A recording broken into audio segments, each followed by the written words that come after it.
WeTried translations. Translator-editor, Hydrogen B. Chapter 1, 30 years have passed since the prologue. Ah, an unfamiliar ceiling. Kim Seonwoo murmured in a calm voice. No, not really. He was so excited that his hands were shaking. How long had he waited for this moment? An unfamiliar ceiling, an unfamiliar world. Yes, possession, transmigration, reincarnation, anything. He had spent an awfully long time preparing for this exact moment. The important part was that he had prepared. Every citizen of South Korea knew the basic requirements for reincarnation in another world. Submit a 5,700-character critique filled with gratitude and read through to the ending. Take that idea a step further, and Kim Seonwoo's preparations became obvious. Every novel, webtoon, and game he had read. Every work he liked. In other words, every work he wanted to be transported into received a 5,700-character critique.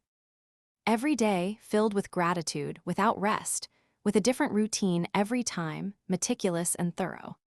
Since he intended to enter those works, he naturally memorized their stories, settings, possible hidden pieces and artifacts, and the relationship charts of their major characters by heart. He wrote those 5,700 characters for one purpose only, to crush the creator's spirit until they said, "Then why don't you try it yourself?" Of course, most cases ended with authors lacking perseverance giving up, or with various communities publicly tearing him apart and banning him. But in the end, he had won. He had finally been transported to another world. Now only one question remained. What work was this? Status window. No colorful blue, augmented reality display appeared. That was fine. He wasn't disappointed. Some of the works on his list of targets for malicious comments hadn't had status windows. If anything, this gave him a clue to narrow the list. On top of that, he was in the body of a child who looked about 4 or 5 years old. Time and potential were practically on his side. Even the old, ragged clothes and shabby ceiling were good. A genius like this in a place like that. The true hero, without equal. I'll give you the throne and all my wealth, just spare me. Every medium on earth had already proven that the harsher a person's childhood, the greater their success appeared. Kim Seonwoo smirked and got to his feet. First things first, maybe he should start with something simple like making soap. Age 4, first week after transmigration. Kim Seonwoo realized that his body was named Ivan Petrovich. He was rattled to learn that his parents were tenant farmers, ignorant people who didn't even know their country's name, let alone how to read. After failing to make soap, he got a sharp scolding for playing with lye. He also learned that soap already existed in this world. Age 4, 6th week after transmigration. At last, Kim Seonwoo was allowed to walk around the village on egg delivery errands. The moment he saw a newspaper rolling along the ground, he began to sense something strange. If this society can print newspapers and distribute them all the way out to a rural village like this, then it's not even medieval. Most of the works on his transmigration list were crossed out that day. Age 4, 15th week after transmigration. Kim Seonwoo finally heard the name of the country where he lived. After learning the name of the king, who had only ever been vaguely called the ruler, he immediately returned home and threw his precious transmigration list, kept in one corner of the room, into the fire. The country was unfamiliar. The ruler was unfamiliar. Every neighboring kingdom had an unfamiliar name. What mattered now was no longer, what work have I been transported into? It was, what genre is this exactly?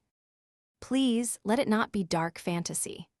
A modern Korean survival rate as a tenant farmer without a status window or any transmigration perks usually fell below 5%. Age 8, 4th year after transmigration. A demon king suddenly appeared out of nowhere. The war was still a story from faraway lands, but the extra editions distributed every day carried nothing but grim news. Winter, age 8. Kim Seonwoo's No, Ivan's father was taken away by a conscription officer. Ivan's mother began doing labor exchange work to feed young Ivan. That was when Kim Seonwoo's sense of self began to slip, ever so slightly. Age 10, 6th year after transmigration. Kim Seonwoo could now follow his mother and handle labor exchange jobs fairly well. Age 12, 8th year after transmigration. Kim Seonwoo finally learned to read. It was payment for secretly delivering eggs to the village chief's home for 6 years. Age 14, 10th year after transmigration. News of his father's death arrived in the village. The funny part was that the official notice had been issued 2 years earlier. He accepted a few coins in compensation for a life and watched his mother sob. 2 thoughts came to mind. First, this world's genre was probably a strategy simulation. No wonder everything was so detailed. If it had been an RPG, there usually wouldn't be this many countries. Wasn't it normal for settings the player could never experience to go unimplemented? It probably wasn't a novel or webtoon either. This world was proof. The setting was too oddly specific for an ordinary otherworld story, with simple gunpowder weapons and steam engines, knights and mages, the Demon King and other races all existing together. If someone wrote a novel with this kind of world building, the readers would say things like, "What the hell is that, you nerd?" And he's talking about things only he understands again. It would obviously end with the free serialization going on indefinite hiatus. That meant he had to head for the front lines. If he lived and died as a tenant farmer in this backward countryside, he would never set foot in the main story even once. The ending of a strategy simulation usually came with world conquest. Surely he had to avoid an ending where the Demon King's army conquered him while he knew nothing. And the second thought was, "Don't worry, mother."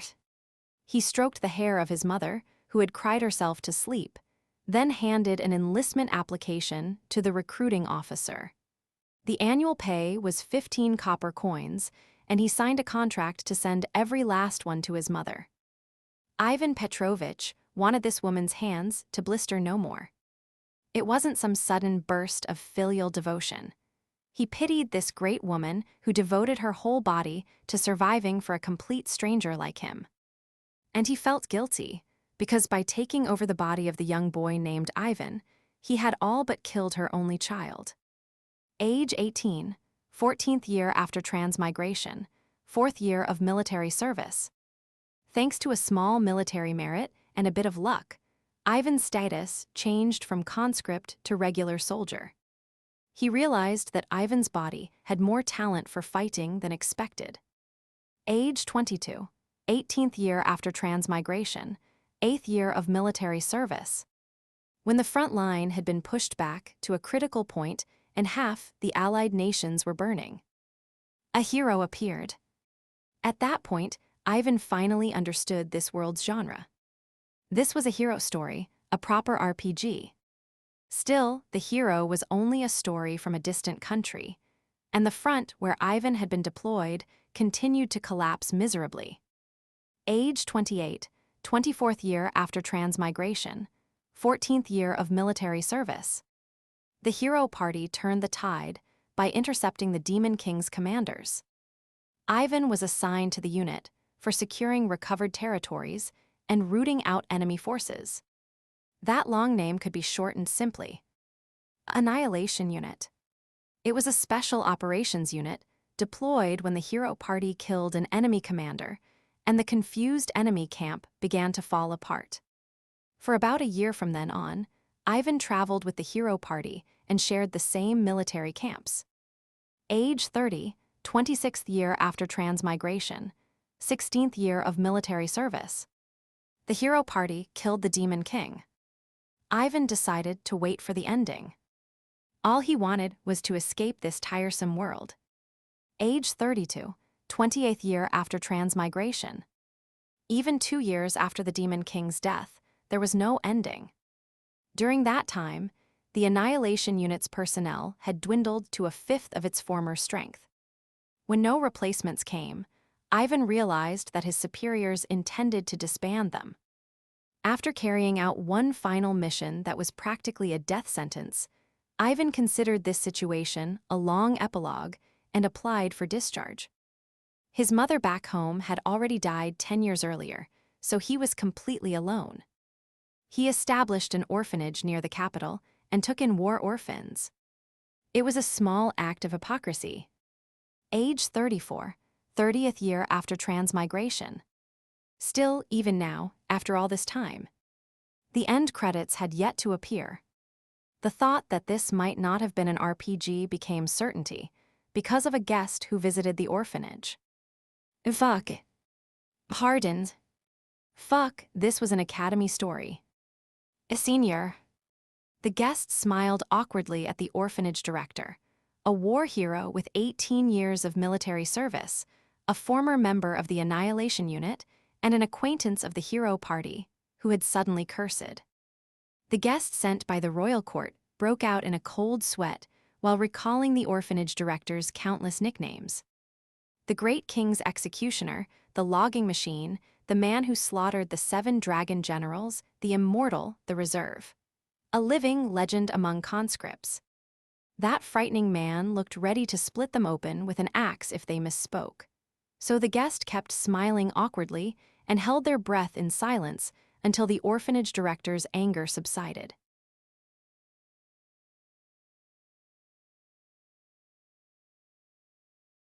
Chapter 2. The retired soldier wants to rest. Ivan had been waiting peacefully for nothing but the ending, dreaming only of escaping this tiresome otherworld and cracking open a cold canned beer while demolishing dried pollock. Only now did he realize that everything he had experienced was nothing more than background setting. And this game's genre was neither a strategy simulation, where he had to fend off a fierce war against the Demon King's army, nor a traditional hero RPG, where one formed a party and brought down the Demon King's tyranny. It was, of all things, an Academy story. That was Ivan's 30th year after transmigration. Ep. 2. The retired soldier wants to rest. Saint Basilicia Orphanage was one of the wealthiest orphanages in the kingdom. For an orphanage to become wealthy, it generally needed a few things. It needed a good location within the capital's administrative sphere. Or it needed the political symbolism of being the first orphanage for war orphans when a kingdom devastated by war began rebuilding. If its director had built connections among influential figures and high-ranking nobles, along with meeting several other such conditions, then, astonishingly, it could become the contradiction known as a wealthy orphanage. Saint Basilicia Orphanage met every one of those conditions. Ahem. Ivan rubbed the goosebumps rising on his forearm and frowned.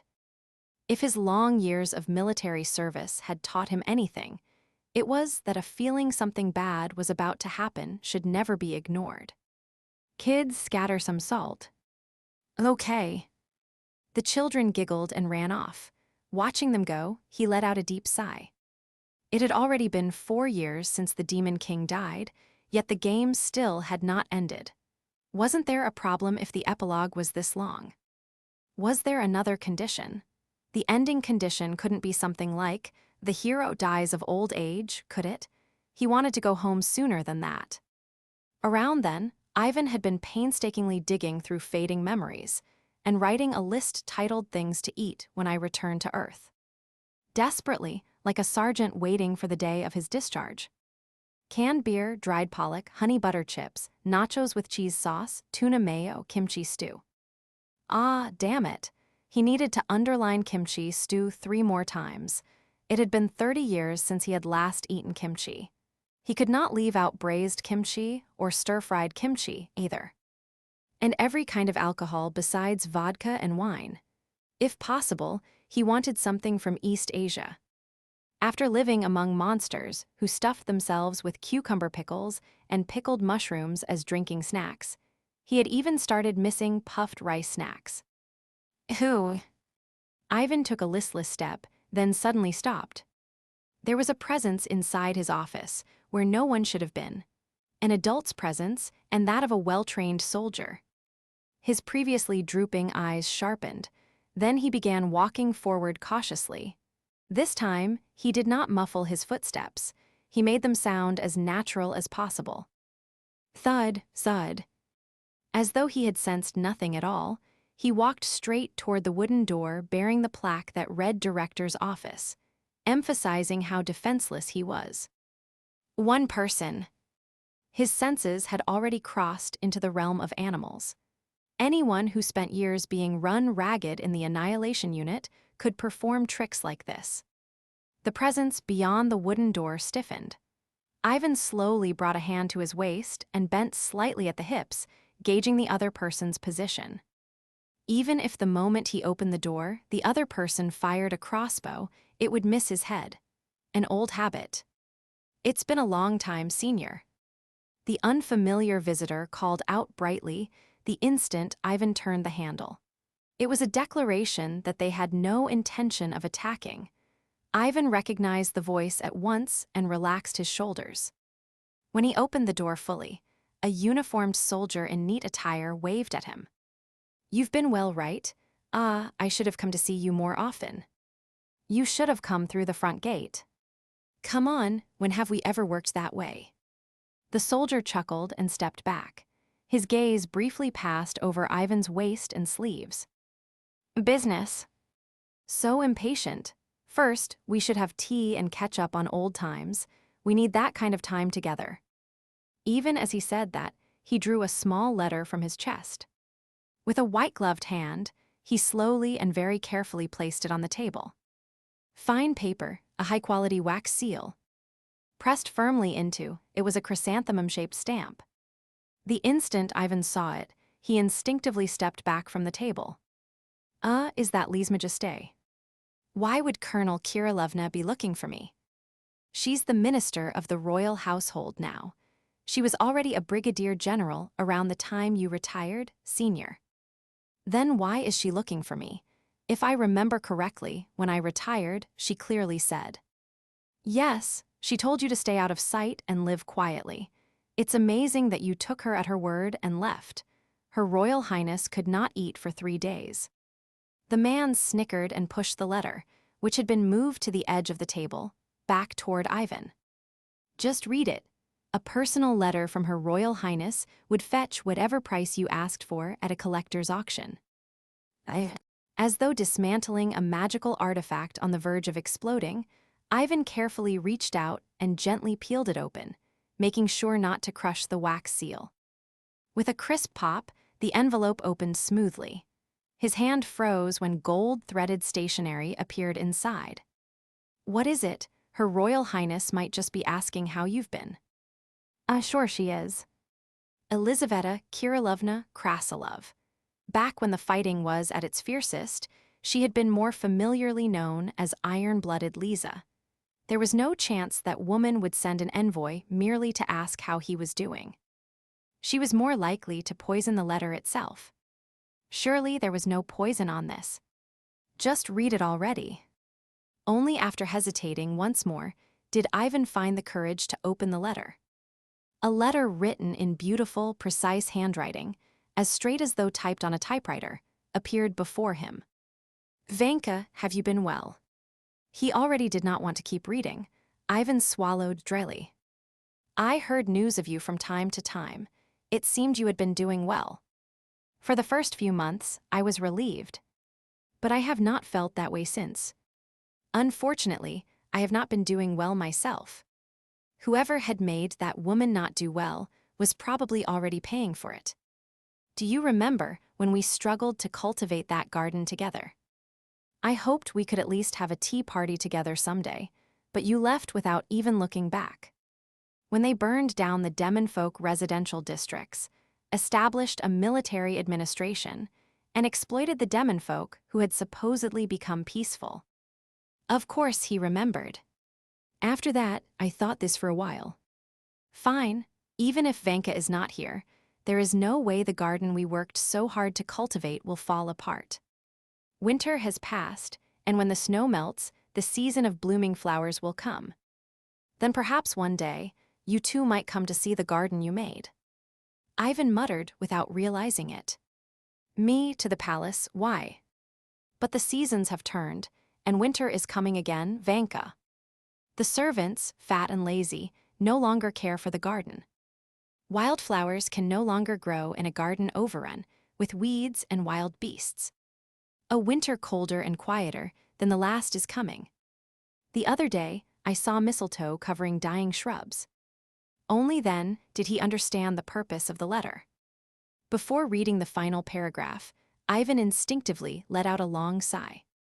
Vanka, the lumberjack I trust most. If there is something you desire, I will repay you threefold. If that is not enough compensation, I will cover the rest with our friendship. If even that cannot settle the debt, I will pay with our memories. The kingdom still needs your devotion. As it always has, and as it always will. With affection, Kirilovna. Only after reading the short letter, several more times, did he press a hand to his aching eyes and turn his head. Tap, tap, tap. For a while, he drummed his fingertips on the table and sank into thought. And your answer? Tell me the situation first. It's bad. The military administration keeps whining every day for permission to withdraw. Crown Prince Alexander is itching to divide the country into 5 pieces and sell them off, and our great king still sits there without saying a word. The man continued in a mocking tone. But Tada, you remember St. Yansk University, right? That international university they founded during the war. What about it? I got the list of this year's incoming students and faculty early. Want to take a look? The man pulled out a notebook and handed it to Ivan. The Saintess joined the faculty as a full-time professor in the theology department. Skip past all that, though. Look at the students. Familiar names just keep coming, don't they? Isabel, daughter of the hero Maximilian. Oscar, son of the knight Gilles Ver. Elfihara, daughter of the mage Baelgreen. Cities, daughter of the berserker Einar. Lucia, disciple of the thief Enrica. And Saintess Patricia, who had become a professor this year. It was a hero party lineup straight out of a picture. Our great late king abolished St. Yansk University's admission age limit, of all things. He said they would accept anyone, young or old, as long as they passed the entrance exam. That's how we ended up like this. St. Yansk University was one of the finest institutions in all the Allied kingdoms. And this damned otherworld version of a prestigious university did not consider an applicant's age, whether they were very young or very old. No matter their age, it opened its doors to anyone who could pass the brutally difficult entrance, exam, and interview, while also meeting requirements such as having a recommendation guarantor. That was where the problem began. After killing the Demon King, the hero party had returned to their respective homelands. Some became nobles, others went into seclusion, but they all had one thing in common. Every member of that party was regarded as a legendary hero in their homeland. That meant any one of their actions could trigger an international conflict, especially when it involved children sent abroad to study. Our prince is trying to sell off the country, and would you look at that? This happens right in the middle of the capital. What do you think will happen? If even one of them died or got hurt, this country was finished. What do you need me to do? I made a position for you among the staff. Not as a professor or teaching assistant. You'll be a gardener. Universities have trees lining their paths too, right? The man pointed at the list in his notebook and continued. Protect these kids for just 3 years until they return to their countries without so much as a scratch. It could be shorter if they drop out. Ivan had figured it out by then. Colonel Kirilovna. No, Her Royal Highness needed an agent who was no longer on the military roster. Using an active-duty agent would leave a trail, making it likely that the Crown Prince's faction would find out. Yet among retired agents, there was no knowing who had already joined the Crown Prince's faction. But then, tada, there was one perfectly suitable man stationed near the capital. a man whose loyalty needed no questioning, whose ability was already proven, who had quietly gone into seclusion after retirement without involving himself in politics, and whose location was obvious enough for them to contact him immediately. That miraculous man was Ivan. Ivan, who had been quietly waiting for the ending and preparing to return to Earth to bite, tear, taste, and enjoy all the beautiful foods of modern civilization, suddenly realized something astonishing. The Demon King had died, but instead of the hero party reaching an ending where they lived happily ever after. This situation, with chaotic international affairs and a grim domestic political scene in the background, while the children of the world's prominent figures rushed to enroll in an international university that had abruptly appeared out of nowhere. After 30 long years, a genre any Korean citizen would recognize came to mind. Fuck. Pardon. Kim Seonwoo, who had slept for so many years, suddenly woke up. Fuck, this was an academy story. A senior. The man watched Ivan with cold sweat running down his face. Even during Ivan's active years, it was rare to see him pouring out such furious rage. Naturally, since the man knew him from his active years, the killing intent slowly pouring from Ivan made his body stiffen with fear. As he sweated and wondered what on earth Ivan meant, Ivan tightly shut his eyes, desperately suppressing and calming Kim Seonwoo's boiling anger. Ivan Petrovich accepts Her Highness's command. Let's go home already. 3 years. What was 3 years after waiting 30?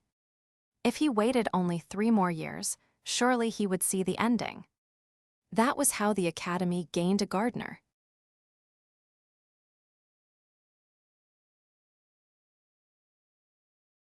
Chapter 3. Terrorism always occurs on the Academy entrance train, 1. Every genre had its formula, the thing called a cliché. It made sense when you thought about it. For a group of works to form a distinct genre, they needed common elements. Take a standard hero story, for example. In Ivan's view, the formula for this old-fashioned genre went like this. The Demon King, or some other great enemy, appeared. The hero formed a party. The hero set out on a journey to defeat the Demon King. Along the way, the hero defeated the Demon King's commanders one by one. One of those commanders became fascinated with the hero. At the end of the journey, the Demon King died, and peace returned to the world. Based on that formula, Ivan had believed this world was a standard hero story. But now, Ivan was desperately dragging up Kim Seonwoo's memories from 30 years ago and making a list. What was the formula for an Academy story? Ep. 3. Terrorism always occurs on the Academy entrance train. The princess had gone on about winter coming as though she belonged to some Stark family, but she was wrong. It was January. Naturally, it was the middle of winter, and they had only recently held a grand New Year's party at the orphanage. That meant there was still plenty of time before the university began its term. An academy. Ivan sank into thought, missing the reference books he had impulsively burned 30 years ago. He remembered there being at least a few academy stories among them. He could barely remember their titles now, but they had been about a heavenly demon going to an academy, a quick-draw swordsman going to an academy, a shaman going to an academy, or a sorcerer going to an academy. He hastily wrote down what came to mind. They were, in a sense, the rules of academy stories. Anything can come to an academy. Literally anything, from cowboys to heavenly demons. Which meant that included assassins who would stab the hero party's precious sons and daughters in the back. An academy is always invaded. Sadly, academies were invaded more often than strategic fortresses on the front line. It was widely known that, statistically, if the protagonist did not drop out, the odds of the academy being invaded approached 98%. Demon folk hide in academies. At this point, the Demon King was dead. All 7 dragon generals were either dead or missing, and the demon folk had been enslaved or driven to the ends of the world. setting aside how they could possibly infiltrate the heart of the Allied kingdoms, of all places, and a simple educational institution at that. There would definitely be demonfolk supporters, or demonfolk themselves hiding in the academy. He could exclude demi-humans like goblins and orcs for now. They did not have the kind of appearance that could hide itself. It was better to assume that someone capable of disguise, like a succubus or a demon, had infiltrated. There is a traitor among the undergraduates and faculty. He needed to find the faculty member who was oddly hostile toward the protagonist. There was a good chance that person was a demonfolk infiltrator. There is a secret ruin or hidden artifact inside the academy. St. Yansk University had been founded less than 10 years ago. It was an obviously public university in the middle of the capital, built by order of the late king himself, but for some reason, he had to assume there was a secret chamber inside it. Academy undergraduates fall into 3 broad categories: students, demonfolk-related villains, and government agents. Students here did not mean model pupils who studied hard. They were little better than ticking bombs. They got caught up in trouble at the slightest provocation, and naturally, the protagonist had no choice but to save them. The other students, those who did not get caught up in trouble, could be divided into 2 groups: quiet students whose names were only mentioned, and students jealous of the protagonist. Of course, that much could be considered part of a cute school life. The problem came next. Students connected to demonfolk. In practice, they were the sort who should be classified as demonfolk infiltrators, demonfolk spies, or demonfolk guerrillas. If they stand out, kill them early. The orphanage director, a former Annihilation Unit officer, narrowed his eyes and underlined the line. The best way to protect allies was to exterminate the enemy. Up to this point, it was little more than an ordinary hobby. Next, government agents. If the children of internationally prominent figures enrolled in large numbers, then agents would naturally be sent to protect them. The problem was that agents rarely went on assignment to carry out only one mission. In other words, the children's bodyguards would make excellent spies for allied nations in their spare time. He could not kill people like that. They were not from enemy countries, so touching them would immediately cause a diplomatic incident. Officially, their position would be that of students. There is no age limit, so it would not be strange for agents who served during the war to enroll. The orphanage director, a former Annihilation Unit officer, rubbed his chin and fell into worry. It would be better if people I know came. At least we could talk. Ivan stared at the hand axe hanging as decoration on the wall by the director's office entrance. If an instructor says it is safe, during academy exams, training, or any other situation, a crisis will definitely come. This was why companies should abolish their internal safety inspection systems and outsource every safety inspection. Given an academy where spies, assassins, demonfolk, and traitors outnumbered students, the only safe place was probably the headmaster's office. Dumbledore had not died in the headmaster's office, after all. Usually, headmaster or chancellor was an important post that should be held by an administrative bureaucrat. Yet somehow, in academies, it was common sense for the strongest person in the setting to be the headmaster. Next, the most important point. He tried to recall the ending conditions of an academy story. The ending conditions of an academy story are survival and world peace. Wait a moment. If this world was an academy story, and everything that had happened so far had been nothing but background events. Let us put it in order. The Demon King appeared, the hero killed the Demon King, and peace returned to the world. Only 4 years had passed since the war ended.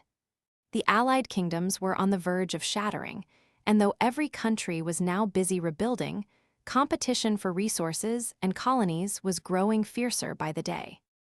In countless occupied territories that had once been the demonfolk's homeland, the military governments of various nations were still exploiting demonfolk slaves. What could possibly count as the main story? World War, no, that is not it. Academy stories featured characters around high school or university age as their protagonists.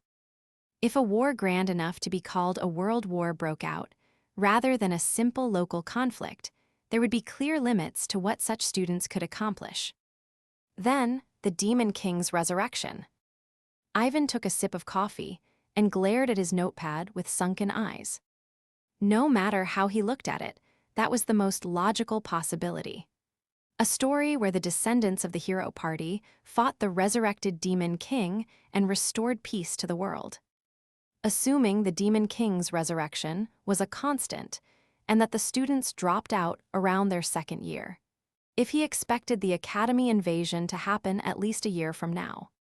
What did he need to do right away? He added one more sentence to his notes, picked up his coat, and stood. Terrorism always occurs on Academy entrance trains or other means of transportation. Ever since Harry Potter, Academy admissions in any setting with trains had to involve trains. Otherwise, they sometimes used carriages. The common point was that both trains and carriages were vulnerable to terrorism. In fact, every form of transportation was vulnerable to terrorism. Traveling on foot was no different. And during the war, the Allied kingdoms had laid railways extensively for military transport, then simply used them as civilian passenger lines. Of course, military transport trains were also vulnerable to terrorism. Ivan's 18 years of military service could prove that. The Demon folk also favored trains for transporting supplies inland, so Ivan had stopped train terrorism so many times that he was sick of it. He had carried out train terrorism just as often. That was simply how the Annihilation Unit operated. Today as well, Ivan missed South Korea. That peaceful world where boarding a train meant fighting baked eggs and tuna gimbap, not terrorists or magic bandits. Ivan added baked eggs and tuna gimbap to his things to eat when I returned to Earth list. Just you wait and see, all of you watch closely. Watch how successful I become, how successful I become. Standing on the train platform with an instrument case and a suitcase, Cities sniffled and glared at the crowd. The crowd was seeing her off while holding large banners. Great King Einar's eldest daughter, entering St. Yansk University as top student. She was not even second, let alone first, but Cities did not argue. They had written that on purpose because they enjoyed her reactions. Proud of you, best in the drone kingdom, beauty. Inheriting the blood of the great conqueror, great King Einar, she takes on the challenge of mastering orchestral music. What is wrong with orchestras? Cities shrieked, turned around and boarded the train. A roar of laughter rose behind her. Terrible, terrible people, they could not even cheer for me. The train pulled away, and she buried her face in her sleeves as she sobbed. The crowd watching her through the train windows murmured among themselves and dispersed. Do you think the young lady will still manage to steel herself? Of course, whose daughter do you think she is? I just cannot trust those pale Krasilov people. Still, His Majesty did not send her alone, so do not worry. Things will work out. The crowd that had teased Cities, great King Einar's retainers, departed while whispering their worries to one another. The eldest daughter of Einar Ulriksson, the hero party's berserker, the slaughterer, Cities Einarsdottir. Entering the orchestral department of St. Yansk University's music department. That very train, which had received such a grand send-off from High King Einar of Drone's retainers, overturned near the border of the Krasilov kingdom 2 days later. Naturally, Ivan was not surprised. It was common sense that an entrance train bound for an academy would be caught up in terrorism. Instead, he picked up a pistol and an axe.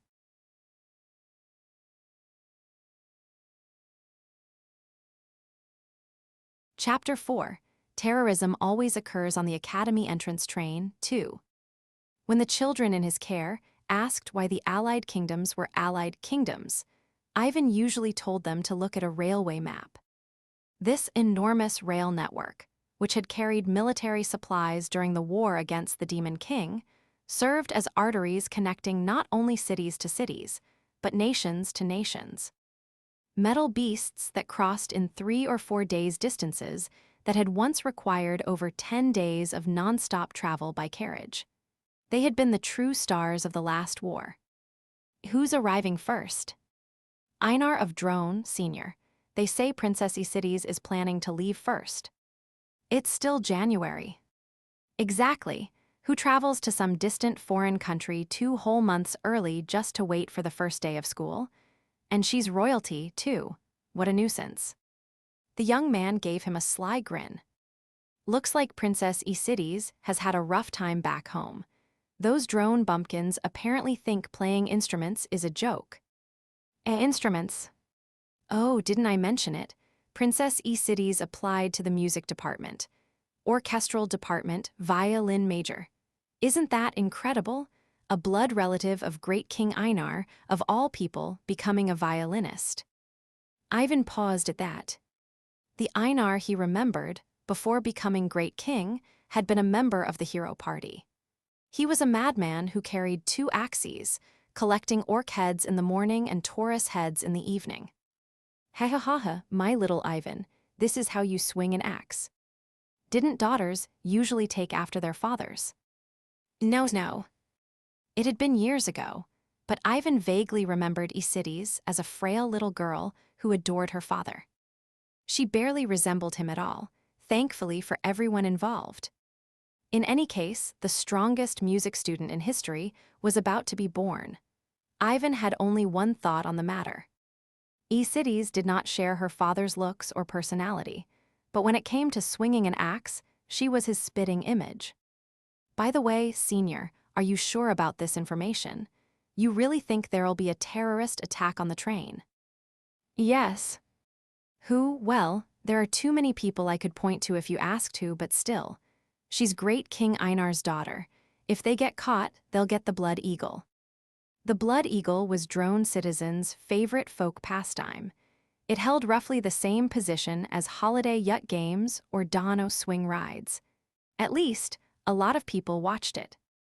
The details were too horrific to explain to civilized citizens of the Krasilov kingdom. If you take the most direct route from Drone to St. Yansk University, it's here.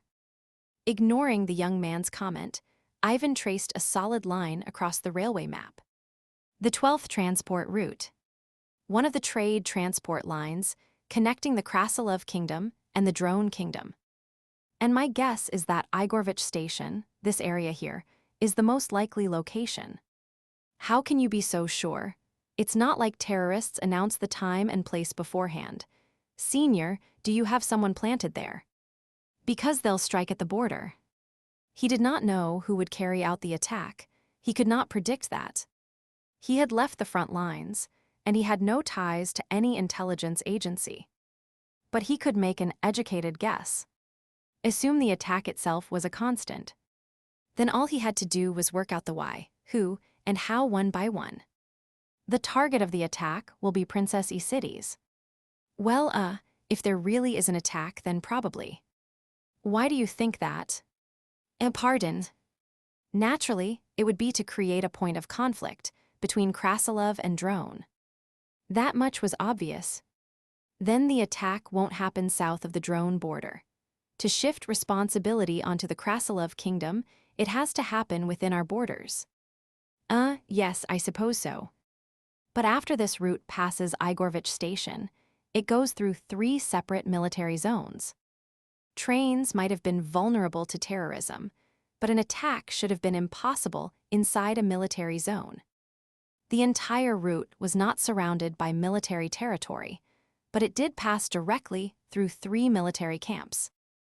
It was a remnant of the railroad, having been designed for military use in the first place. And naturally, security becomes tighter the closer you get to the capital. That makes Igorvich Station the weakest point. Oh, yes, that makes sense. When is Princess Cities scheduled to depart? The noon train in 2 days. Then she'll arrive around 10 in the morning 4 days from now. If I leave now, the timing will be perfect. Ivan folded the railway map and nodded. His junior stared blankly at him for a moment, then snickered. Do you really know something? It doesn't look like you received an oracle, and I never heard that you could see the future when you were active, senior. I can send agents to support the counterterrorism operation, but I'll need evidence if I'm going to persuade my superiors. Then shall we make a bet? A bet? No on-site support, let's just see what happens.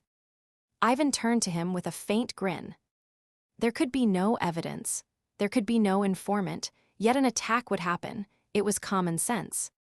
He had neither the time nor the inclination to convince anyone about this. There would be several more instances of this kind of common sense in the future, so how could he persuade them every single time? That was why Ivan decided to settle the matter from the outset. Besides, he was confident. If no terrorist attack occurred, there would be little burden.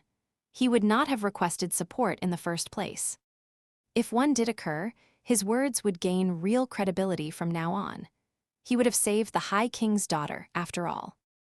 On top of that, High King Einar would not have sent his beloved daughter away alone. Naturally, she would have attendants. But if an attack is a constant, that means they must be confident they can deal with every one of Isides' attendants. He had nothing to lose and much to gain. It was even a chance to verify whether his academy formula was correct. If a few tests like this failed, then perhaps this was not an academy story after all. You really are confident. Fine, I'll keep my hands off for now. Ivan did not bother to answer. It was only natural that he would not be believed. No sane anti-government organization carried out terrorist attacks on civilian transport railways. A train attack consumed an enormous amount of human resources. The moment an incident occurred, everyone involved, along with every human intelligence asset they had spent years or decades building, would be lost. They would lose far more than they could gain by blowing up a civilian railway. The same held true, even if the goal was to assassinate Great King Einar's precious eldest daughter. Unlike killing her while she was staying in the country, an incident aboard a train left responsibility somewhat unclear.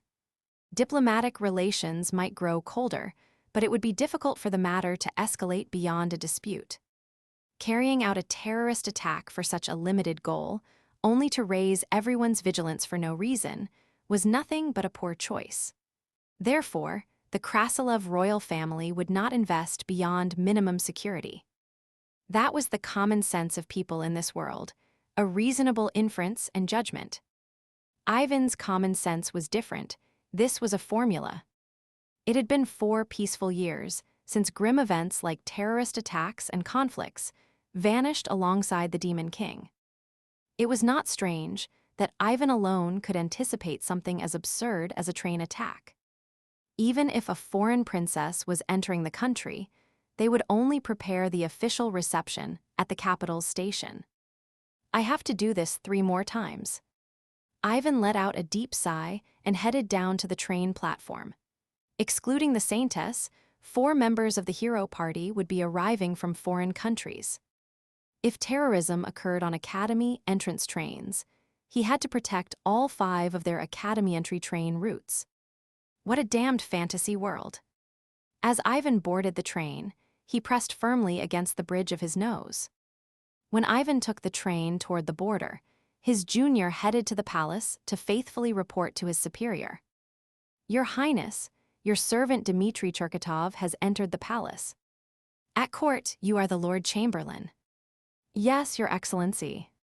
The lavish interior walls were carved from hardwood and gilded. The office was absurdly spacious, for only one person to use. The office belonging to Princess Elizaveta Kirillovna Krasilov, iron-blooded Liza, contained a huge ebony desk adorned with marble and ivory reliefs. Beyond the desk, which was cluttered with countless documents, a woman moved her pen without interest. Make your report. Lord Petrovich has departed. Tell me something I don't know. He suspects a terrorist attack on a train. He was rather specific about the time and location. At those words, Elizaveta stopped her quill. Does Vanka have an informant? No, there has been no sign of one for the last 4 years. An intelligence organization was ultimately a matter of human resources, and all human resources were parts that required steady maintenance and proper oiling. Without any support or management, it was impossible to suddenly identify an unknown anti-government organization with precision during an assigned mission. That meant his actions were all mere conjecture, yet there was a kind of certainty about him. Just as there had been 4 years ago, when he left for his final mission. Just as when he claimed, without evidence, that a terrorist attack was common sense. Had anyone other than Ivan made that claim, Elizaveta would have called them a madman without a second thought. We'll know whether this intelligence is accurate soon enough, but Lord Petrovich is still active, Your Excellency. His edge has not dulled at all. The reliability of the information was a secondary issue. Ivan had left alone without requesting support, so even if the information proved wrong, there would be no loss. Dmitri trembled slightly as he recalled something more important. It was from when he had first gone to meet Ivan. Naturally concealing one's presence, without even realizing it, was basic training for the Annihilation Unit.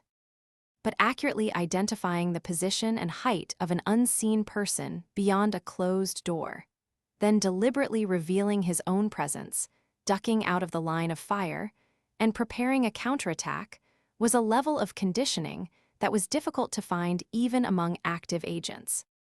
The sticky premonition and dry killing intent he had felt the instant he turned the doorknob made it instinctive to raise his voice and reveal his position to Ivan.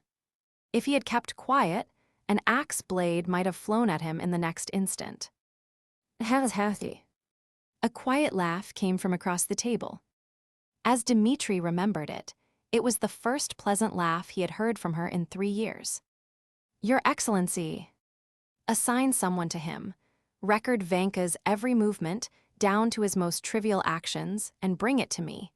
Submit it as an immediate report so I may check it at any time. If you want to see him that badly, wouldn't it be better to visit him yourself? If I intended to do that, I would not have spent 4 years only watching. Elizaveta gave a faint smile and resumed moving her quill. It is right to reunite at a better moment, with more perfect timing. Ah, yes. Enough pointless talk.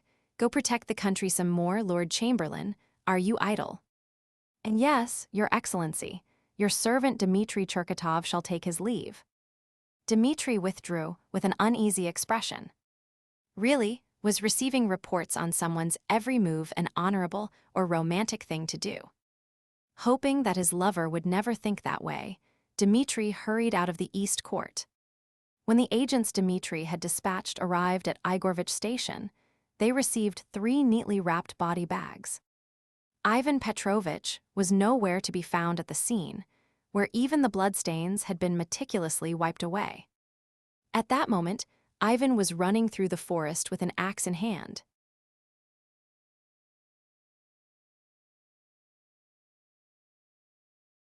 Chapter 5. Terrorism always occurs on the Academy entrance train 3. Igorvich Station was a small, quiet rural stop. It stood in a modest village that served as nothing more or less than a Krasilov-drone border checkpoint. As a result, the passengers who got off here were limited. Villagers or logistics distributors, that was all. Which meant they're amateurs. The 3 men in one corner of the station were obviously suspicious. First was the man in the waiting room corner, pretending to read a newspaper while glancing at the clock. He looked as though he were checking train times, but he was not. He had already let 3 trains pass. Next was the man sitting with his arms crossed, nodding off. That man also looked like he was simply killing time, but he was not. Whenever Ivan stood up to head for the restroom or the newsstand, the man discreetly opened his eyes and watched him. Finally, there was the man selling dried vegetables in the corner of the waiting room. It was enough to make Ivan laugh in disbelief. Not only had the man failed to sell vegetables to anyone in the waiting room, But who would buy vegetables at an empty rural station like this in the first place? More importantly, Ivan had been a tenant farmer. He could tell what state those vegetables were in. They had not been dried for long-term storage. They had shriveled because they had been left out for far too long. Beneath the newspaper, Ivan moved his hand and gripped his pistol. It was 9 o'clock. The train carrying Princess Isides would be arriving soon. Well, he should confirm it. He slowly stood, folded the newspaper, and walked toward the trash bin.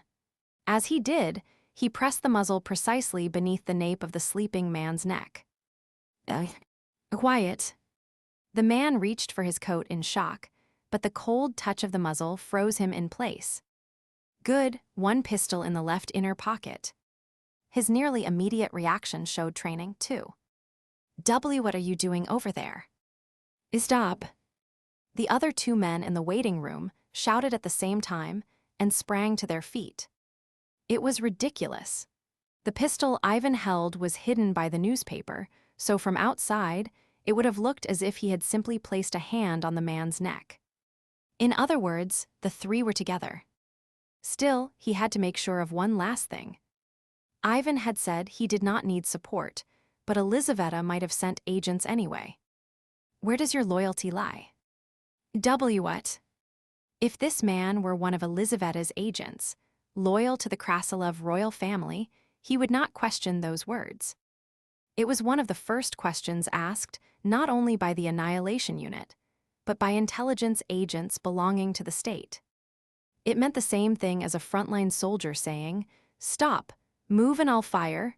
It was the first, and perhaps the last, question that had to be answered, even with a lie. Which meant this bastard was no more than a mercenary working for money. Bang! The bullet flew from the muzzle and severed the man's cervical spine. The man Ivan held crumpled without even being able to react. Damn it. Shoot that bastard. The vegetable seller and the newspaper reader hurriedly stood and pulled pistols from their coats. That meant several things. 1, they were together. 2, they were amateurs. 3, they did not belong to the Krasilov monarchy. And lastly, they had never faced anyone classified as truly strong. Bang, bang. The reflexive shots grazed over Ivan's shoulder and past his head. They could line up their sights well enough, so they were mercenaries.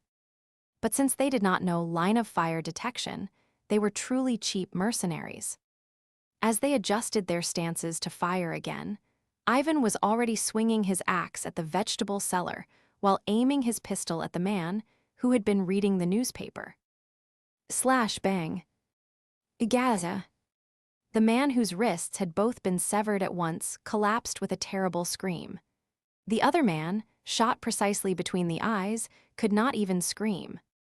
Ivan wiped the blood from his axe blade on the fallen vegetable seller's coat and approached him. Are there only 3 of you? GHK, NGH, where did a monster like you? A monster. For a moment, Ivan tilted his head, wondering if he had misheard. A monster over this. Was that not an absurd thing to say for men planning to attack Berserker Einar? If Einar had come himself, there would not have been a fight at all. That madman would have cut down the entire waiting room in one stroke. This wasn't part of the plan. He was bleeding heavily.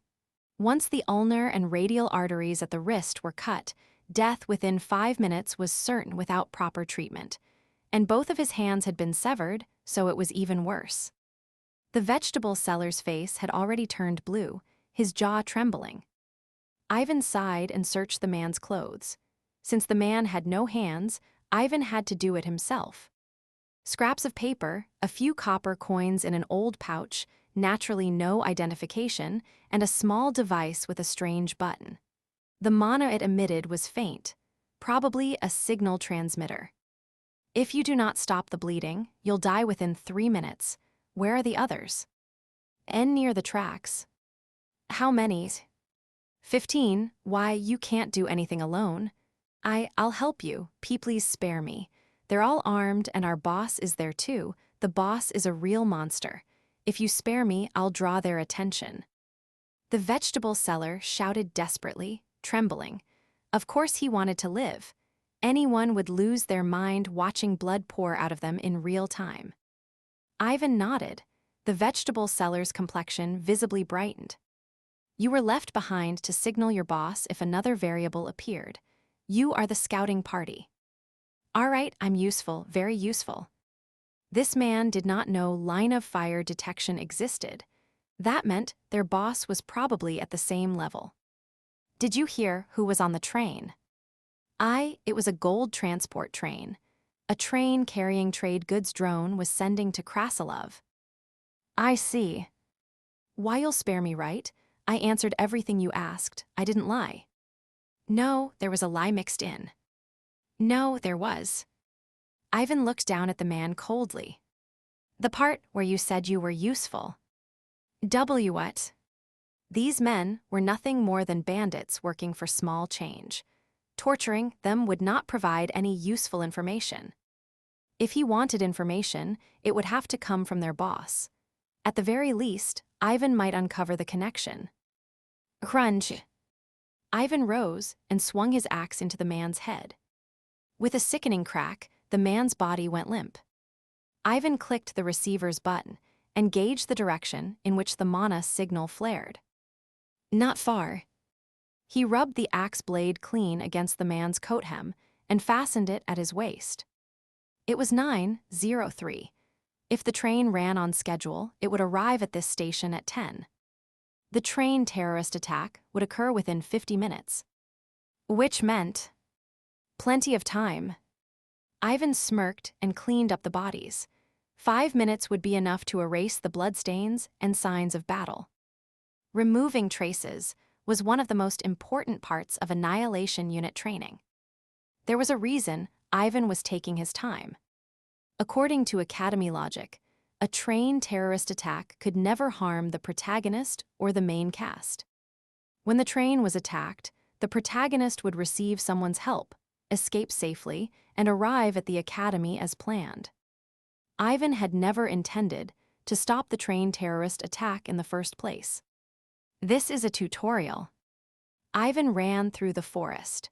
Whenever the mana signal from the receiver grew faint, he pressed the button again to confirm its direction. A tutorial is a stage designed to help players adapt to the game. That was why they had hired such sloppy bandits for a plan to attack the children of the hero party.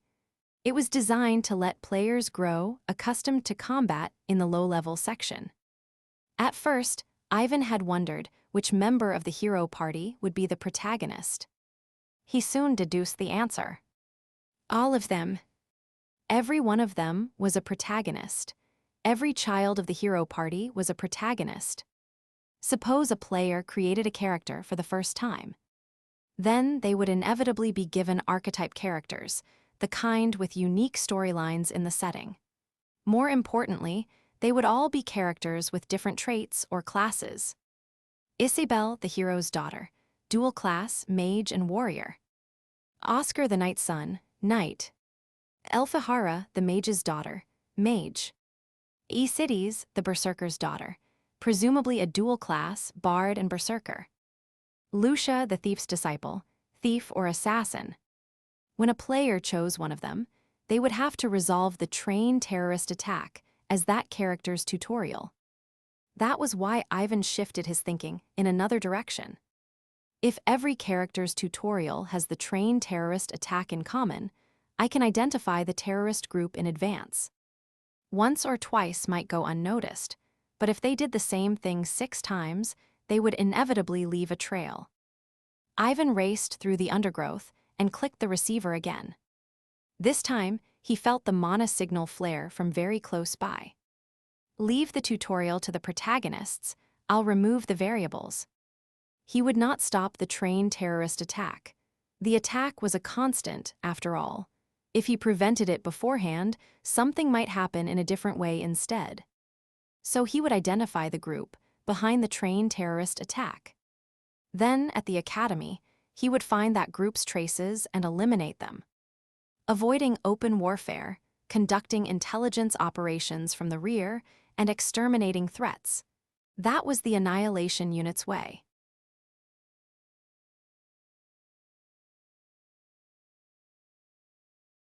Chapter 6.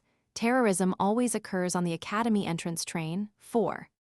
Captain Hugo had been staring at the signal transmitter, which had been flashing brightly for some time now. Is this thing broken?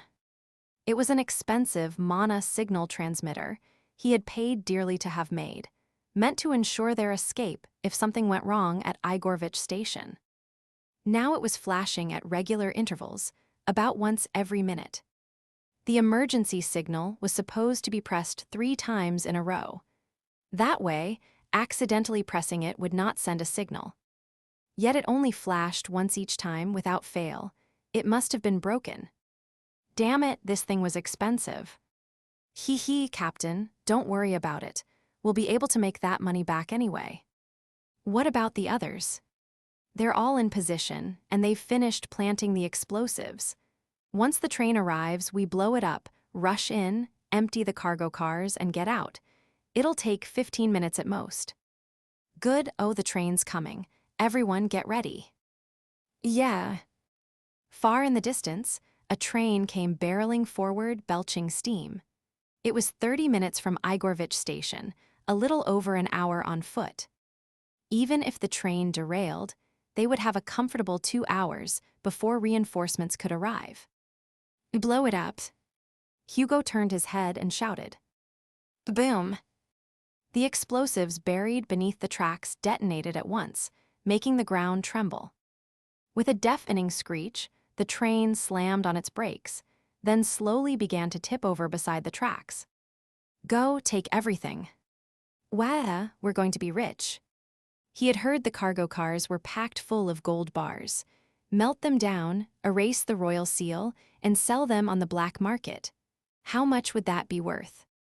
Hugo chuckled as he watched the broken transmitter flash one last time, then stuffed it into his pocket. He was already planning to give the mage bastard, who sold it to him, a piece of his mind. Boom. Scree at crack. The derailed train twisted as it fell over. Ivan stood atop a tree, watching from afar before turning his gaze elsewhere. One man who looked like the commander, another who looked like his second in command. About 3 more around them. About 10 headed for the train.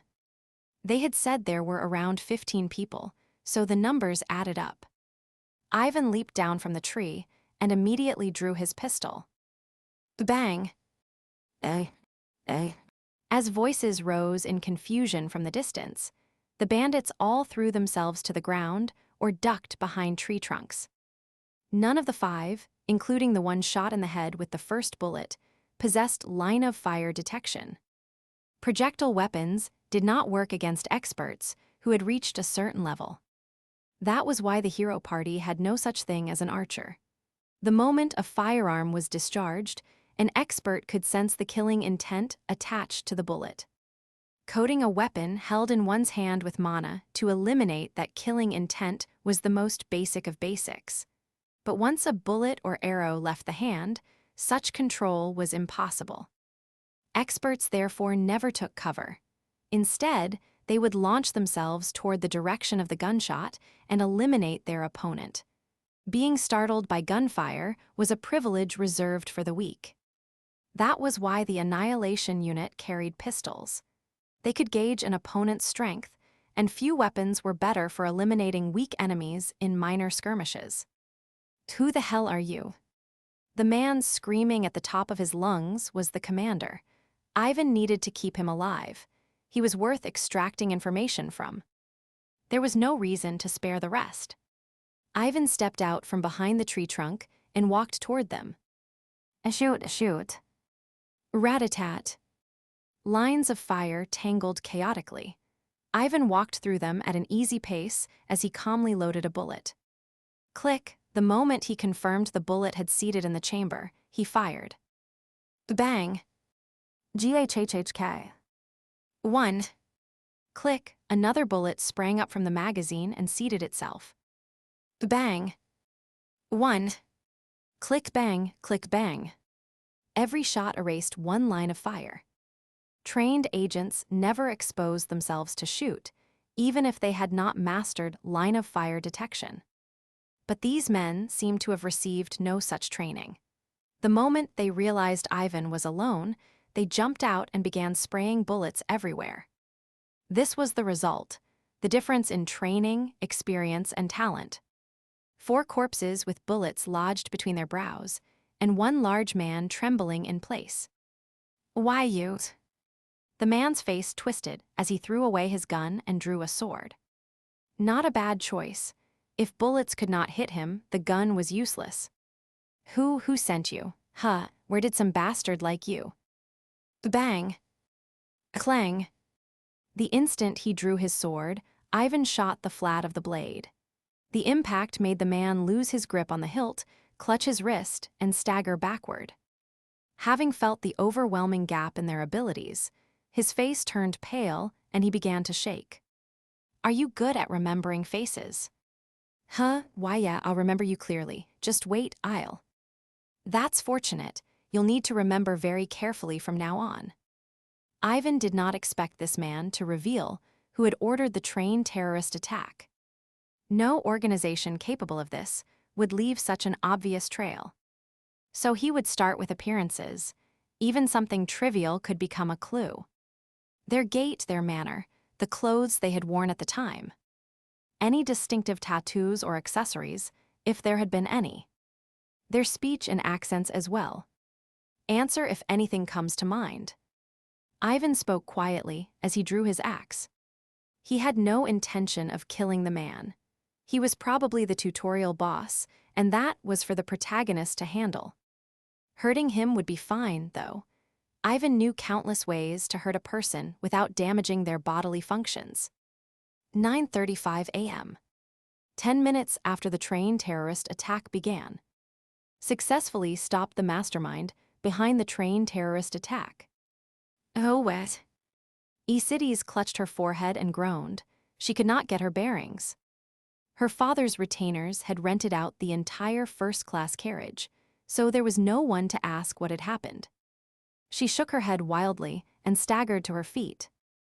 "Elika." She was standing on the window. The seat where she had been dozing moments ago lay stretched out beside her. This was a train. Train seats could not lie sideways. Only then did she barely realize that the train had overturned. That hurts. Hello, is anyone there?" Groaning, she looked around. She could hear people running and loud voices, but not the screams of people terrified by a train accident. Then this was. Magic bandits. Cities covered her mouth in shock. She had heard that magic bandits sometimes raided trains, but it was not that common, was it? What could they possibly gain from a train like this? "No, wait, I'm here." Cities flinched and curled into herself. Under most circumstances, that would have been nothing but self-indulgence. Surprisingly, in this incident, Cities was right. What do I do? What do I do?" She had shouted that no one should follow her, that she would truly cut ties with anyone who did, so she had no attendants with her. Her mind went blank as Cities hurriedly hugged her instrument case close. Fortunately, her violin was unharmed despite the train overturning.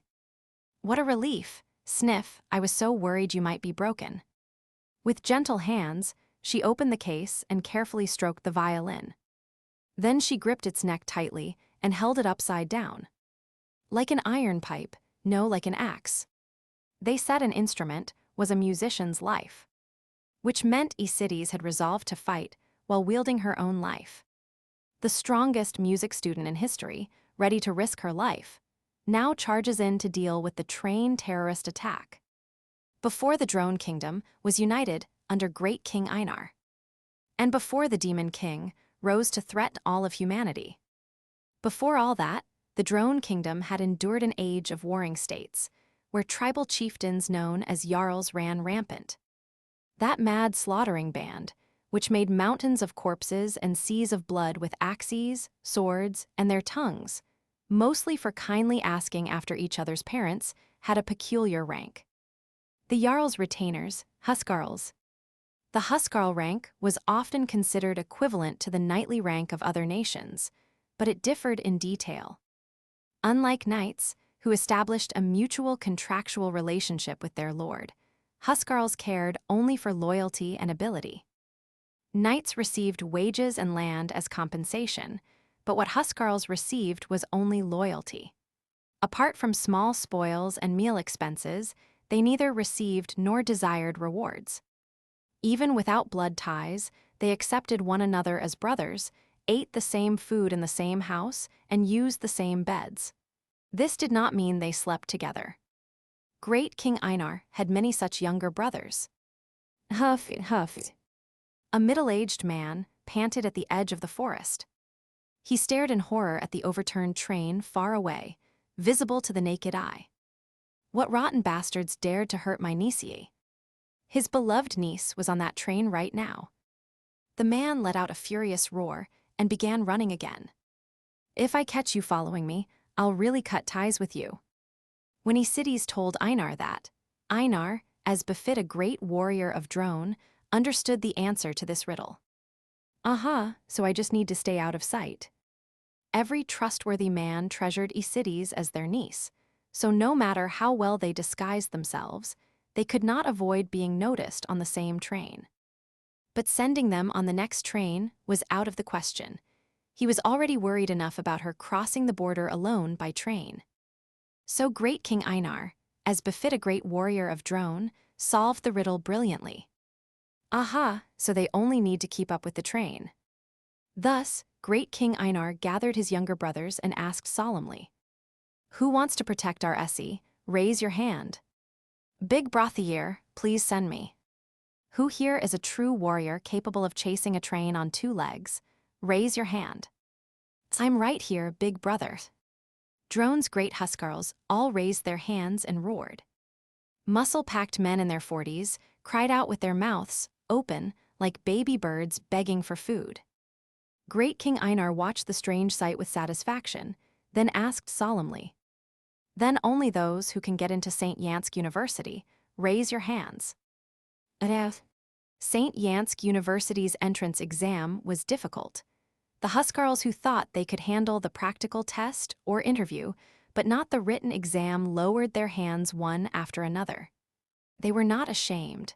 Knowledge was not among a warrior's virtues. One man did not lower his hand. "From now on, you are a first-year student in the physical education department."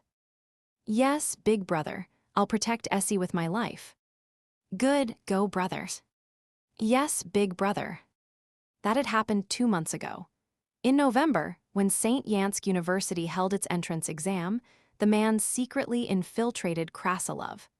Astonishingly, he passed the written exam fair and square and was accepted into the physical education department. He barely scraped past the minimum score and set a new record in the practical evaluation. Sadly, St. Yansk University had no age limit for admission. And now, on a day in January, a man who had chased the train for 2 days without resting or sleeping stopped, panting. Having spotted the overturned train from 2 kilometers away, he began charging forward, crushing every tree in his path. The strongest physical education student in history now charges into the scene of the train terrorist attack to save the strongest music student in history.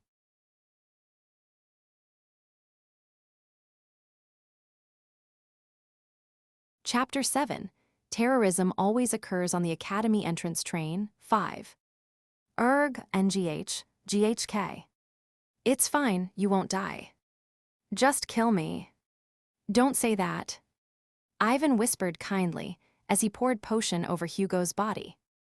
Whenever the viscous, cold liquid touched him, Hugo flinched and let out a small scream. Ivan knew exactly how the man felt. One of the things most soldiers who had served on the front lines hated most was healing potion. It ranked after military rations, seniors, commanders, generals, and the enemy army, which should tell anyone all they needed to know. He had experienced it himself when his arm had nearly been torn off, and he had been forcibly given a healing potion. Just cut the arm off instead, Ayeg. Don't say that, Sir Petrovich. Your body is a treasure of our nation. Who treats a treasure like this? That had happened when he was still young and inexperienced. After that horrific experience, Ivan had done his best to avoid suffering major injuries. Healing potions heard about as much as a particularly vicious medicine, he could only remember by digging through his memories of life as Kim Sianwoo. Its name was albothyle, that cursed topical treatment. Thanks to that, Ivan had discovered a new use for healing potions during his time in the Annihilation Unit. A healing potion hurt like pouring salt into a burn, but it always healed the wound.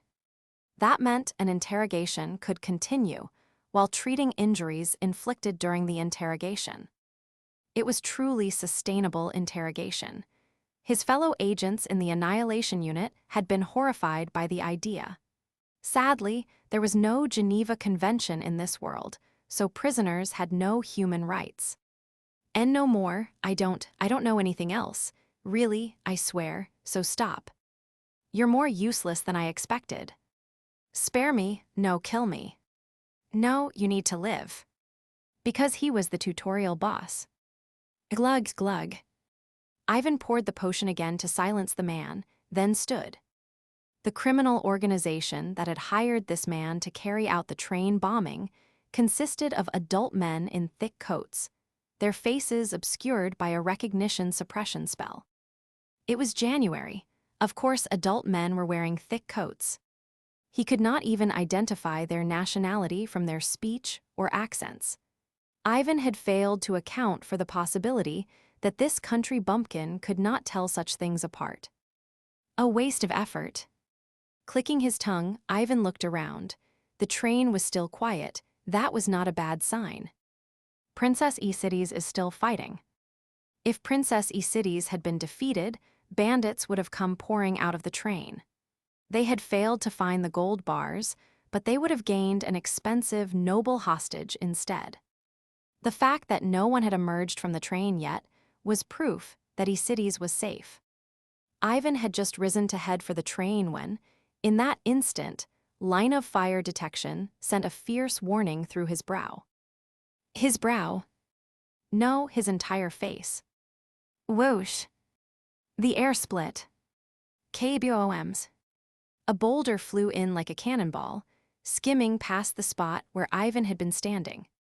Ivan sprang away from the next line of fire. Bang, bang, bang, boulders struck precisely where he had been. Come out. Someone who could throw that was stronger than expected, which meant the opponent likely possessed line of fire detection as well. Since it was obvious this would have to become close combat, the other side would have to show themselves eventually. The boss really is a monster. Had he dismissed the words of a mere lackey who could not use line of fire detection too easily, was this man not the boss? Then he had wasted precious potion. Ivan glared coldly at the man approaching from afar. You're a capable one. A middle-aged man with a solid body packed with muscle strode closer, growling. Terrifying bloodlust swept over Ivan, enough to make his whole body tingle. But to dare think of harming my niece, you're a fool for someone with your ability.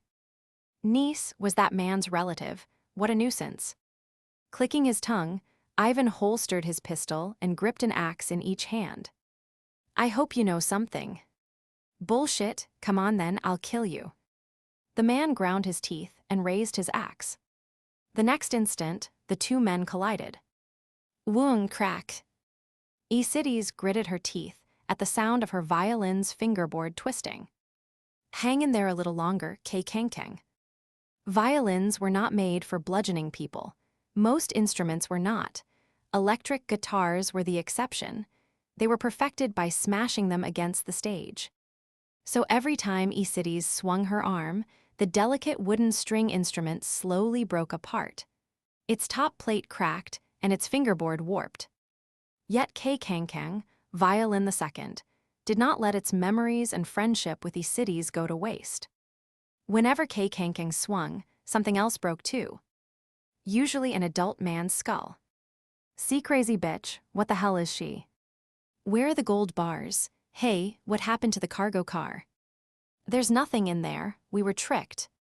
The bandits wanted to run. There were no gold bars. The army would obviously pursue them after they blew up the train, and the mad woman in front of them was beating people to death with a violin. Cities wanted to run too. She could clearly feel Kay Kangkang's life fading with every passing moment. Fighting frightened her, and she did not even know where she was. Thwack. Crunch. Kay Kangkang harvested another bandit's teeth and finally reached the end of its life. Holding the remaining fragment of the violin's fingerboard, Cities groaned in despair. Kay Kangkang, you were a wonderful instrument. Crazy bitch, crazy bitch. Shouldn't we run? This isn't the time to fight. Damn it, do you think she'll just let us leave? Arg, what the hell is Big Brother doing? Unaware that Big Brother was caught between a monstrous old muscle man and a special operations unit officer, the bandits murmured among themselves and slowly backed away. That was a mistake. The daughter of Einar the Slaughterer took after her mother in many ways, but her anger, fighting spirit, and skill at combat came entirely from her father. To drone warriors, comrades were sworn siblings. She could not let the death of her longtime comrade Kay Kangkang, an instrument just 2 years old, be meaningless. With a gentle hand, she stroked Kay Kangkang's remains, then slowly straightened. Kay Kangkang, I won't forget your sacrifice. Thank you for everything, and I'm sorry. I'll hold off that crazy bitch. You run. Big Brother. Go, at least you lot need to make it out alive. At the bandits' shout, the remaining stragglers turned and fled at once. With tears welling in their eyes, they ran toward the main camp where Big Brother should have been. After watching them go, the bandit turned to Cities with a resolute expression. You misunderstand, my lady. We had no idea you were on this train, but if you spare us, I'm willing to testify in court. Krasilov is a country governed by the rule of law, isn't it? Please spare me. The bandit threw down his weapon, fell to his knees, and shouted. It was a wise decision. The bandits who had fled were, at that very moment, sweating coldly between an enraged huskarl and an enraged Annihilation Unit officer. You think bringing a few more lackeys will change anything? There are many survivors, but it changes nothing. The two men, who had been hacking at each other with axes, shouted at once as they saw bandits running from the train. Cities, what happened to the woman who was on that train? There should have been a young blonde woman. Is she safe? My niece, is she safe? Ivan paused at the man's cry. Wasn't that man over there the relative he meant? Ivan glanced at the man who had been struck unconscious by a fragment during the fight, then groaned. No wonder it had been so difficult. For an early tutorial, the man before him was far too well-designed a boss. Ivan had wondered if he was one of those Souls-like bosses designed to stop people from getting refunds, but even then, he had too many patterns. There was no way a beginner could defeat him. Which meant, a train attack in an academy story can never kill the protagonist. A helper appears and saves them. This man had been the helper. And the tutorial boss battle had probably been designed to teach the player how to fight multiple opponents by taking down several escaped lackeys and a weak boss. Ivan sighed and put away his axes. Their edges were badly damaged, so he would have to throw them out. Weapons were mostly consumables anyway, but it was still a shame. Wait, you aren't with them. I don't know why you got that impression. The man narrowed his eyes as he put away his weapon too. You were pouring healing potion on that bastard. Explaining that it was the Annihilation Unit's interrogation method would be excessive. There was no way to convince him anyway. Ivan shrugged. I had something to find out. You should have said that first. The man had not given him time to explain. As Ivan looked at him with an awkward expression, the man saw the woman bounding cheerfully out of the train and broke into a broad smile. Niece, Essie, you're safe. Bleg uncle. Ignoring the man as he ran off, Ivan glanced at the bandits, who were terrified by the area wrecked as though a bomb had exploded, then clicked his tongue. The target was safe, and the helper had enough ability to protect the target until she arrived at St. Yansk University. Ivan himself was someone who could not let the target see him. His identity would cause problems if exposed, and Cities knew him. It had been 7 years ago, in the distant past, and Cities had only been a little girl in her mid-teens then.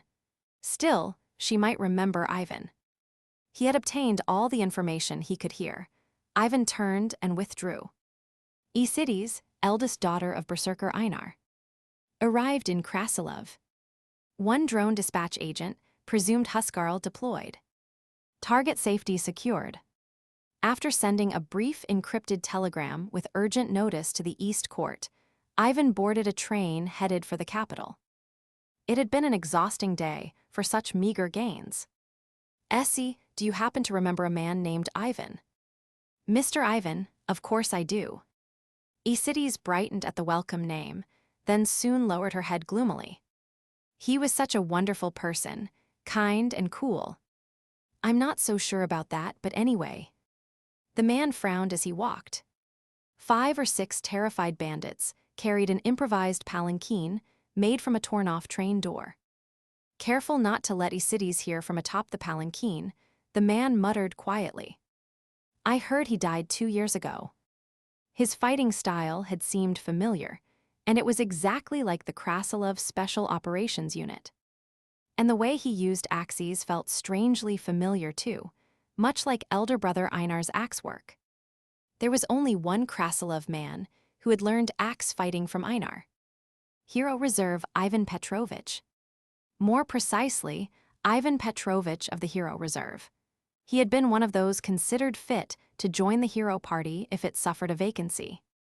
That man had supposedly died together with one of the 7 dragon generals during the extermination campaign that followed the Demon King's death. The thick beard, the shadowy woods, and his vision clouded by rage had kept him from getting a proper look at the other man's face. Still, he appeared to be one of the Royal Intelligence Organization's men. If he operated in the capital, they would meet eventually. He would make him shave then. The capital was a week away on foot. The 2 new students of St. Yansk University began their crossing by train palanquin.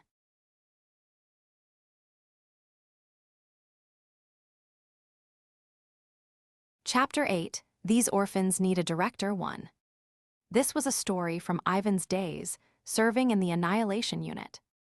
There had been generals known as the 7 Dragon Generals of the Demon King's army. Each had gathered their people under the fate of an entire race, so calling them the hero of their respective race would not have been wrong.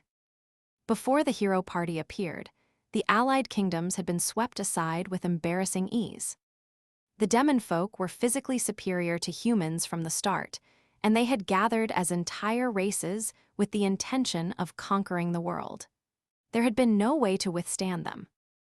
In other words, the war against the Demon King's army could be described as a war between humanity and every other race. The strategists of the allied kingdoms, driven onto the defensive, came up with an ingenious plan to overcome the crisis. To break the demon folks' unity, we must use decapitation strikes rather than fight them head-on. They would keep the front line from collapsing, throwing allied kingdom soldiers into the fray however they could. Then, in the meantime, they would send assassins to kill the 7 dragon generals and dismantle the enemy's cohesion. The demon folk were little more than a patchwork of tribal states ruled by strength. If they took out the 7 dragon generals, the commanders beneath them would each covet the vacant position and begin fighting among themselves. It was true. From a broader perspective, the hero party was no more than an assassination squad. One thrown into certain death, yet always returning alive. The kind that even the rulers of countless kingdoms could not easily touch. That was why Ivan disliked the hero party. It was far too similar to why the Krasilov royal family had decided to disband the Annihilation Unit. Even in peaceful times, We were a blade too sharp to keep in hand.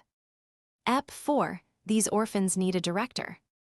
After receiving intelligence on the hero party's children and their expected academy enrollment schedules, Ivan was enjoying some pleasant leisure time.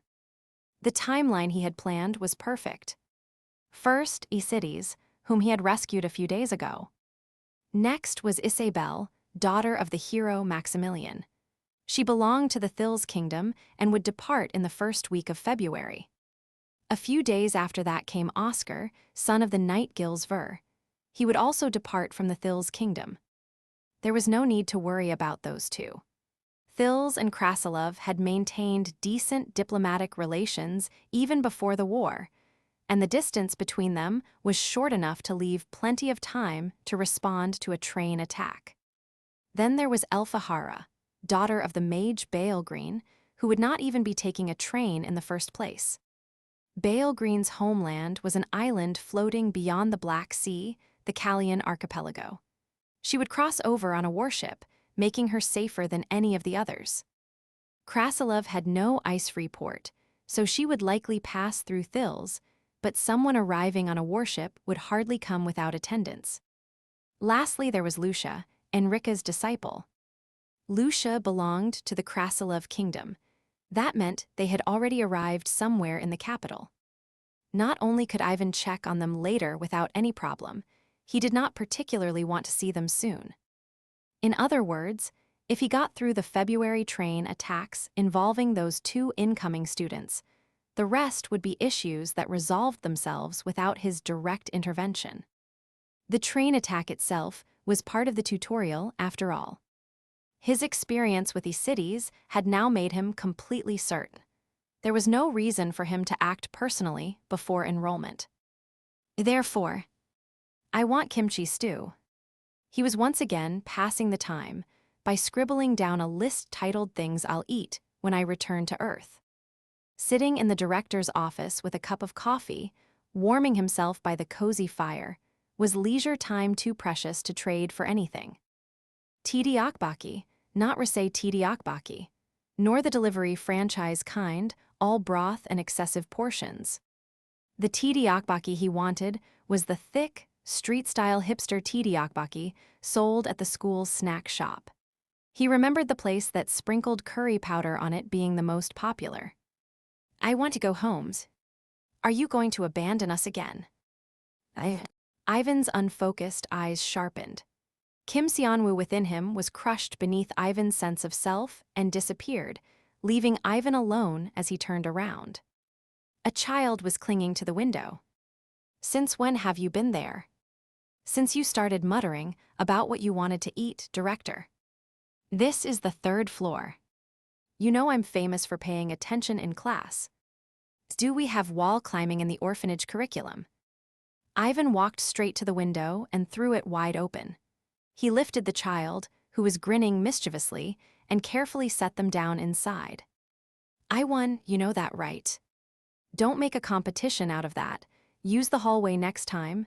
It's dangerous. I can only win if I go this far. St. Basilicia Orphanage had a time-honored game, sneaking up on the director without him noticing. It was wildly popular among the children.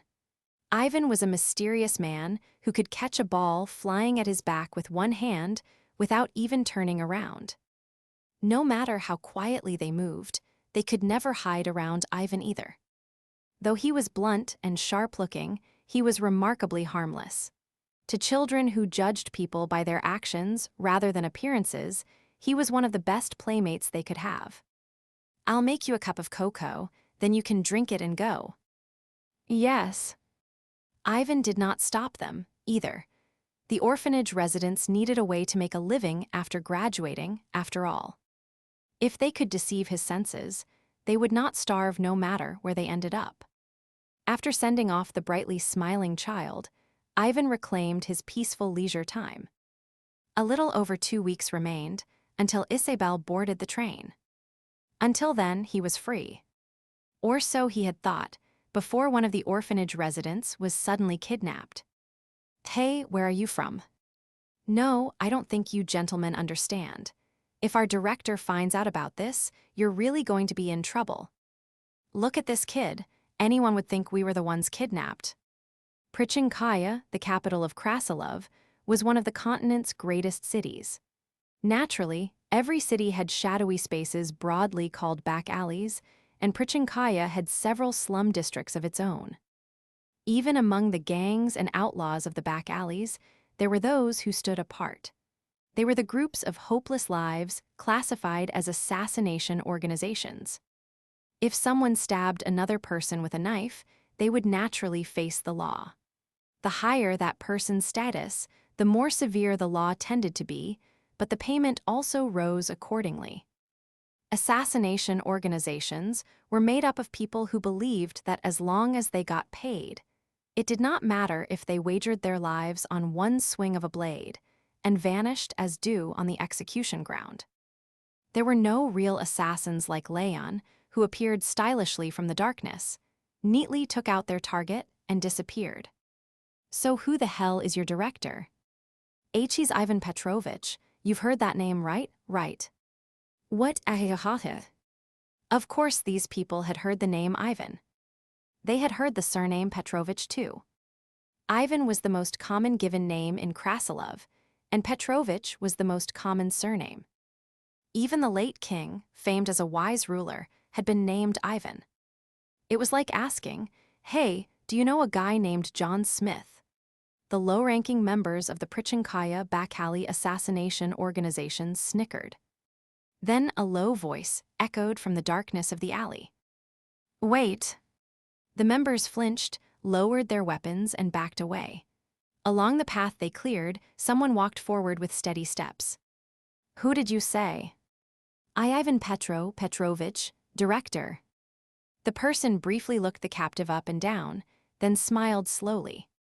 That brazen bastard said he was retiring, then built an assassination squad behind the scenes.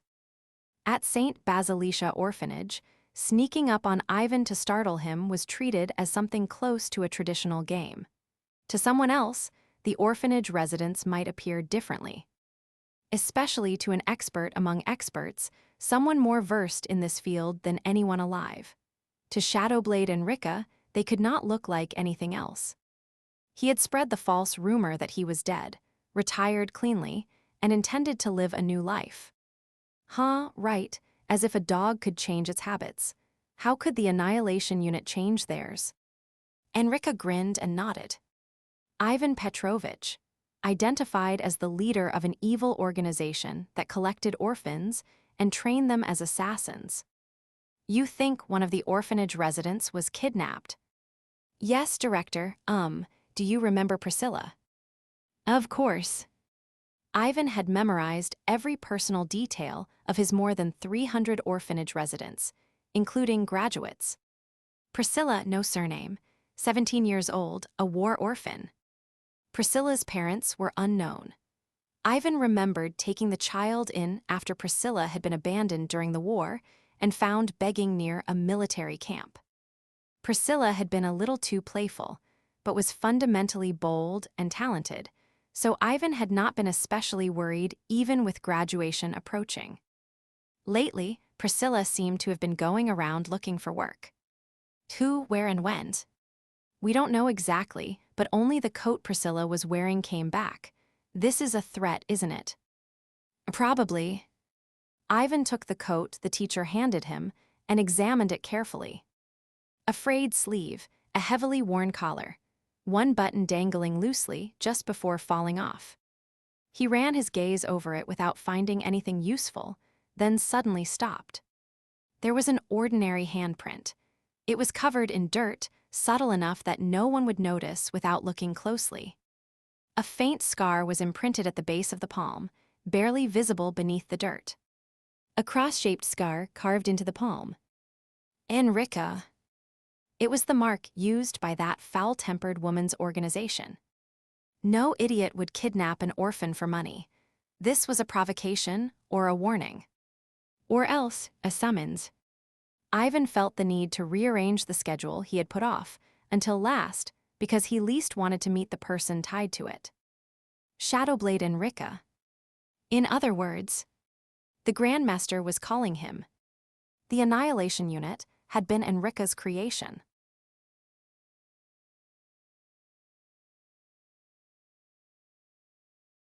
Chapter 9.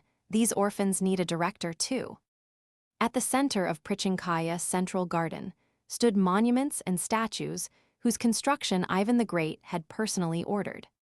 They were the statue of the hero setting out, the statue of the goddess of victory, and the statue of the nameless hero. One day, after the demon king had died and the war had ended, one of the statues disappeared from Prichinkaya Central Garden. The statue of the nameless hero. It was said that a small plaque had been driven into the spot where it once stood. Mourning them is my right. Enrica. Crown Prince Alexander had raged that it was an insult to the royal family.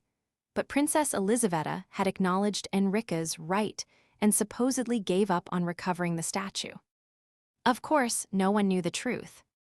There was no need to antagonize a legendary master thief who had stolen a statue overnight from a garden in the middle of the capital, right beside the royal palace, especially when that thief was also a member of the hero party that had killed the demon king. Elizaveta had handled it as well as she could. She had neither offended Enrica nor damaged the royal family's dignity. Was this inscription always here? Ivan stood in a corner of the underground sewers, looking at the statue of the nameless hero.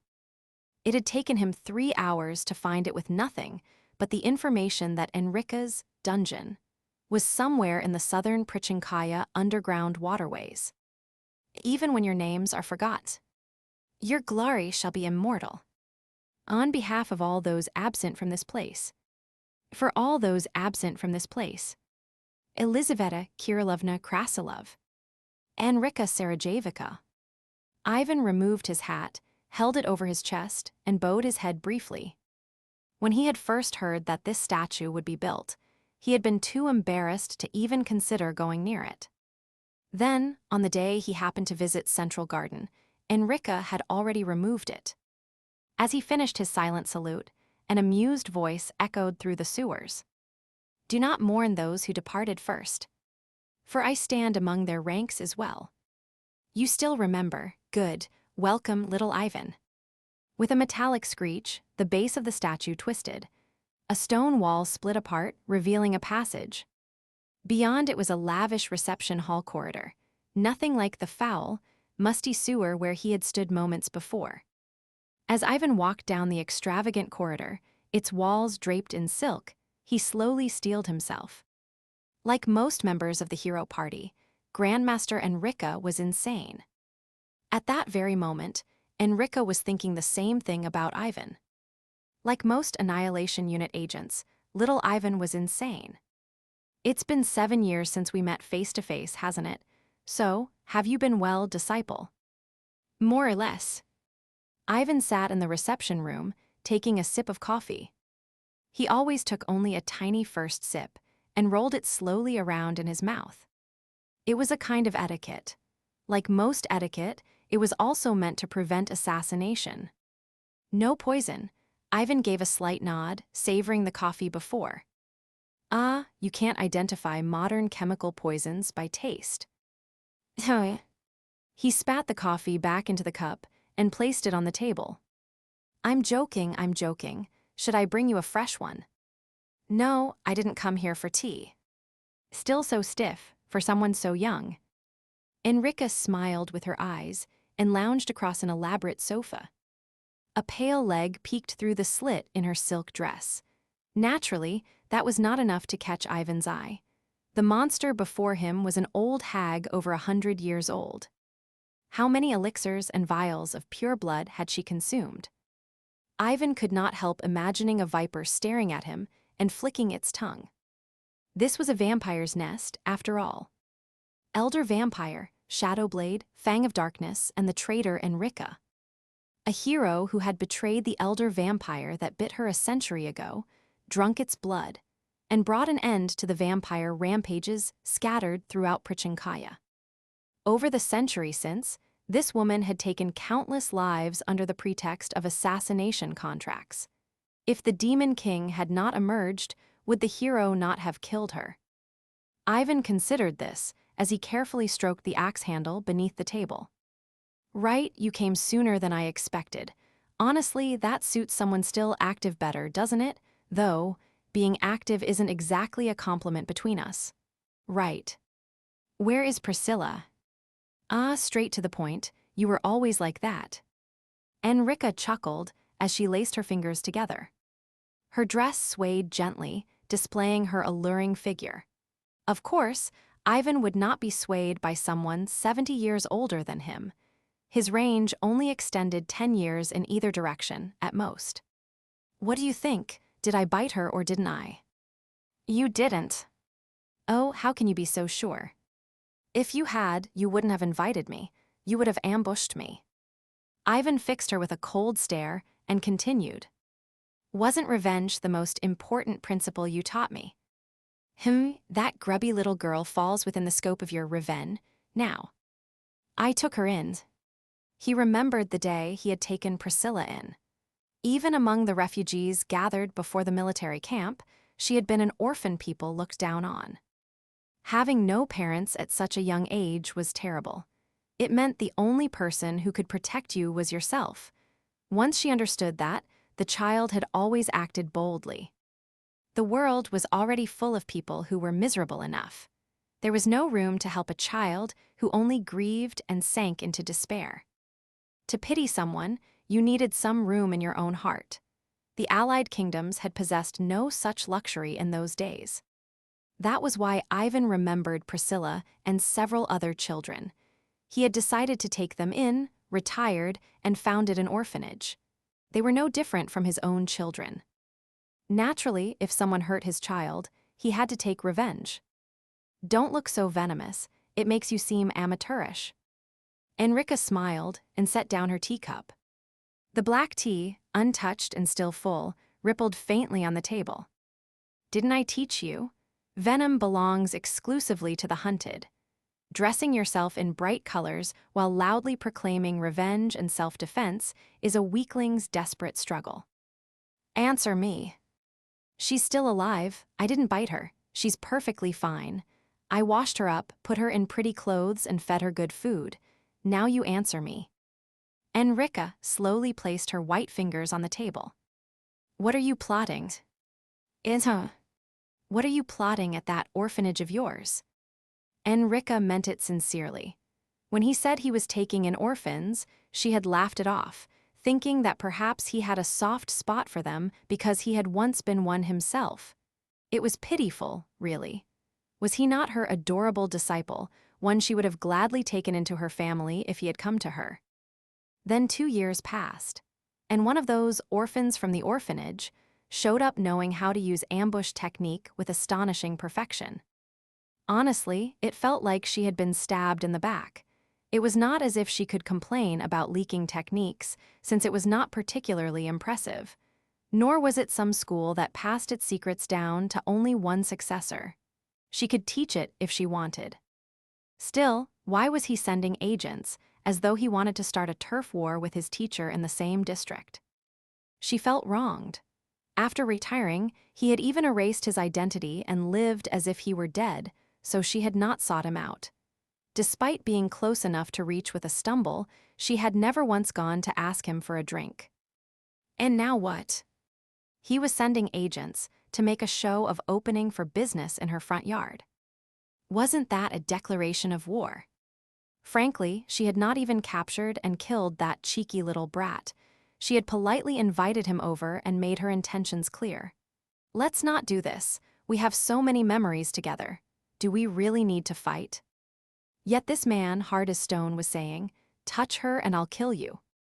It really hurt her feelings. And what was with that beard? It was driving her insane. Why was he wearing something that had gone out of fashion a century ago? That was not meant to be a disguise, was it? She certainly had not taught him that. Even as countless thoughts like these passed through her head, Enrica continued to smile knowingly at Ivan. Every bit the legendary vampire who had lived a century and a member of the great hero party. What am I supposed to tell her? How much should I say? Ivan could not make sense of it. Elizaveta used him because he was undercover. His past had been thoroughly cleaned up. His name was ordinary enough that using it would never raise suspicion, and his appearance had changed considerably, at least by his standards.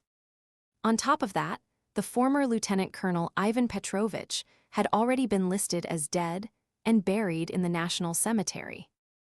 In other words, according to Elizaveta's wishes, his identity and mission were classified. Could he tell Enrica that? But did Enrica not have some sort of connection to Elizaveta? Enrica had founded the Annihilation Unit, and Elizaveta had commanded it. Both suffered headaches from their lack of information, yet smiled without losing the ease and caution of thoroughly trained agents. What the hell is that lunatic thinking? What the hell is that lunatic woman thinking? That was what they were both thinking. Is this betrayal? How could she do this to me? Is this betrayal? Did this woman really switch sides from Elizaveta to Alexander? Teacher and disciple continued strengthening their bond of mutual affection through a shared heart and mind. It was a winter night in the middle of January.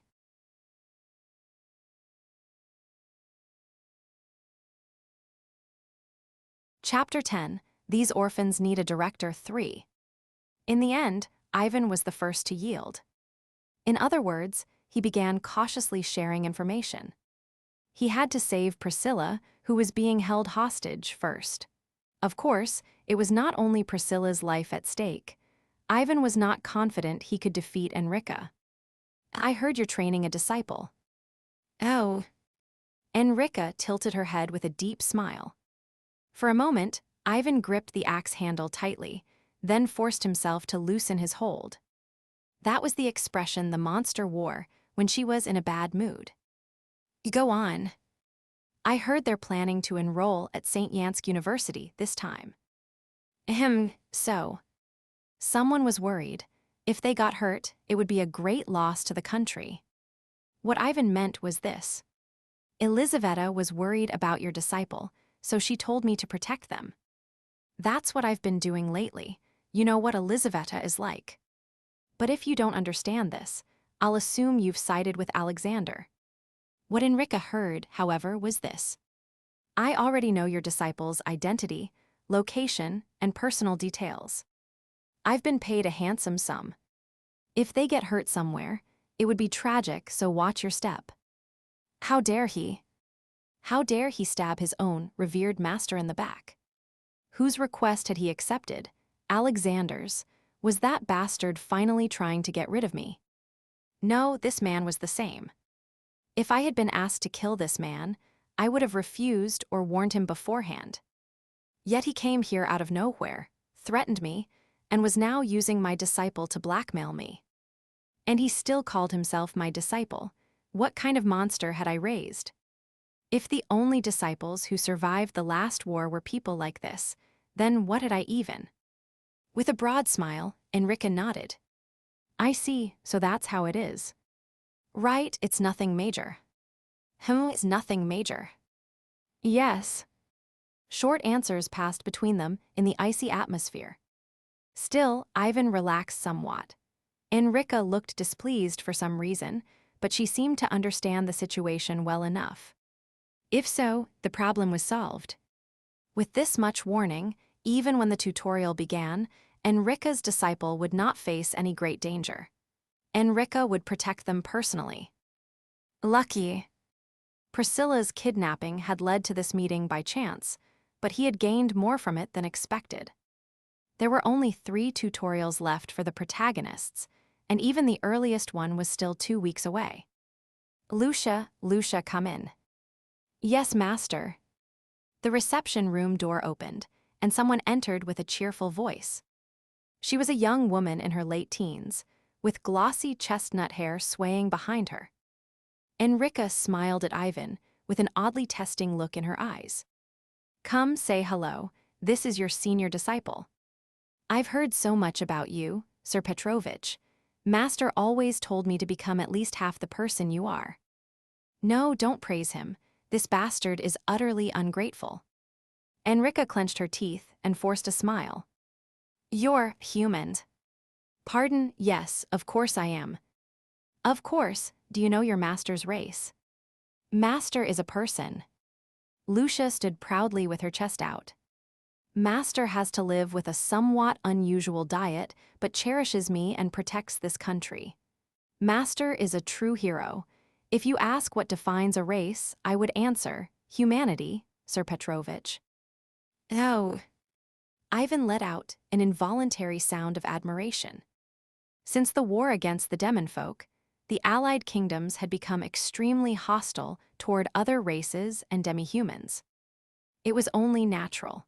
Most citizens walking the streets had lost an immediate family member to the Demonfolk. Elves were a separate matter. Despite belonging to the Allied kingdoms, that big-eared race was shunned for their unpleasant dispositions. In the midst of all that, the open-minded belief that race was not determined by species itself was the sort of thinking one would see on 21st century Earth, not in this wretched otherworld. And Enrica's expression had softened into a grin after hearing that fresh answer, which was extremely radical by this world's standards. See, I've taught her everything I know. It'll take some time before she fully masters it, but she's learned it all. If there is a hero party in the next generation, she'll be the right person for it. That was certainly true. Since she could walk beneath the sun, she would fit the hero party even better. And Enrica's words, "I've taught her everything, but mastery will take time," gave Ivan a certain conviction. Is she talking about a skill tree? In ordinary games, characters often learned skills automatically as they leveled up. It was obviously strange. Did that mean an idea simply popped into their heads while they were adventuring or whatever? But apparently, this game worked like that. I've already learned it, but I lack experience and proficiency. Was there any better way to put it? Ivan nodded. She's a disciple I'm proud of. She's a better person than I am, no, better than all of us. She's a precious child I found in my old age, so I don't want to kill you, Ivan. Ahem. Out of nowhere, Ivan flinched and put his hand on the axe handle again. Enrica alone was burdensome enough. Could he guarantee victory in a 2-on-1 fight with her disciple, while Priscilla was captive inside Enrica's dungeon? It would be difficult. Ivan studied her hands carefully and pondered. For the sake of our memories, I'm asking you, get your hands out of this line of work. This is my turf. Enrica spoke with complete sincerity. Her words meant that one assassin organization was enough for this city. Do not earn blood money in the city's back alleys. That was not why he had retired, was it? Alexander was not trustworthy. If he wanted to involve himself in politics, he should take Elizavetta's side instead. She put all of that into her plea, desperately. And then, so it came to this after all. Ivan rose to his feet, tightening his grip on the axe handle. Enrica had sided with Alexander after all. Facing a member of the hero party was clearly overtime, but it could not be avoided. What did Alexander offer you in return? People, blood, territory. And what? If you are still allied with the Krasilov royal family, then I too will ask for the sake of our memories. Where does your loyalty lie? Hi. Enrica stared at Ivan's eyes for a long moment, then opened her mouth with cold sweat running down her face. You didn't join hands with Alexander. What are you talking about? I've never even exchanged a friendly greeting with that man. Neither have I. Ahem. Silence fell for a moment. So, you gathered up orphans and taught them assassination techniques or something. Our orphanage curriculum follows the standard educational program. Then what was that, kid? She'd properly learned the ambush technique. That was the residents' own effort. They trained diligently in various fields while looking into places to work after graduation. You didn't teach them. No. Silence fell again. So that was just a young teenage orphan who happened to walk around quietly. And Enrica had kidnapped the child, called him here, and threatened him. No, wait. Then what was that about your disciple? Why are you suddenly bringing up this kid? Elizaveta asked me. She said many children of the hero party would be enrolling among the new students this time, so I was to protect them in secret. Had you not heard? I hadn't, that little brat, seriously. Why would she ask you when I'm alive and well? Who does she think is washed up? Enrica shouted, then slumped onto the sofa. I'm exhausted. It's always like this when I talk to you. Why is God so fair? It would have been nice if he'd given you some ability to speak. That's the only thing you're lacking. That isn't true. What was this pre-modern old monster saying to someone educated in 21st century essay writing? Kim Seonwoo inside him rose up with an angry shout, only to be subdued by Ivan and sink back down. See, your senior disciple is like this. He cuts every sentence in half when he speaks, so conversations never line up properly. Honestly. Lucia hesitated, seemingly flustered by the reception room's mood, which had suddenly flared up and then deflated. You seem to get along well. That isn't true. What are you talking about? Lucia laughed awkwardly, then carefully closed the door and left. After a brief silence, Enrica picked up her black tea and spoke. Should I bring you fresh tea? It's fine. It had gone cold, but it still tasted good. Ivan came from a country where people filled espresso with ice, so he did not care much about the temperature of coffee. The parent interview for incoming St. Yansk University students concluded successfully. Director. The moment the door opened, Priscilla ran out and threw herself into his arms. Ivan carefully patted her shoulder, then pulled away. Don't take jobs in deserted places from now on. Yes, I was really scared. It's all right now, don't worry. He took a handkerchief from his pocket, wiped Priscilla's cheeks, and began walking. Out of the reception room and Enrica's dungeon, through the underground sewer, and back to the surface. They left the back alleys behind and headed straight toward the main road. Their footsteps continued without a word for some time, then suddenly stopped. Director. Yes. Maybe, just maybe. Under a street lamp glowing with mana light, Priscilla gripped the hem of her skirt tightly. Are you getting ready to leave? Probably. Once his preparations were complete and the new term at St. Yansk University began in earnest, he would inevitably have to leave the orphanage. He would take on a new identity as a gardener and protect the hero party's children. About 3 years, it was not so long for him. But it was different for the orphanage residents. They had spent their whole lives as war orphans, and they could not bear to lose the home they had only just found. It was a family they had barely managed to create, a place to sleep they had barely gained, a home they had fought desperately to claim. For the residents, who had always been abandoned, those 2 years were short. Yet this orphanage was their final refuge, where they did not want to be abandoned again. Priscilla continued in a tearful, halting voice. I sniff, I don't want you to go. If you sob, if you disappear, then we'll sob. Ivan took off his coat and draped it over Priscilla's shoulders. He fell silent for a moment. He had never comforted a child before. He had certainly never comforted a young girl before. The same was true even when he searched through Kim Seonwoo's old memories. Kim Seonwoo had been a freak who spent all day reading webtoons and web novels, then wrote 5,700-character hate comments every day. The rest went without saying. Ivan had devoted more than half his life to military service, and he could not easily think of ways to speak to someone other than with an axe or bullets. Don't worry, I'll visit often. Where are you going? It should be fine to tell her this much. She was practically his child, and it was not important information. Ivan struggled with Priscilla's tears as he answered. St. Yansk University. You'll definitely come back, right? I'm not leaving right away, and I'm not leaving forever. He had put too much effort and affection into this orphanage. The orphanage was practically his home.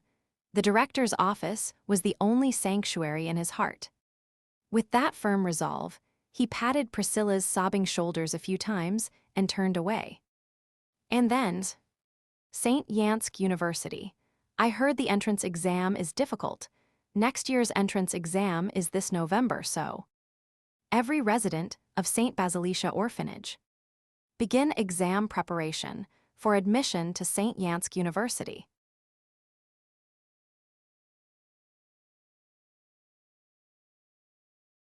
Chapter 11, The Morning Star 1. When Ivan thought of the hero, Maximilian, one memory always came to mind first. It was the bet to split the sky. It started like this. Maximilian got to his feet with the same idiotic look on his face as always, then swung his sword with bright, carefree energy. Woo-um. Woo-um. Swish. SCRI up. Perhaps the fool had attained some sudden enlightenment because he abruptly split the sky apart. Literally, the sky. With a single slash, the clouds were carved to pieces and shoved aside. A raging gale came surging in, and a tremendous roar shook the earth. As Ivan had said once before, the hero party was, at its core, an assassination squad. The sort that slipped deep into enemy lines to target the head of the Demon King's army, buying time with the lives of soldiers who were still falling on the front even now. Which meant they absolutely should not have been doing anything that loud. Have you really lost your mind? Enrica cried out in disbelief and hurled a dagger at the hero. Maximilian only smiled like an innocent fool and took it head-on. Naturally, the blade struck his bare skin and bounced right off. Why not just run around shouting while you're at it? The hope of the Allied kingdoms is right here. It suits a hero, doesn't it? Bale Green spoke in an icy tone while rapidly finishing his spell. Then, he immediately sat cross-legged and began detecting the demon folk closing in around them. Meanwhile, Gilles Ver, the aristocratic knight, wore an openly provocative smile and swung his sword. SCRI up. You idiots really come in pairs. The clouds Maximilian had cut were scattered into even smaller pieces. Gilles Ver brushed back his hair with a refreshed grin. Looks like I ended up cutting more. Good enough for loosening up. Your wrist is so loosened up it's broken. Sorry, Patricia, put a heel on it. I think that phrasing is a little insulting. After watching that spectacle for a while, Einar let out a short laugh, rose to his feet, and lifted his axe. Don't do it. I really wish you would. Men of drone live by leaving their marks upon the world. What kind of nonsense is that all of a sudden? Put the axe down before you talk. Despite Enrica's wary warning, Einar did not so much as glance her way as he strode forward. No matter how much one cuts the sky, nothing remains behind. But what if I could leave everlasting proof that Ulrich's son, the great Einar, once stood here? No, wait, hold on. Listen when people are talking. Quaangs. Declaring his grand ambition, Einar raised his axe high and then split the mountain in front of them clean in two. They wasted a whole week after that fleeing from the 7 dragon generals and the Demon King's army as they came pouring out like a kicked hornet's nest. But the hero, the man called Maximilian, only laughed and said this. I split the sky. I split more of it. I split a mountain. Surely cutting something with form is a nobler feat than cutting something without form. Babbling out words that sound difficult doesn't make you smart, little boy. Old hag. You trying to die. Ivan did not know why Maximilian had been so obsessed with the sky, but he remembered that ridiculous escape with perfect clarity. That day, what Maximilian had probably wanted to see as he carved through the night sky was this. Even between the loathsome black clouds wrapped around the Demon King's domain, the morning star was still there in its place, shining on, merely hidden from sight. That was the kind of place the hero party had been, a den full of lunatics, madmen, psychopaths, and paranoics. And among them, the hero was the most insane of all, and the one who had shone brightest. Gilles Ver, who had wanted to stand above everyone else, had been invested as the defender duke of the Till's royal house. Einar, who had wanted to leave behind great achievements, conquered his homeland and built the first unified kingdom in Drone. And the hero, Maximilian, had probably only wanted to confirm that hope still remained. That was why Ivan did not like the hero. He merely admired him. Even after the man had turned his back on the world and gone into seclusion, Ivan still did. Did he retire because he found hope, or did he let it go because no matter how much he cut away the black clouds, he could no longer see the morning star? It had been more than 4 years since that cheerful man disappeared. The world still remembered the hero, but it was slowly forgetting the individual called Maximilian. Ep. 5 The Morning Star. 2 weeks passed in the blink of an eye. It vanished before he knew it, even though it did not feel like he had done much besides rest, which made Ivan think of terminal leave as he watched the scenery sliding past outside the window. He was on the way to Till's, and this time he was not alone. He was traveling with 5 men who kept nervously watching his face. Wow, a terror attack really happened. How did you know? You nailed the time, date, and place exactly. They were agents from the Krasilov Counterintelligence Command. Dmitri, that aggravating junior of his, had foisted this lot on him. When Ivan returned after stopping Isidis's terror attack, Dmitri had seized his hand and swung it around in noisy excitement, as though apologizing for doubting him. But the bastard's eyes had not been smiling at all. Naturally, a man who had spent 4 years living quietly in retirement, half like a vegetable, had suddenly predicted a terror attack against a state dignitary. That alone was a problem. Anyone else might have gone, "Wow, that's amazing," and let it slide, but this one belonged to the Krasilov Counterintelligence Command. He was even a senior officer with the rank of lieutenant colonel in the investigation headquarters. So his eyes were plainly saying this. "You planted someone, didn't you? Come on, be honest. I'm genuinely curious. How did you manage to build an intelligence network without us noticing? Care to pass along the know-how?" Without an appropriate explanation, Ivan would have to endure endless suspicion and verification from now on. The process of solving the Academy's formula could not be explained without a monopoly on information.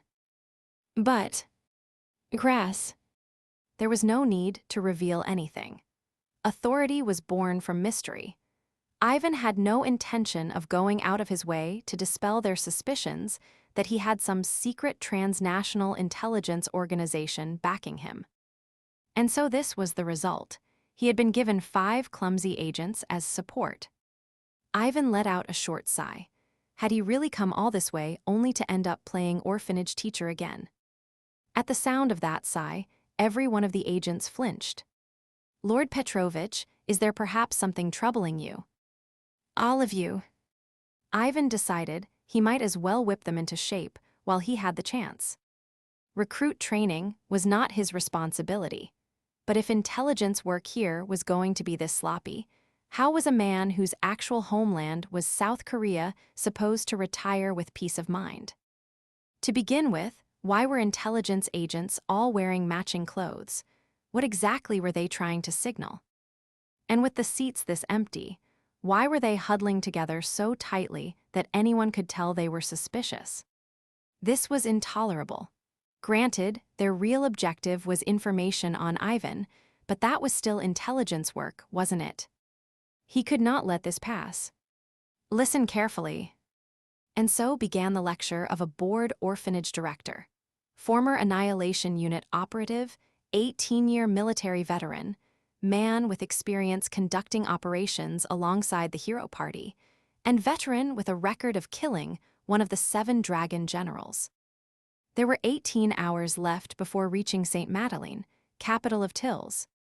Time froze solid for the agents. Is he really not coming? Until the moment she boarded the train bound for Krasilov, Isabel kept sweeping her gaze across the platform. The higher hope rose, the worse disappointment crashed down. And though disappointment was all she ever seemed to get, she still searched the crowd with hope in her heart. Carefully, one by one, with the anxious thought that maybe he might be hidden among them. Even by the time the train let out its long burst of steam, the person she had been waiting for never appeared. Miss, please do not worry. That gentleman is always thinking of. Thinking of me? Yes, maybe. Isabel answered coldly and turned her head away, sharply slapping aside the hand that had been patting her shoulder. The neat, polished knight the Till's royal house had attached to her as an escort officer stepped back with an awkward smile. Idiot, moron, worthless fool.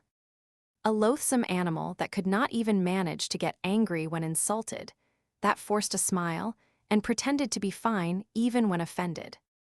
To Isabel, most people were animals, not in the biological sense, but in the sense that they were nothing more than beasts. Father. Her memories of Maximilian, the hero, were faint.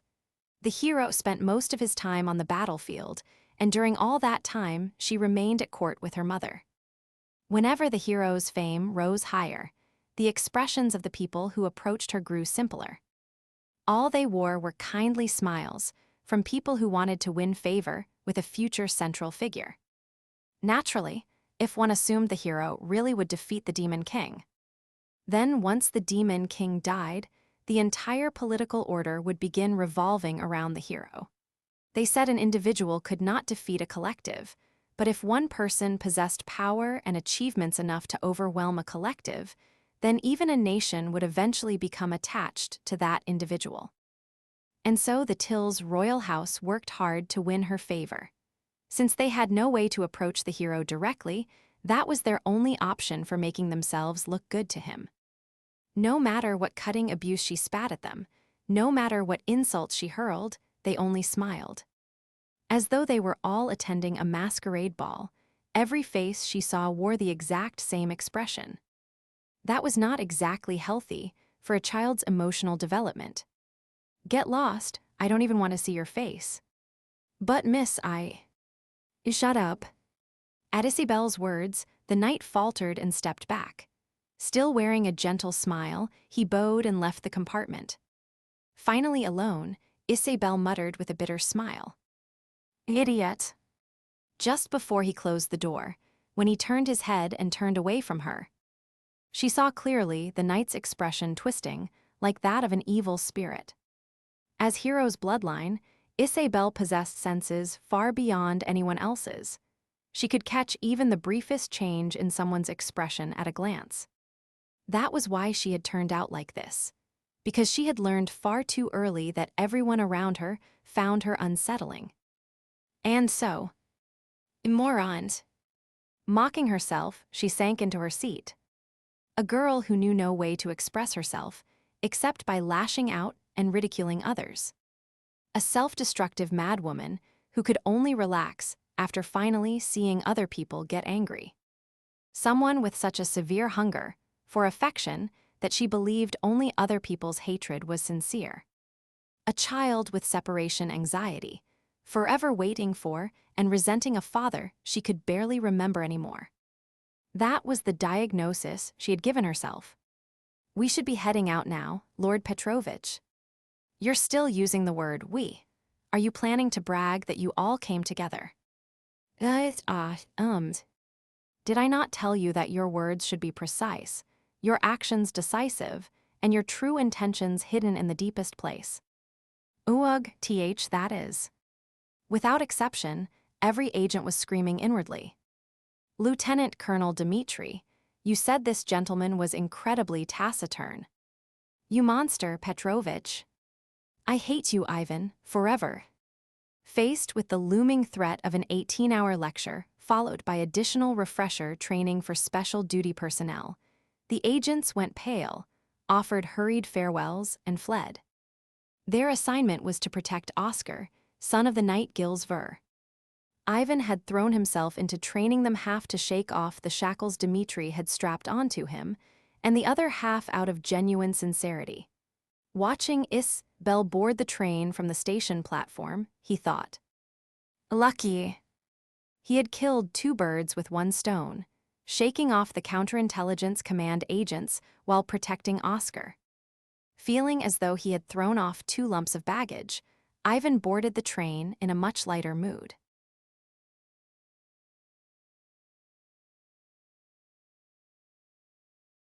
Chapter 12, The Morning Star 2. The express train departing St. Mataline in Tils and arriving at Prichinkaya in Krasilov passed through 4 military zones.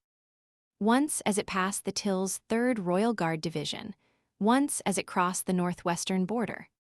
Then once through the Krasilov Border Defense Division, and once as it passed Prichinkaya Defense Headquarters. The front lines against the Demon folk were close enough that the area was blanketed with an absurdly thorough military presence. By process of elimination, that meant there were only 3 possible places for a terrorist attack. Out of the roughly 30 stations this train passed through, only those 3 had no reinforcements within a day's distance, sparse populations, and difficult terrain. 1. The train carrying Ivan and Isabel passed the first ambush point. No suspicious figures tried to interfere with the tracks. No magic bandits rode alongside on horseback, raining down magic or artillery fire. 2. The train sped through the second ambush point as well. After staring out the window, Ivan sighed and sat down. A few hours later, the train passed the 3rd ambush point in silence. What? The train had now crossed the Krasilov border. If it kept going straight, it would reach Prichinkaya within a day. All that remained was the plains and 1 mountain range. It would pass through a forest along the way, but a division-sized force was stationed nearby. That meant an attack should no longer be possible, no matter how hard someone tried. Ivan anxiously ran a hand over his pistol. Was I wrong? Hadn't the tutorial been standardized as a train terrorist attack? Then had cities simply been terribly unlucky? Or had the tutorial in the original game been designed differently for every character? He had expected each character to follow their own unique story, but the opening couldn't be too different. This was supposed to be an academy story. It had to be. Ivan bit his lip. What was he supposed to do if he had misjudged things again? If this wasn't even an academy story, did this damned other world have an ending at all? Should he kill himself? Was there any answer other than suicide? He couldn't judge the ending if he couldn't predict the genre. The worst possibility was, if the ending belonged only to the protagonist. What if the previous war, that conventional hero RPG, had been this world's true nature? Wasn't the hero's retirement decisive proof? Why had the hero chosen to withdraw from the world? Had that been the man's ending? Then what of the world left behind? What about us? No, what about me? What should I do? Ivan's thoughts twisted into an increasingly tangled knot.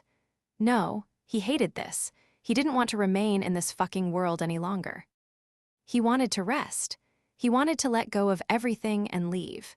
He wanted to lie in a soft bed in a comfortable home with working heating, wrap himself in a microfiber blanket, and sleep for a week. He wanted to order everything. He wanted to eat and gorge himself until he burst. He wanted to talk with people who spoke Korean, about games, novels, films, dramas, and variety shows. Deaths, poverty, hunger, and fear were everywhere. Even so, this damned pre-modern fantasy world barely had a concept of welfare or leisure. He didn't want to live here anymore. GHK and GH. The man seated beside him turned pale and let out a strangled whimper. The thick killing intent leaking from Ivan's body was spreading like poison. Yet Ivan, no, Kim Seonwoo, had no presence of mind left to get himself under control. It grew sharper, denser, and so concentrated that it could actually harm someone. As Kim Seonwoo's panic steadily intensified, the train passed through a tunnel beneath a mountain and crossed a bridge over a valley. Then the carriage jolted with a deep boom. It was a warning. BOOM. Sgrage. SRRRRRUMBLE. The explosion did not stop at destroying the tracks. It collapsed the entire bridge, and the train helplessly slid down with it. The body twisted, its momentum sending the whole carriage spinning. As his body lifted, and the world flipped upside down, Ivan instinctively seized the luggage rack to steady himself and scanned his surroundings. Between the violently spinning interior and the scenery sliding past beyond the windows, he grasped the situation precisely. The train was falling. It was passing through the mountain range west of Prichinkaya. The train was falling. There had been a terrorist attack. The tutorial wasn't over. I wasn't wrong. There was still an ending left. A smile slowly spread across Ivan's dry face inside the falling carriage. Slowly, then deeply.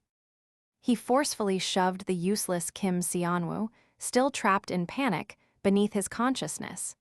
It was time to do what needed to be done. Fear, hatred, and confusion did not help with a mission. People liked to say that the head should be cold and the heart hot, but that was wrong. The Annihilation Unit taught its soldiers differently. Keep your head, your heart, and even your fingertips cold. Like Krasilov's brutal winters, like those endless nights. Cold, quiet, meticulous. The Annihilation Unit officer silently vanished amid the chaos within the carriage. He stepped onto the railing, climbed onto the luggage rack, and shoved aside the tangled piles of baggage. Up, up, up. The last thing Isabel remembered was a scattered sequence of fragments. Her body being thrown through the air, her vision shaking wildly, agonizing pain sweeping over her. The shattered window and the earth pouring in. The train's body crumpling and tearing apart. And one more thing. Gasp. Isabel opened her eyes, drenched in cold sweat. Darkness surrounded her. The incident had happened just as she was admiring the conifer forest of Krasilov passing by beneath the evening glow. She pushed herself up, pain stabbing through her body. The passenger compartment had been buried in earth. As her eyes adjusted to the dark, she could make out the mound of soil that had poured in through the broken window. Then came the sound of droplets falling. Drip, drip. Huff, huff. Ragged, shallow breathing. Are you, Huff, conscious, miss? Sir August. A man stood before her. No, he was pinned there. One arm was buried in the soil, and a long piece of rebar protruded from his side. The dripping sound came from the blood falling from his mouth, nose, and waist. Why? He had thrown himself in front of her to protect her. He had blocked the falling rocks with his entire body and taken the impact of the train's falling debris on his back. She stared at the knight in horror. As always, he wore a warm smile. Miss, you need to run, and GH, you must run, the culprit will come for you. This was aimed at you. Huff. Stop, stop, answer me, why? Why did you do something like that? Are you really an idiot? Isabel glared at the knight with trembling eyes. Did you think my father would be angered if I died? No, that man doesn't care about anyone. I know. The knight smiled weakly. Who in Tills didn't know? That strange man who had abandoned his wife and child, shut himself away deep in the mountains, and refused to allow anyone near him. At first, people had thought he had left to recuperate from the wounds he suffered after killing the Demon King. Later, they began whispering that the Demon King had twisted the hero's mind. Before even 4 years had passed, they had begun to forget the hero. From the moment he killed the Demon King, no, perhaps even before then, the hero had not been a person. The man named Maximilian had faded beneath the title of hero. Now only his achievements and myths echoed hollowly. You hate me. Yes. Then why? Because you are the hero's daughter. Even as he lay dying, the man's eyes shone with an unnaturally clear light. Even in this situation, Isabel laughed as though she couldn't believe what she was hearing. What does that have to do with anything? Do you really think my father would spare even a coin's worth of concern for his daughter? No, miss, Maximilian's concern never entered into it. But she was the hero's daughter. One person had been able to plant hope in the hearts of all humanity. I lived through those days myself, and even a great man like that left descendants and faded with time. That means he was a person. Maximilian was a person. It was a statement anyone could agree with, yet one no one could truly understand. But Isabelle was different. She was a person. She grew angry, felt jealousy, and grieved. She was a young girl suffering from a lack of affection. Her very existence meant that the hero, too, was ultimately human. And conversely, so long as someone was human, they could become a hero. That was what he believed. Even if he hated Isabelle as a person, he had no choice but to affirm Isabelle's existence. She was hope. The last seed left by the hero, its very sprouting symbolized hope in this era, when those left behind after the war struggled to rebuild their shattered foundations. It was hope that could bloom even in these ruined times. Not the hope of conscripts fighting the demon king, but hope for ordinary people trying to live from one day to the next. If the hero himself had been called a symbol of victory, then the hero's bloodline was a symbol of reconstruction, a symbol of an era beginning anew. That was why he had thrown himself forward despite hating Isabelle. He was a knight of Tills. He was the kind of man who could abandon the individual for the greater cause. He was also an ordinary man who desperately wished for humanity's reconstruction. Splendid. When he finished speaking, an arm suddenly burst from the mound of earth that had poured in through the window. The arm groped through the dirt for a while, then slowly slipped free. The cold late-winter night air swept refreshingly through the compartment. Bluish moonlight streamed in through the opening. "Knight, what is your name?" "Diane August, and yours?" "Ivan Petrovich." The earth collapsed away as a man stepped into the compartment. Moonlight at his back, a long black shadow stretching before him. "Do you want to live?" "If possible." "It will hurt." Ivan tore open the cap of a healing potion.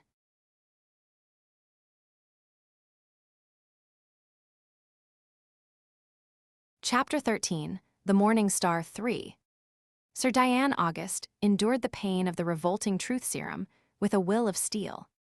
That was how Isabelle decided to remember it.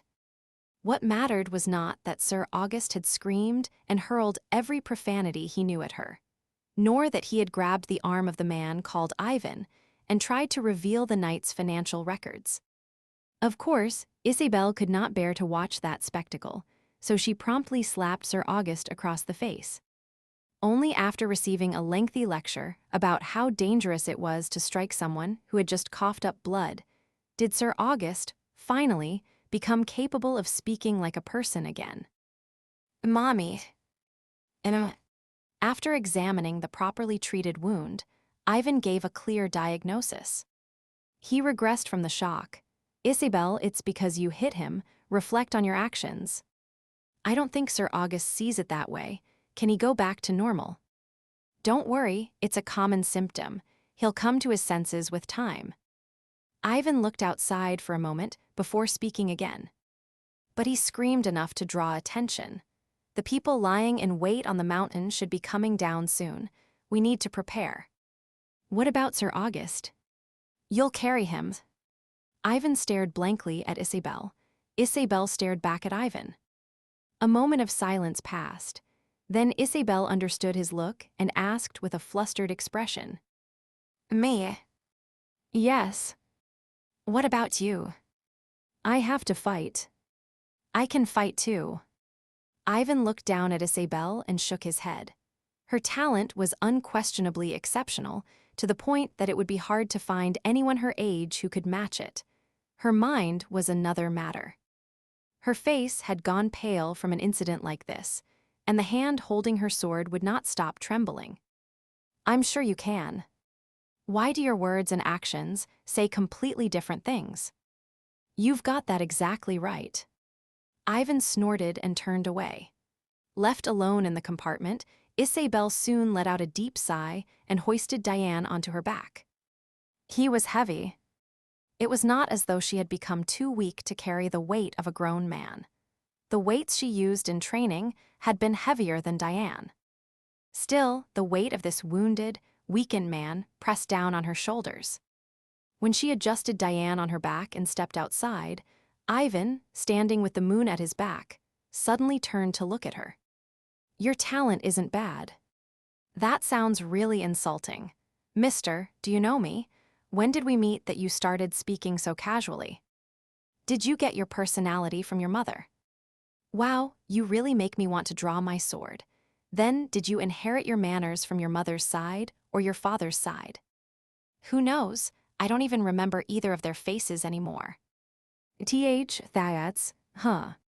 His eyes and skin made him look strangely young, but Isabel stared at the thick beard covering his entire jaw and squeezed her eyes shut. The war had ended only 4 years ago. And before that, it had lasted nearly 20 years. Of course, it would not be strange for someone his age to have lost their parents during the war. For some reason, she felt wronged. No, was it fine just because he did not have parents? Bringing up someone's parents was incredibly rude in the first place. Was it different in Krasilov? Was that just a greeting there? This sort of question about someone's parents counted as a friendly greeting in Drone, but not in Krasilov.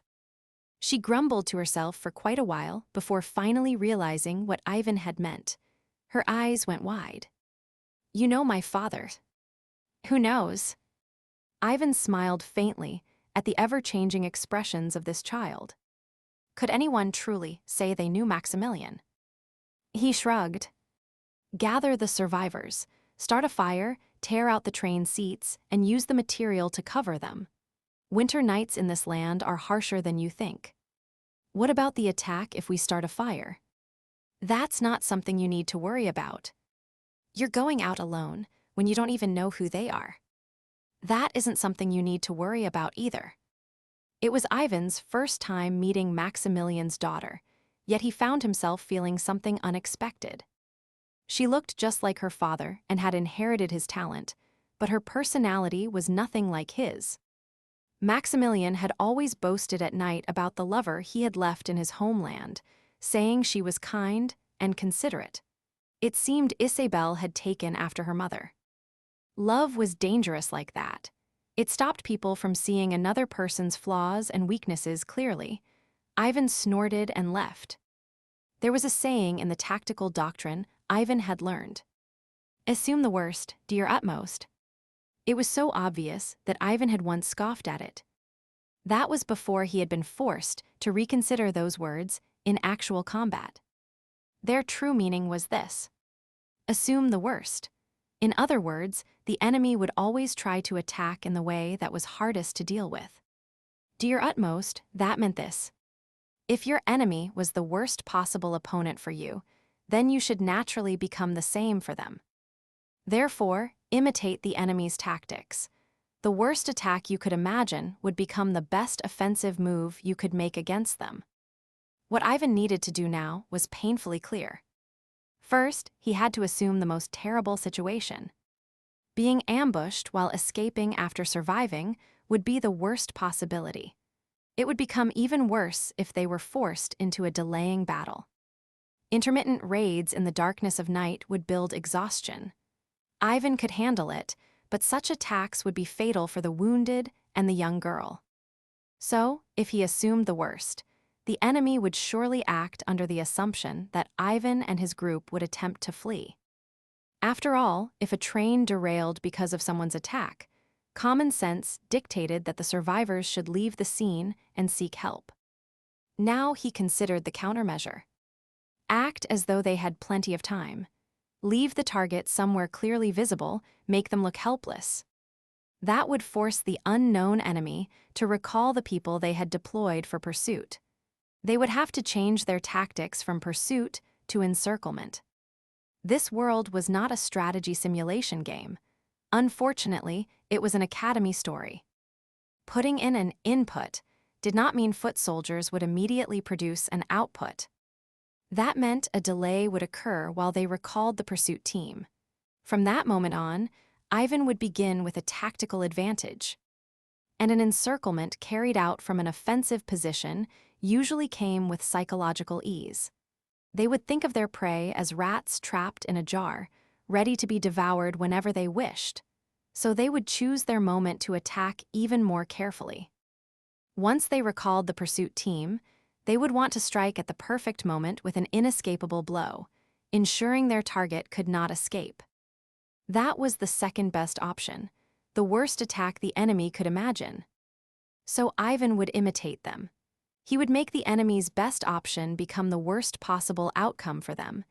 He would prepare an ambush, carefully refine his offensive, and form an encirclement. Ooh. Deep in the forest, where the night shadows lay thick, Ivan gripped the chilled gun in his hand. He quietly drew in a breath, then let out half of it in a short exhale. Crouching beneath a tree, he held his breath and slowly raised his hand. He carefully kept his shoulder and fingertips in a straight line, suppressing the tremor of his hand caused by his body's natural rhythm as much as possible. Click!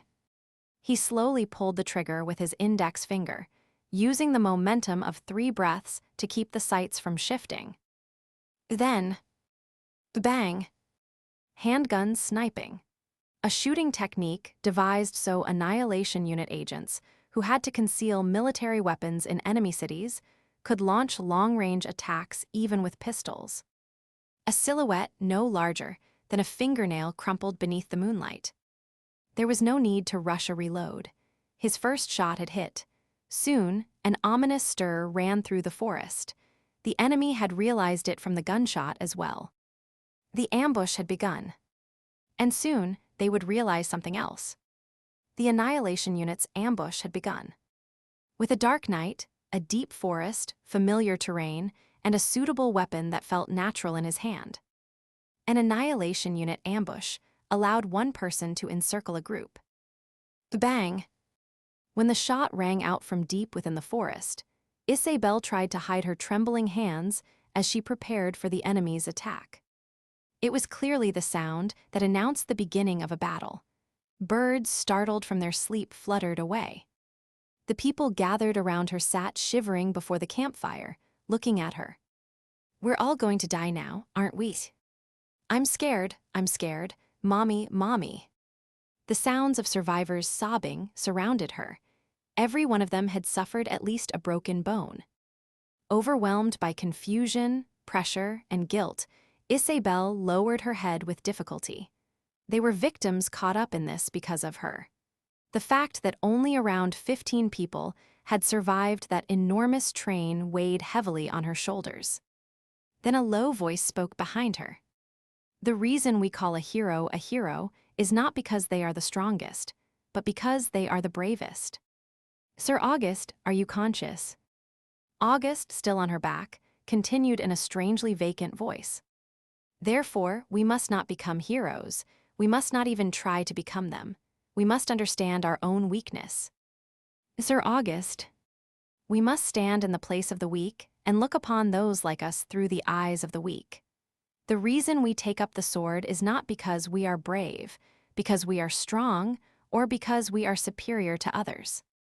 There was still no reason in August's voice.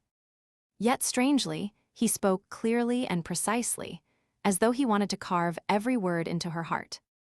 The reason we take up the sword is because it is right, because it is just. For the greater cause that must be protected. Therefore, taking up the sword is no different from giving alms to the poor on an ordinary day or helping an injured person back to their feet from time to time, because it is natural, because it is right. Sir August, so take up the sword. Do not try to become a hero, Knight of Tills. You stand here not through bravery, but through humility. Now Isabel understood what Diane was saying. This was a very old and traditional knighting ceremony. Not the title of knight granted by a sovereign to a vassal. It was the final lesson an order of knights, as a group of pilgrims, gave to its squire. Diane August came from a traditional order of knights. Even after losing his mind, he was reciting the words that had remained most deeply engraved in his heart. Take up the sword for the greater cause. Doing good is always a small and natural thing. Take up the sword not for your strength, but for your goodwill. From this moment, your name is knight. After those words, Diane did not speak again. Only his weakened breathing continued. Isabel knew Diane's history. He was an experienced veteran knight who had served since the war against the Demon King's army. Now she understood why the words he had likely heard only once, more than a decade ago, remained so clear without distortion or misunderstanding. She felt that she, too, would never forget this moment for the rest of her life. She rose to her feet and finally looked around. Many people were watching her, people suffering from cold, fear, pain, and hunger. People driven into this situation because of her. Guilt still weighed on her shoulders, but even so now. "I will." Slowly setting Diane down, Isabel stood straight before them.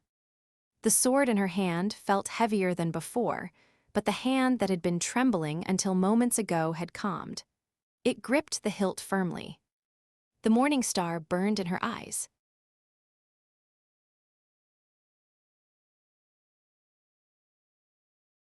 Chapter 14, The Morning Star 4. Bang! Bang! Each time an intermittent shot rang out, the enemies scattered in confusion. It was not simply because their training was lacking. If anything, it was unavoidable for elite troops.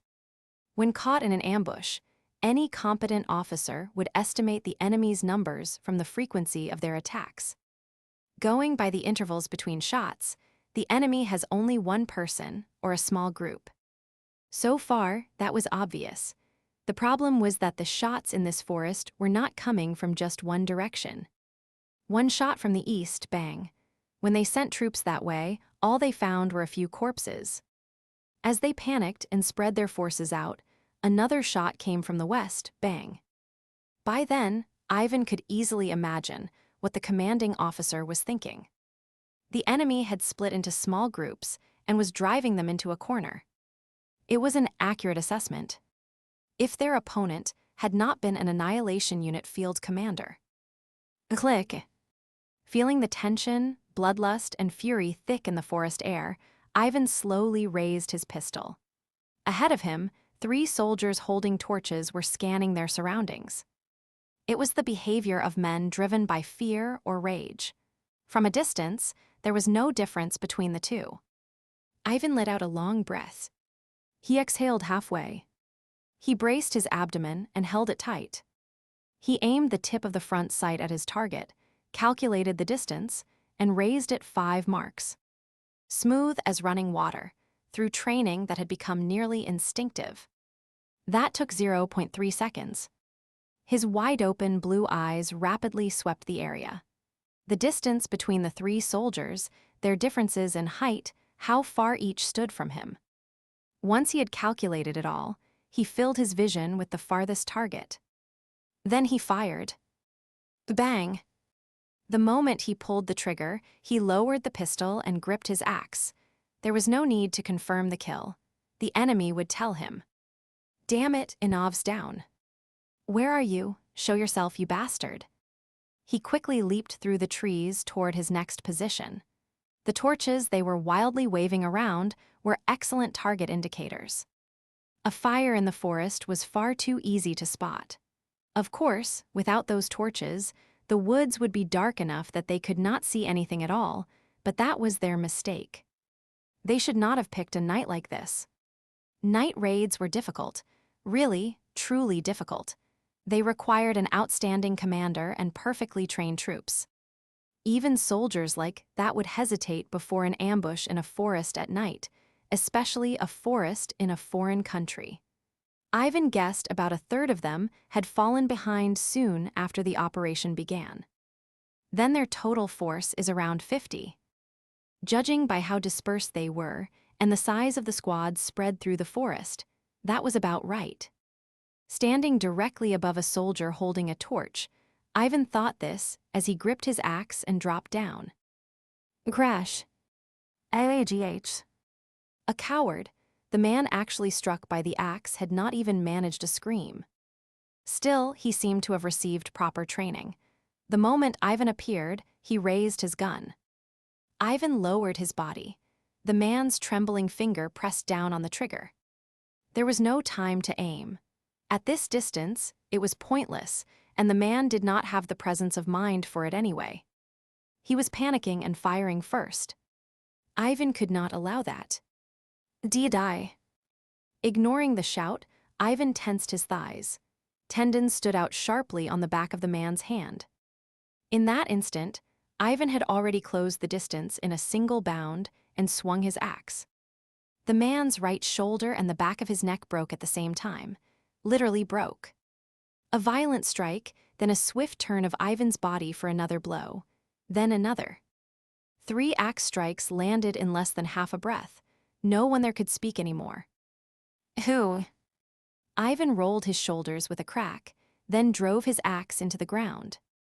He picked up the gun the nameless soldier had been holding, aimed it at the sky, tied a thin string to the trigger, and ran it over the tree beside him.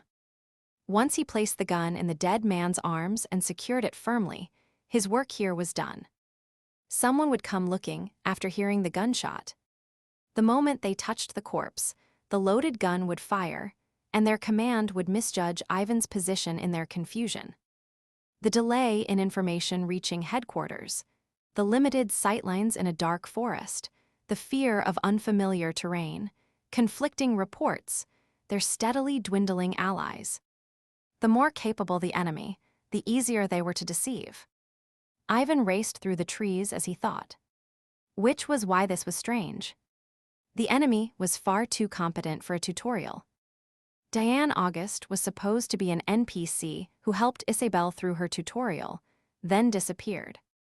Ivan narrowed his eyes. If he had not been here, could Isabel really have escaped this forest alive on her own? Considering the enemy had sufficient firearms, well-trained troops, and competent commanders. This was not a level of danger a child, who had only just turned 20, could overcome. Why is defeating the enemy not even the condition for clearing the tutorial? Games like that existed sometimes. Games where you learned the controls while running from an overwhelmingly powerful enemy. But how and where? Given the remaining distance to Prichinkaya, the odds of a clueless kid who could not even find her bearings safely escaping the forest approached zero. Even in his confusion, Ivan did not stop moving. It would not be too late to think after this was over. Captain, they've been hit again. This time, all 3 of them were cut down with an axe. Good grief, what is this? The man groaned as he rubbed his chin. It felt like he was fighting a tiger. A hunting method that slowly picked off the weak and tightened its grip around the group's throat. The answer was simple: gather the troops together. But he could not do that. His target was the hero's daughter. Wouldn't it be better to gather the men now?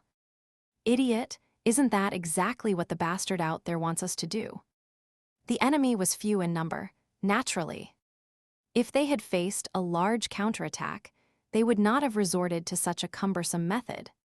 Suppose an exceptionally elite small strike force was scattered through the forest. Bang! Another shot rang out, this time from the west. Then, shortly after. Bang! This one came from beyond the north. The gunshots were gradually drawing closer to his position. They already know where we are. Pardon. They already know this is the command post, you idiot. Can't you see that? Ah, yes, that's true, but then why aren't they attacking us directly? Would it not be much simpler to strike headquarters, then hunt the confused troops one by one? Why were the enemy going through all this trouble? It was because... Bang! Bang! After 2 shots rang out from different directions, a shocking realization flashed through the man's mind. Give me your gun. Pardon, ah yes. He snatched the man's gun and fired it into the air. Bang! The man stood frozen for a moment, then let out a growl. One man. But Captain, the directions of the gunshots. Damn it, these cheap tricks. Crunch. The man crushed the gun in his hand and shouted. Those are our guns. That bastard killed our men and timed the shots. Any child could set a simple trap like that, and we fell for it. He threw the ruined gun to the ground and drew his sword. He fired the first shot and watched our reaction. To see whether we had line-of-fire detection, we reacted too quickly. Damn it. Ordinary soldiers would seek cover the moment they heard gunfire. But not the command post. Their captain possessed line-of-fire detection. The moment the shot rang out, they had immediately judged its direction and sent a pursuit squad after it. That had been their mistake. Why do you think he didn't strike here right away? Either he isn't confident he can take us on, or he can't afford to drag things out. Why would soldiers trained that well have any other reason? B, because he's alone. Exactly, damn it all. The gunshots were bait from the start. Gather the men. Hell, I didn't want to deal with that hero bastard's daughter myself. The scar across the man's face twisted. The hero's daughter. If she resembled the hero even halfway, a monster's child would still be a monster. He remembered the hero. He remembered that absurd incarnation of martial might. No matter how young she was, he could not let his guard down. Back then, the hero himself had only been a young man of around 30. The man rolled his shoulders and stepped forward. I'll handle that girl myself. Gather the men and bring me the bastard in the forest. Yes, Captain. Are you the hero's daughter? Standing beneath the moonlight, Isabel stared straight at the man who had emerged from the forest. Behind her, people huddled together in fear. A group gathered before the campfire, shivering in the cold as they watched her. Isabel shook her head. She closed her eyes, took a deep breath, then forced her heavy sword into position and tightened her grip. No. She opened her eyes. Moonlight dimly illuminated the surroundings. The man's silhouette became clearer. It was her first time fighting for her life, and her first time fighting with someone else's life resting on her shoulders. But it was all right. Because it was right. I'm Maximilian and Marie's daughter. Not the hero's daughter, but the daughter of two people. That was what she meant. The man before her let out a long laugh. The horns rising from his head pointed toward the sky. Demonfolk, Isabel swallowed. It was her first time facing demonfolk, too. Excellent. The man nodded and adjusted his grip on his sword. I am Aphilos, formerly of His Excellency, the 6th Dragon General's Imperial Guard Infantry Division, a centurion. Isabel of Tils, a knight. The night wind blew, the coniferous forest shuddered. Bang, a distant gunshot faintly echoed. The two charged at each other.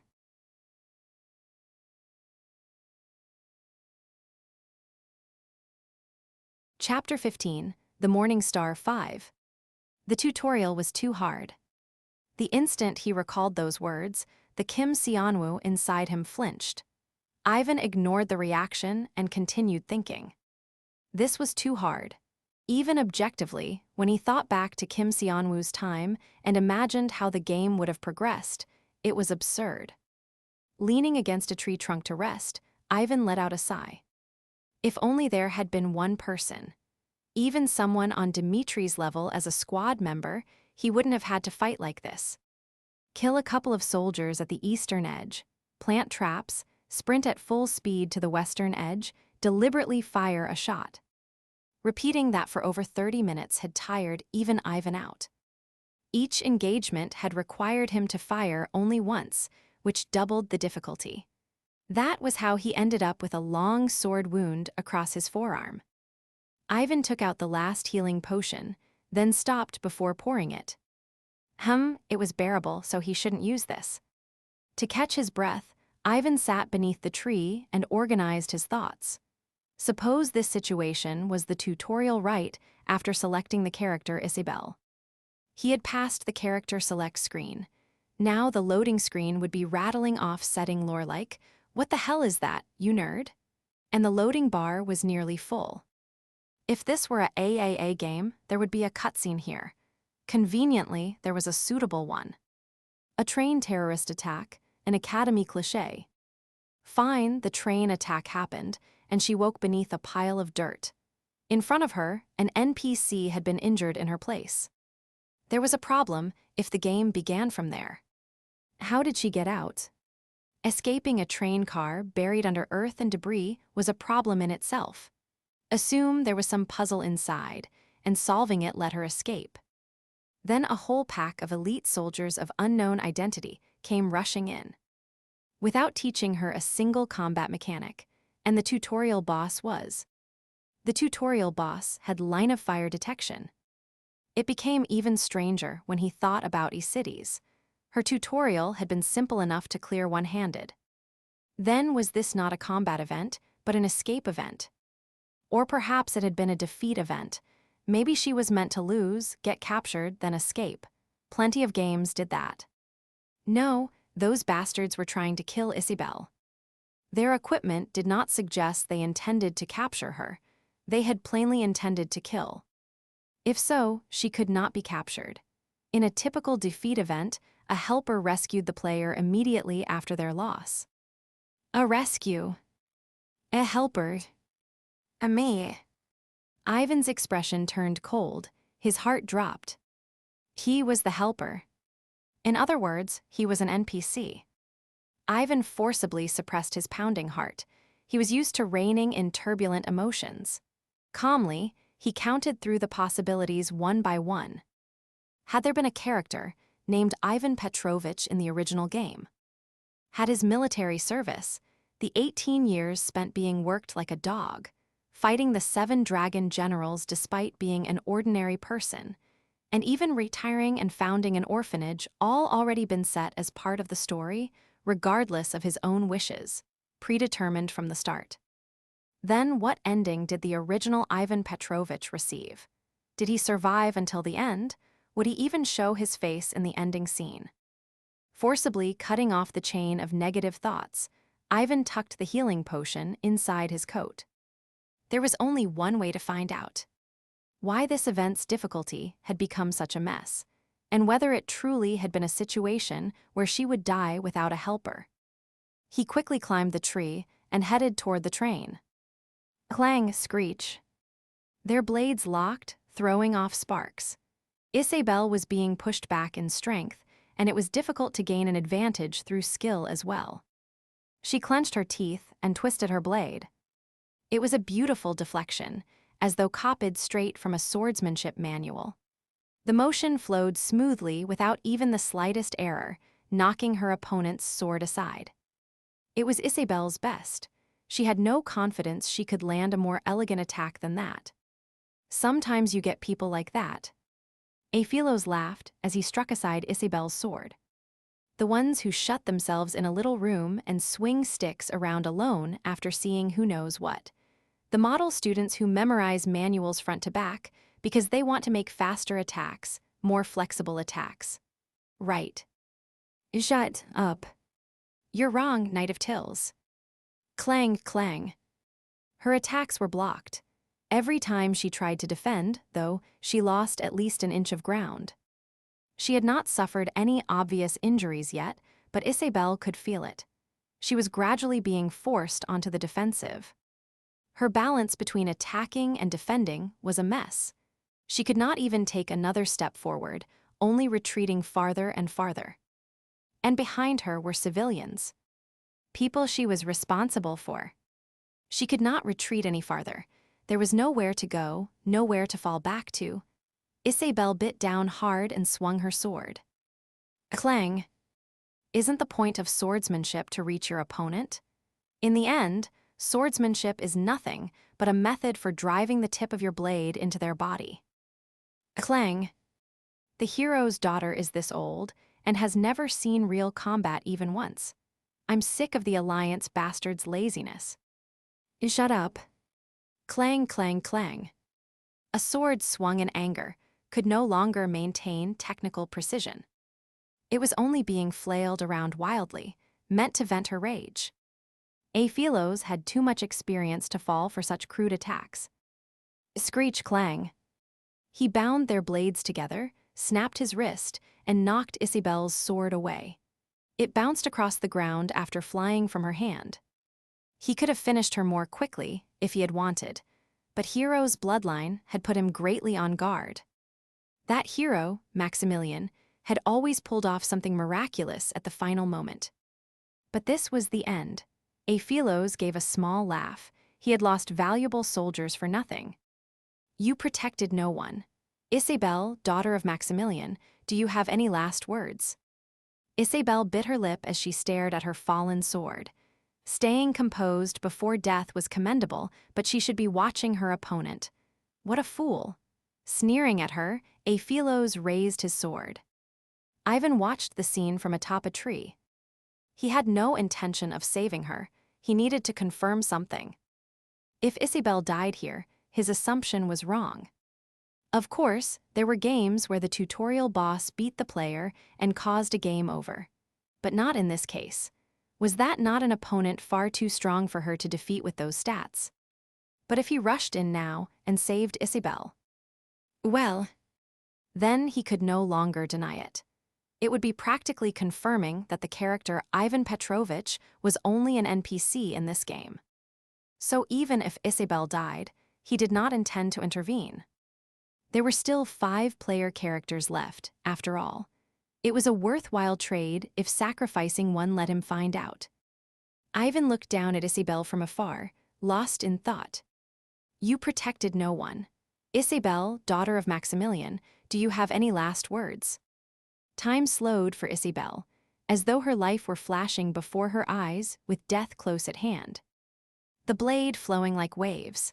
The demonfolk's face full of rage and scorn, the warped moonlight, her own ragged breathing. Her sword lying at her feet, discarded like garbage, proof of her effort and all the time she had spent. Take up the sword. She heard that voice. The words Lord Diane August had muttered while unconscious, from a knighting ceremony of a very, very old order. Her consciousness sank deeper. A vague vision emerged. Amid countless people standing in formation, one person knelt. Stand with the weak, and look upon people like us through the eyes of the weak. The reason we take up swords is not our courage, strength, or superiority. It is simply because it is right, because it is just for the greater cause we must protect. A solemn declaration rang out.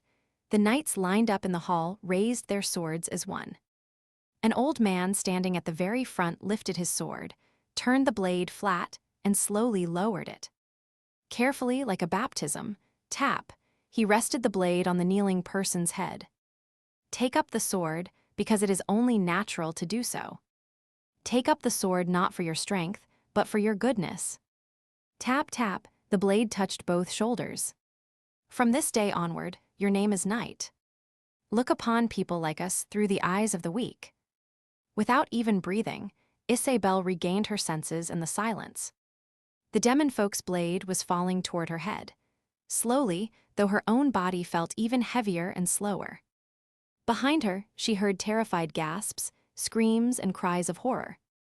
Stand with the weak and look through their eyes. Take up the sword not for your strength, but for your goodness. The voice still echoed. Yes, I will. As though entranced, Isabel reached for her fallen sword. Her hand closed around its hilt. Her body felt light, lighter than it had ever felt in her life. Every muscle in her body flexed smoothly, then gathered with strength. When Aphilos's blade fell directly above her head, Isabel was already in position. Stab. Silence fell. Over everyone, even the wind. Not even the forest wind, which had been rustling through the trees, could disturb Isabel's ears at that moment. The clouds parted, and moonlight shone brightly again. The survivors behind her forgot, even to breathe, as they watched the sight before them. The blade had stopped directly over Isabel's bowed head. And from the large demonfolk's back, a sword blade protruded like a branch. How? Aphilos could not understand what had happened. With vacant eyes, he glared down at Isabel standing below him. He could not see her expression. Her head was lowered. Yet in that moment, he understood clearly. This child, no. This knight had just taken her first step. Aphilos laughed hollowly. After the hero, now his daughter had pierced him too. He spat out a mouthful of blood and staggered backward. Clang, his sword slipped from his hand. He stumbled back, then collapsed to his knees. Who? Isabel drove her sword into the ground and fell to one knee, letting out a deep breath. She was exhausted, completely. But she had saved them. She had kept everyone behind her alive. Everyone who had survived. Excellent. At the low voice, she jerked her head up. A man was walking toward her from the distance, his steps unhurried. His thick beard hid his expression, but his blue eyes shone clearly even in the darkness. He was smiling. Blood dripped from his arm, and his coat had been ruined by scratches from branches. One look was enough to tell what kind of battle he had fought before returning. She could never have done that, had she not nearly died against just one opponent. Was that why he had said she was no help? Isabel gave a small laugh and shook her head. What about the other enemies? This one was the last. That's amazing, really. Is it? The man smiled gently, with the look of someone watching over a niece who had grown up well. Isabel laughed because, even as she thought it, the description felt exactly right. This man really did seem to see her as something like a niece. What are you doing? A treatment. He tore open the cap of a disgusting-looking truth serum and walked toward the fallen demon folk. Thank goodness. Kim Seonwoo let out a sigh. That was a relief. Ivan gave a brief smile as well. It had been an ordinary early awakening event. The kind included in a tutorial. Isabel had probably killed every enemy in this forest. Of course, in the process, everyone including the survivors would have been wiped out, leaving her as the only one alive. Because of his intervention, every survivor had lived. That was fortunate. It seemed the only variable in this world was Ivan himself. Ivan smiled in relief. Good. Learning that he was not an NPC was enough of a result. Only one task remained. What are you? A treatment. Why, me? I have a lot of questions. If the difference between Isidis's and Isabel's tutorial difficulties was normal, then how were the other children of the hero party balanced? Did he need to intervene, or could he simply watch? This was perfect. Unlike with Isidis, this time the force behind the attack had revealed itself in person. How demon folk could walk so boldly near Prichinkaya? How many more had infiltrated the academy, what they were plotting and where, and who exactly sat at the top? There was much to learn. And the Annihilation Unit had plenty of curiosity, along with plenty of ways to satisfy it.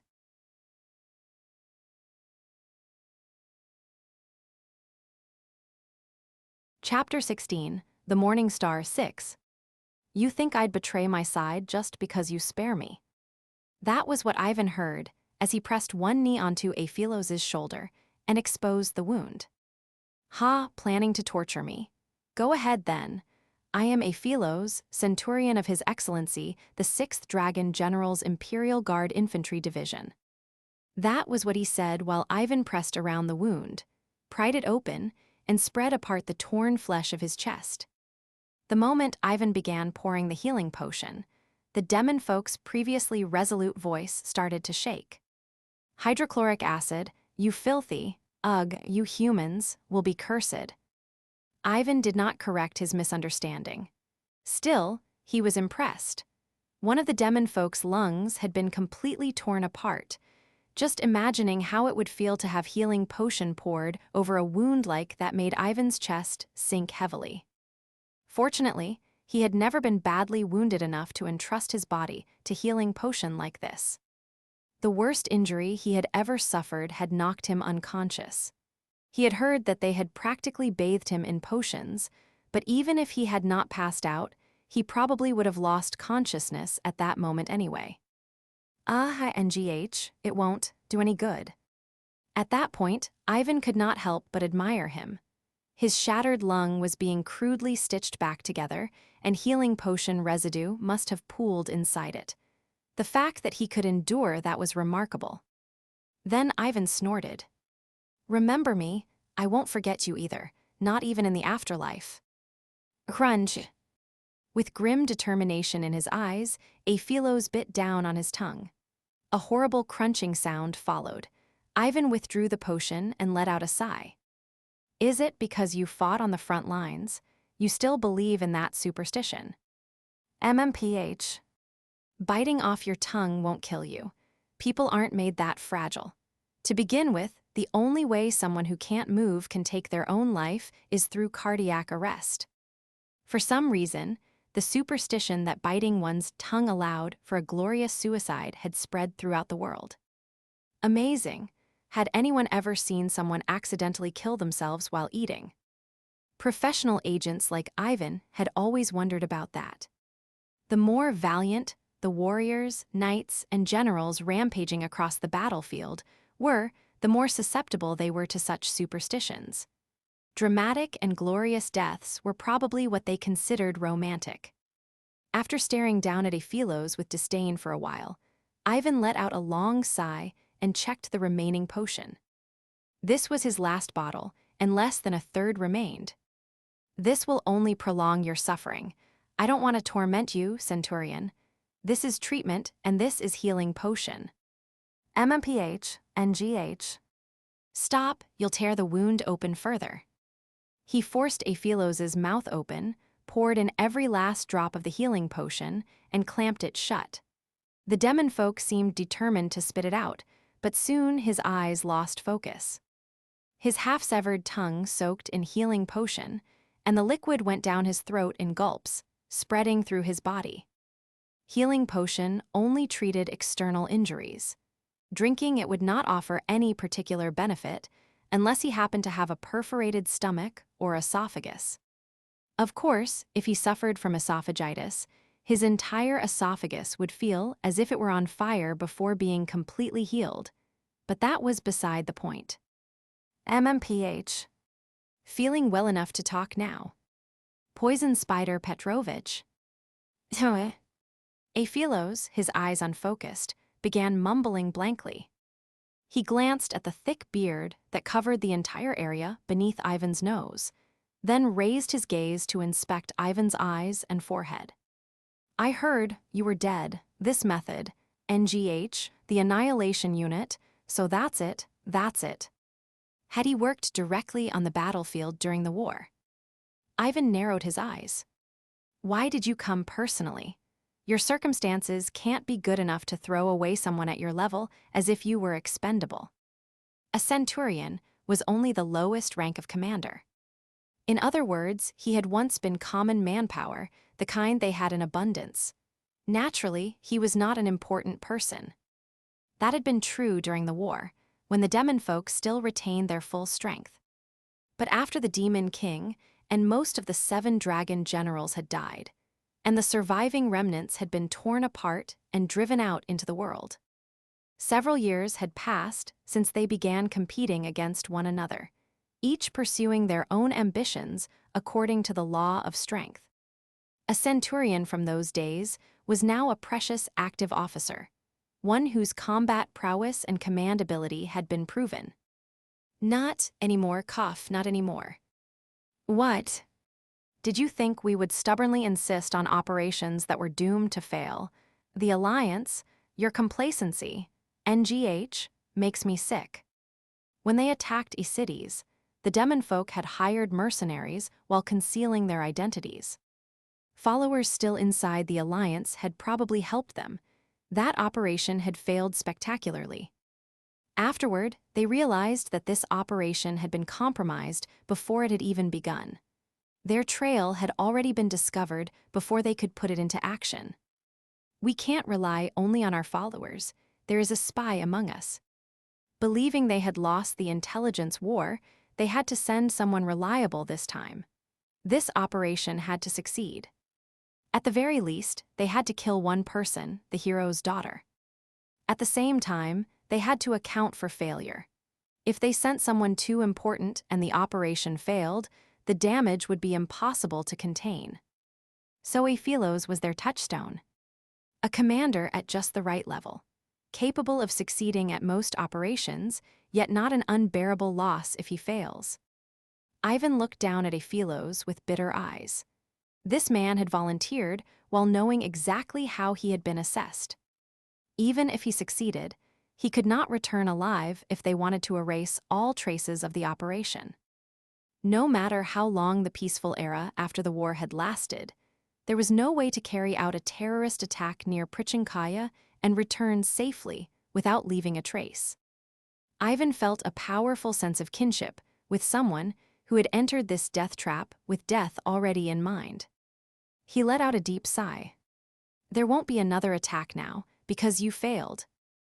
I'm talking to myself, you don't need to answer.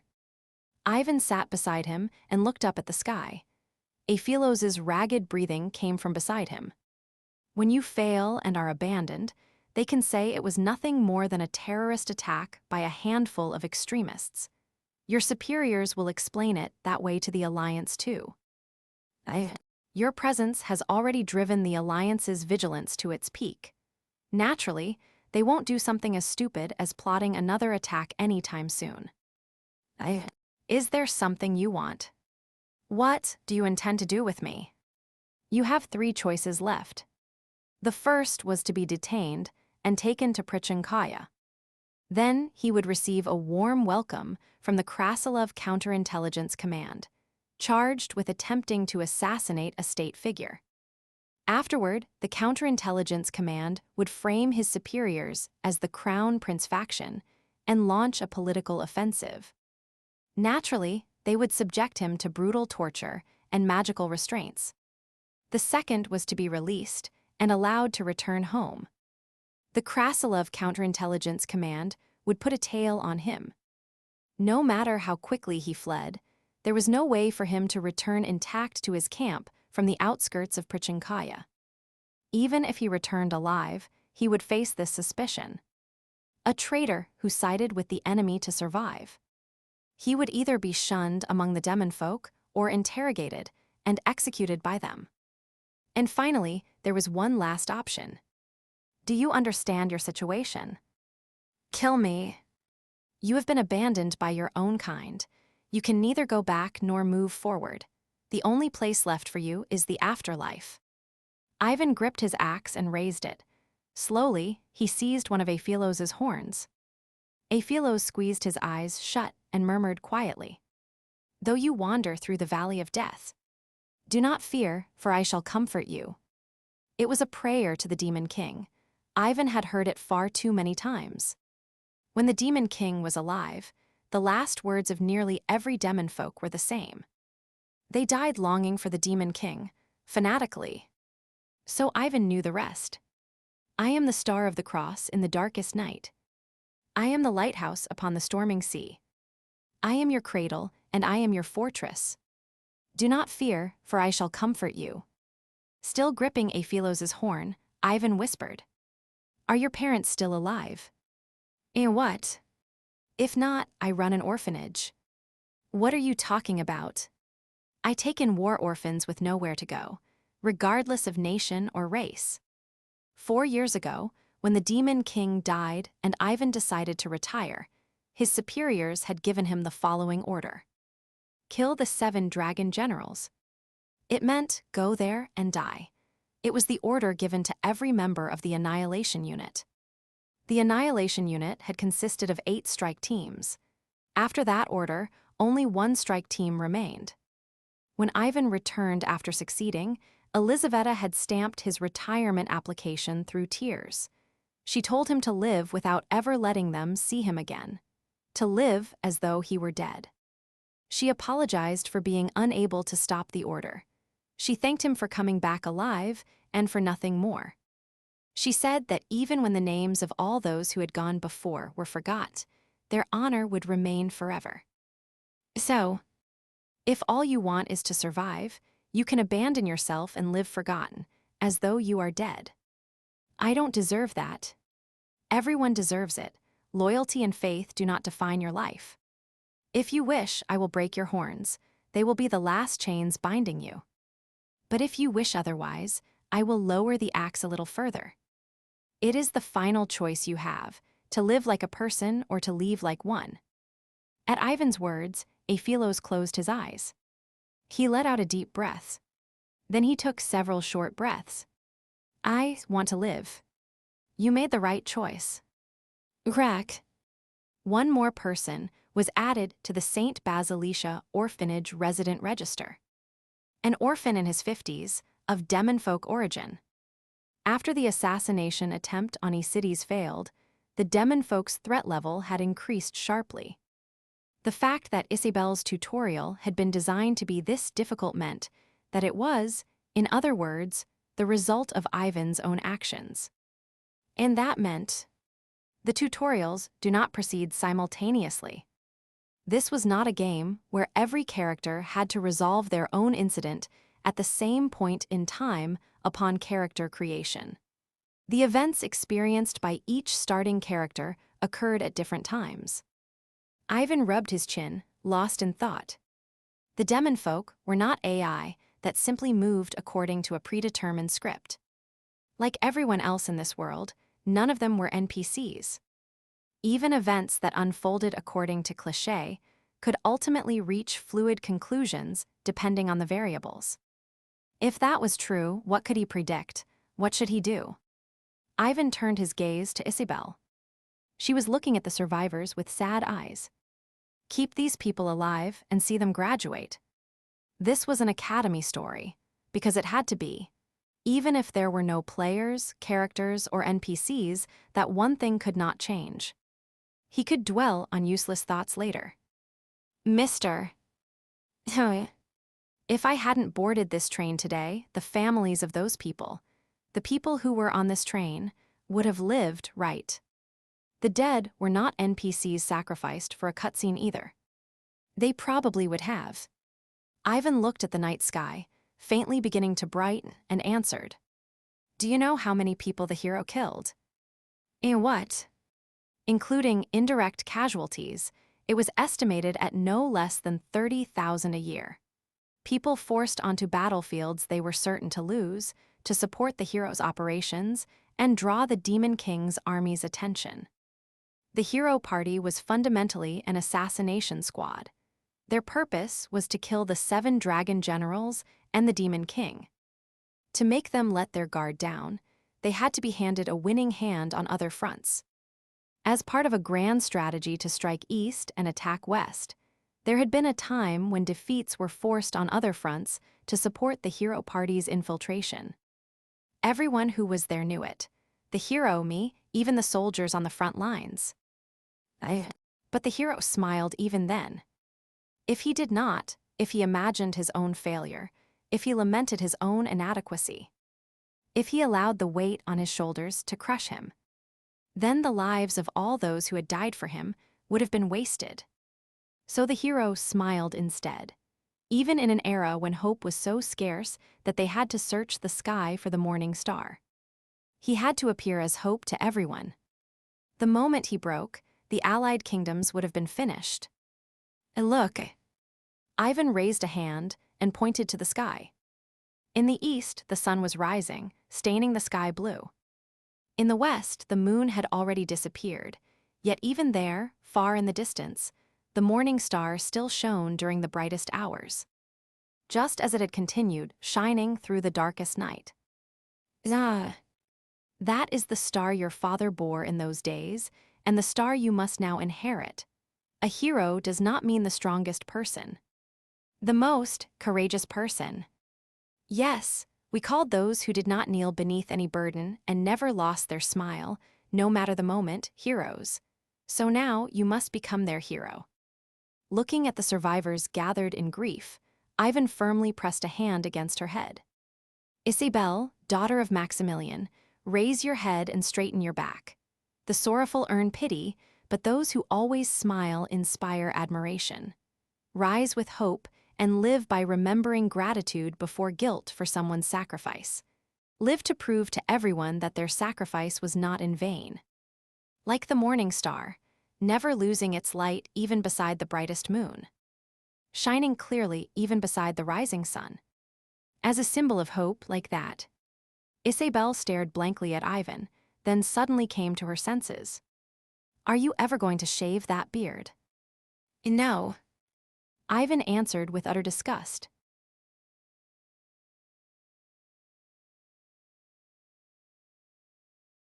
Chapter 17. The status window opened on my first day of school 1. At the end of February, the streets around St. Yansk University were packed with people. The finest educational institution, established after the war by order of the late king, was finally holding its entrance ceremony. The entrance examinations had been held last November, so the students had waited quite a long time.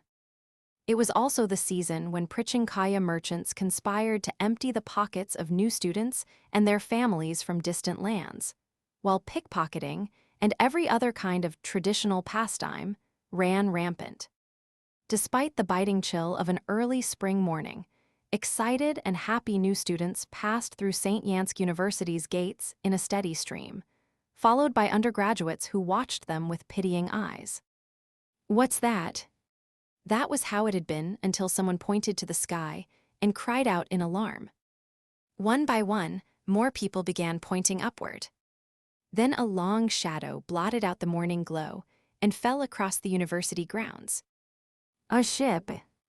An aerial battleship. Damn it, isn't that Kalyan's national emblem? The crowds gathered before the campus fell into panic. "Why, Your Excellency, there's a Kalyan warship in the skies over Prichinkaya." "Sir, I have eyes as well." A silver-haired Lord Chamberlain tore at his hair and ground his teeth. Did Elphahara not say she would travel overland through Tills? Well, ahaha, she did. They even used a concealment barrier above the clouds, so. Yes, the weather has been poor lately. Naturally, we could not determine whether Kalyan's guest was coming by land or crossing our airspace aboard an armed warship. Perfectly reasonable. No, sir. How were we supposed to plant agents in Kalyan? It's the land of the elves. How were we supposed to plant humans there? We'd be discovered immediately. As an intelligence officer broke out in a cold sweat and kept muttering, "I'm fucked when I report to headquarters." In an age where peace had become a vulgar joke, a warship descended from the sky. It was early spring. Ep. 6, the status window opened on my first day of school. Elizaveta had better not kill any elves. Ignoring the people still caught in their panic, Ivan walked on as he thought. Their thoughts were probably obvious. What, only the hero party's children get singled out for terrorist attacks? How badly managed are your borders for this to happen? Elphahara is the treasure of our archipelago. How could we trust you with her? We'll protect our own children from now on. Good work, and we look forward to your cooperation. It was difficult to argue with them. Isabel and Isides had been caught in a train derailment, and the fact that all of them had survived was practically a miracle. Elizaveta had even received Ivan's warning beforehand. Still, who would dare provoke Krasilov at this point in time? Krasilov, trapped in chaos as the princess and crown prince fiercely fought for power, yet had managed to preserve nearly all of its military strength after the war. Would an outside enemy dare provoke it? Not unless they wanted to die. Elizaveta must have felt wronged. She probably had not expected there to be people crazy enough to do it. In any case, this incident would likely be dismissed as a minor disturbance. The elves of Kalyan would not commit a diplomatic offense beyond this show of force. If I told her there would be countless terrorist attacks at the academy in the future, she'd be devastated. The thought of seeing iron-blooded Lisa cry again was somewhat tempting, but he refrained from further insulting a superior officer. He did not particularly want to see Elizaveta to begin with. Their relationship was somewhat awkward, after all. Elizaveta had written him letters quite often, and Ivan had neatly returned every one of them. The biggest reason was that he had not wanted to speak to a superior officer for personal reasons, and the second was that he had not wanted to get involved with royalty. Had he known she would become his superior officer a few years later, he should have behaved more carefully. It was something to reflect on. She had only been 14 when she first wrote to him. How could he have expected her to become an Annihilation Unit officer in just 5 years? At the time, he had even been part of the late King's Royal Guard Division. If anyone had seen him having a private conversation with the princess, he could have been caught in a political attack. He had needed to avoid any misunderstanding that the great late king had secretly sent someone to support Elizaveta. "Huh, mister. Huh." As he walked, lost in thought, a familiar voice suddenly called out. Someone came running over and tried to smack his shoulder. Ivan lightly twisted away and reached for his waist. His hand found nothing. Only then did he remember that he had left his axe in the director's office. "What's with that killing intent? I can't even say hello. You're going to scare me to death." It seems Till's manner of greeting has changed quite a bit. "I saw you reaching for your waist. Is that how you return a greeting in Krasilov, by chopping people with an axe? Is that any way to treat a comrade who faced death with you?" It was Isabel. Grinning brightly, she approached him without any attendants. "You don't look like you're going to school. Are you an instructor? A professor? Not in the night department, right? You don't look like someone who would become a knight." "Ah, don't tell me, I'll guess." "I don't recall you having this kind of personality." "You told me to live with a smile." Isabel smiled brightly. Her expression resembled her father's so closely that Ivan found himself smiling back. "Even if I still don't like Sir August, and I hate fake smiling people with a passion." Right. I can just become fake myself, can't I?" "Excellent." Ivan sincerely thought so. She had been like a poorly socialized puppy from the start. The kind that barked at anyone and showed its teeth whenever it got a little scared. She had changed her personality in just one night, so Ivan assessed that he possessed more talent as an educator than he had thought. For Isabel, who had seen roughly 80 citizens slaughtered that night and had fought demonfolk desperately to save around 10 survivors, it was a somewhat bewildering assessment. "Anyway, Mr. No, with your skills, you must be a professor, right? What department are you in?" "Physical education department." "It has to be the physical education department. It can't be the night department and, does St. Yansk University have an assassination curriculum?" Think about whether an educational institution that teaches such things would be useful in this world. It's good to learn anything, except magic. That was really too hard. It's a little troublesome if a hero cannot use magic. "Ahaha, I told you, I'm in the night department." Ivan walked beside the cheerfully chattering Isabel for a while. As she prattled on, another group approached from the distance. "My lady." "Elik." Isabel's expression turned cold, then she regained control of it in an instant. After clearing her throat and glancing at Ivan, she composed herself and answered brightly. "Oh, my young lord, I see you everywhere." "I told you to speak comfortably, my lady. Please call me Oscar." "Sure, next time." "Oscar." Ivan's eyes sharpened.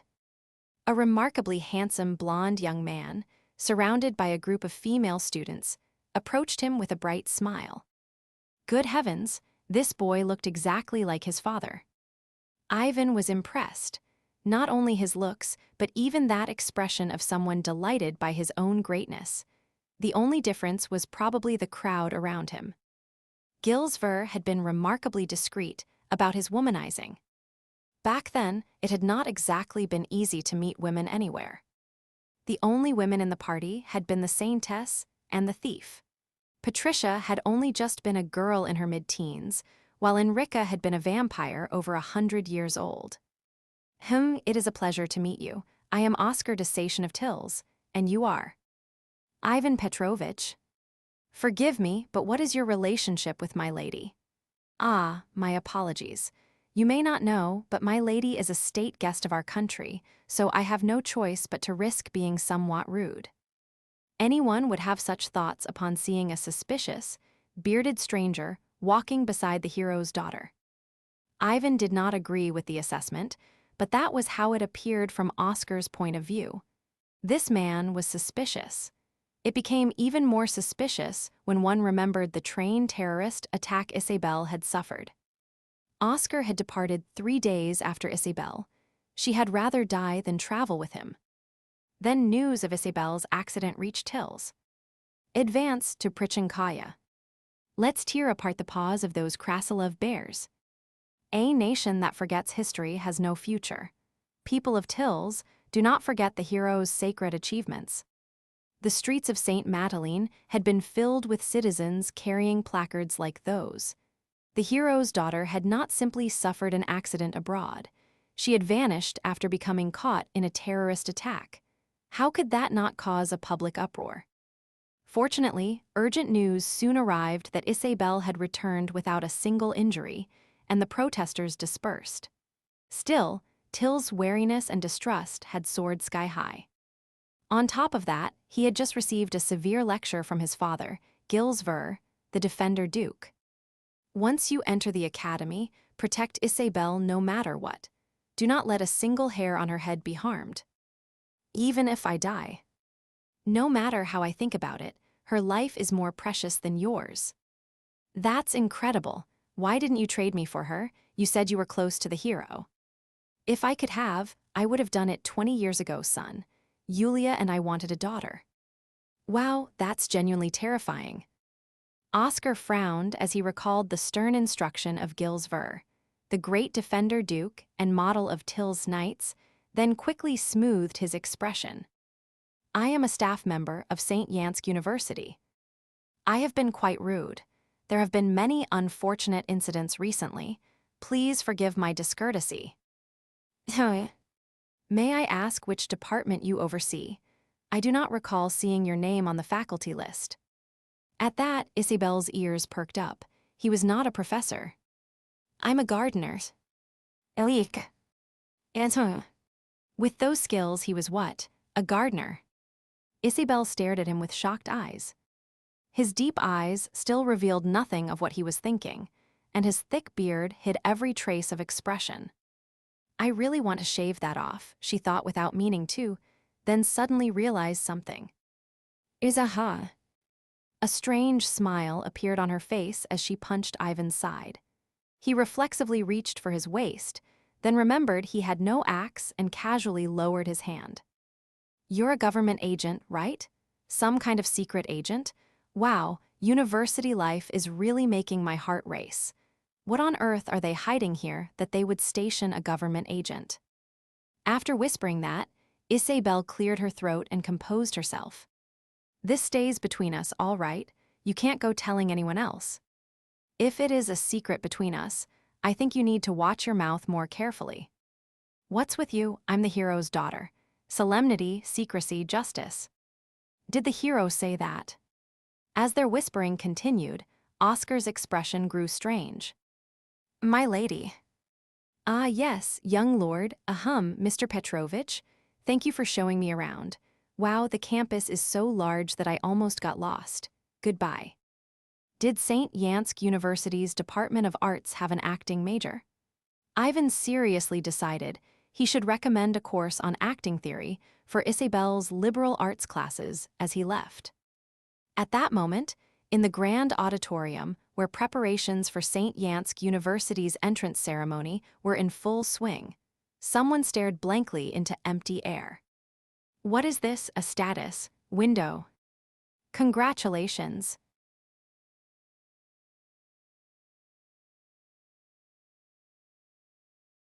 Chapter 18. The status window opened on my first day of school, too. Most students never gave it a thought, but a university's staff included far more workers than just professors and teaching assistants. For example, security guards handled campus security and safety. Administrative assistants managed the broad range of clerical work. Just as the employees cleaning a dining hall during a meal tended to disappear from one's awareness unless one paid attention, some people simply entered and left the edges of one's vision unnoticed. Gardeners were the same. That was why Elizaveta had slipped Ivan into a gardening position. It was neither a conspicuous profession like professor or teaching assistant, nor an odd position to be tucked away anywhere. At the same time, it was a post with no set duties. A gardener was only necessary if there was a garden in the first place, and St. Yansk University did not have one. Ahem. Naturally, why would a university built in the heart of the capital waste land on gardens or flower beds? Even if the princess made a position for him, nobody would find it suspicious. If he had been someone truly important, or if Elizaveta had intended to pull strings within the university, they would have assumed she would place an agent in a more significant role. The Crown Prince's faction would probably think that one of Elizaveta's subordinates had quietly found a job for an acquaintance. This was no more than the minor sort of corruption prevalent throughout the kingdom, slipping an acquaintance into a cushy post to collect a pension. Technically, it was not illegal. In the House of Nobles, corruption on this scale was considered almost honest. Just as I thought, it was here. St. Yansk University's gardener therefore had plenty of time. Enough to pursue leisurely hobbies. At that moment, the gardener's hobby was disarming explosives. They considered the guards, patrol routes, the movement range of everyone on campus, and the sightlines from every building. These people were professionals. Ivan narrowed his eyes as he disarmed the third bomb. It was a crude, homemade mana bomb, but that made it impossible to identify the culprits.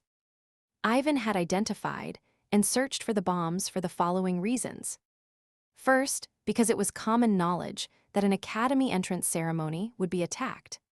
Second, because with bombers in the sky and the counterintelligence command on maximum alert, any organization capable of attacking the academy at this point had to be made up of professionals. Once he thought that way and reverse-engineered their movements, he could identify where they would plant the bombs. Places hidden from the guards' eyes. Dark corners where they would not be exposed to passing civilians. Blind spots that could not be seen from any building's windows. Search through the intersections of those conditions, and bombs turned up.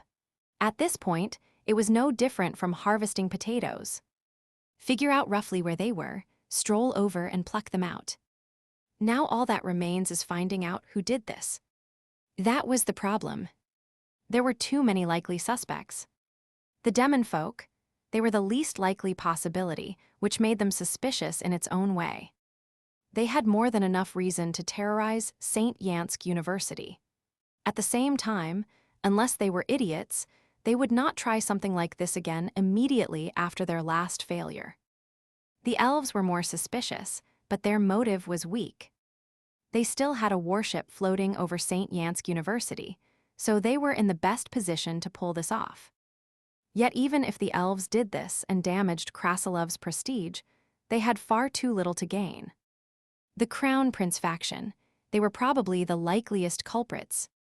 They had both the means and motive to attack St. Yansk University. Today would have been difficult, though.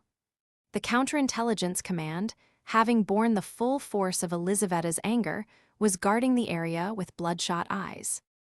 There were simply too many likely suspects, which meant some unidentified secret organization had planted an extremely capable operative inside the academy. A perfectly ordinary academy story. At that point, Ivan actually felt relieved. Right, an academy story needed an attack at the entrance ceremony and secret operatives planted within the academy. He had already been uneasy because this year's freshmen did not include anyone who drew a sword with a flourish, introduced themselves as the Heavenly Demon, was a cowboy firing a pump-action shotgun with a blade of grass in their mouth, or happened to be a young girl tank who was strangely good at swearing. Ivan shook his head with a bitter smile and headed toward the next likely bomb site. Then he heard something strange. Very faintly. What's that supposed to be? Santa Claus? Ivan's eyes sharpened. Without showing that he had noticed anything, he bent over. There was a pebble of just the right size. As naturally as if he were tying his shoelace, he picked up the pebble and threw it toward the voice. Clang! Something deflected it. At the same time, Ivan shot forward like lightning, straight toward the sound. Tap, tap, tap. Quick footsteps rang out, and Ivan ultimately had to stop. The person had vanished without a trace, slipping outside St. Yansk University and into the vast crowd waiting for the entrance ceremony to end. Santa Claus, huh? With a hollow laugh, Ivan turned around. When he retraced his path, he soon found the pebble, cleanly split in two. He broke down the information and assembled it again. Swordsmanship. A young man or woman. If male, at least young enough that his voice had not broken. The voice was too faint to identify. He would need to hear it 2 or 3 more times to judge. Height unknown. Quick movements, fast reflexes, probably line-of-fire detection. An ability difficult for a student to possess, but the chance that person was a student was extremely high. He turned and began walking. This time toward the campus. Toward the most dangerous place in St. Yansk University, the grand auditorium where Elizaveta was likely observing the entrance ceremony. And toward the Counterintelligence Command's field control room, which had to be nearby. Santa Claus. This world had no folk tale about Santa Claus. Naturally, it had no Christmas either. There was no righteous old red bandit who put candy and toys into stockings. That was why he had reacted so sharply to that trivial mutter. Which meant a transmigrator. Had that person written a 5,700-character review of gratitude, too, or were they the product of some accident? Had they been hit by a truck? Diving into the Han River was too old-fashioned, so probably not. Of course, they could be the original author. That happened often enough. What had brought them into this world, and how? One thing was certain. They knew this game was an academy story. There was no other reason for a transmigrator to enroll in or find work at the university.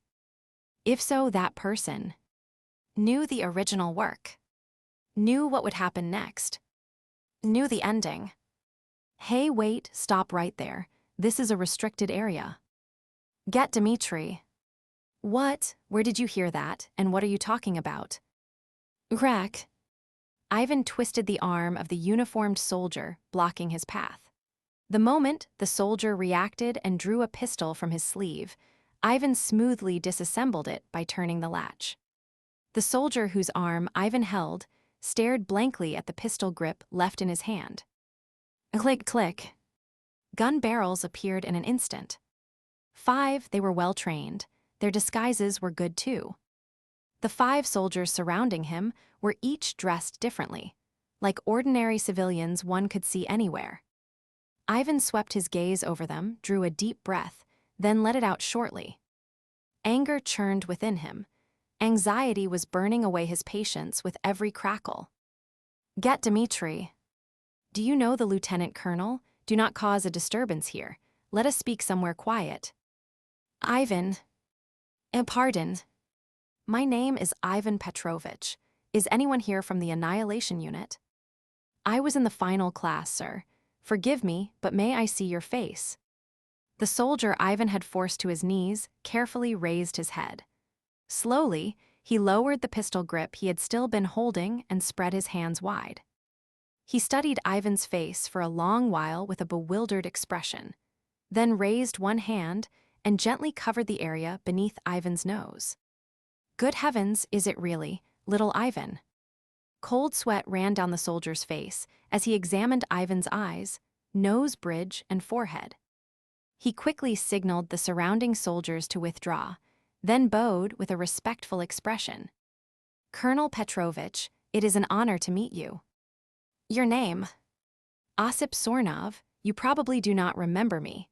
I was with the 3rd Assault Team, and I only saw you once from a great distance. I remember now, Osip.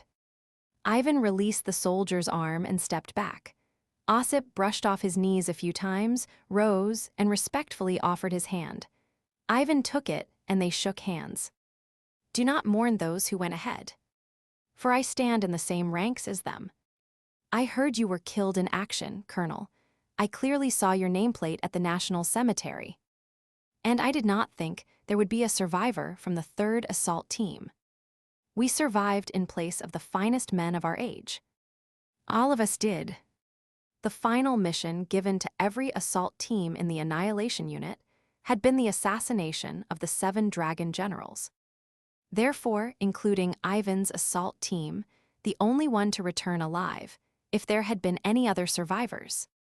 They were simply those who remained alive because they owed their lives to better men. Ivan patted Ossip's shoulder twice and spoke again. "Bring Dmitri here. Tell him I need the full roster of incoming students. No, every undergraduate student and every member of the university staff. The observers at the entrance ceremony, the VIPs, their family members, acquaintances, relatives. Tell him I need a list of everyone who can currently access St. Yansk University." "Yes, Colonel. Hey, report to Lieutenant Colonel Cherkatov. Tell him there is an emergency." The agents, who had still been too stunned to follow the situation, hurried away.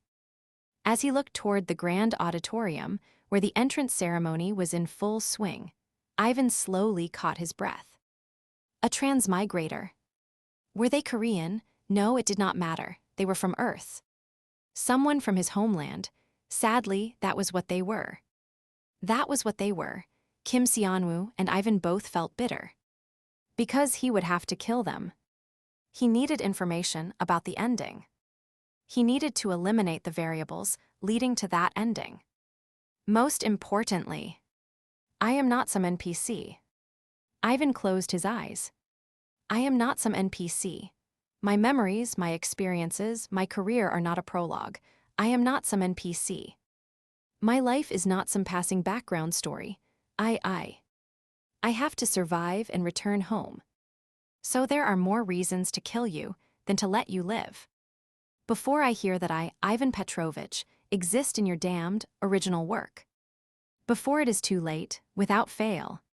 Huff pant, huff, what was that insane bastard? An aggressive monster? No, I was never told something like that existed. Damn it, where did this start going wrong?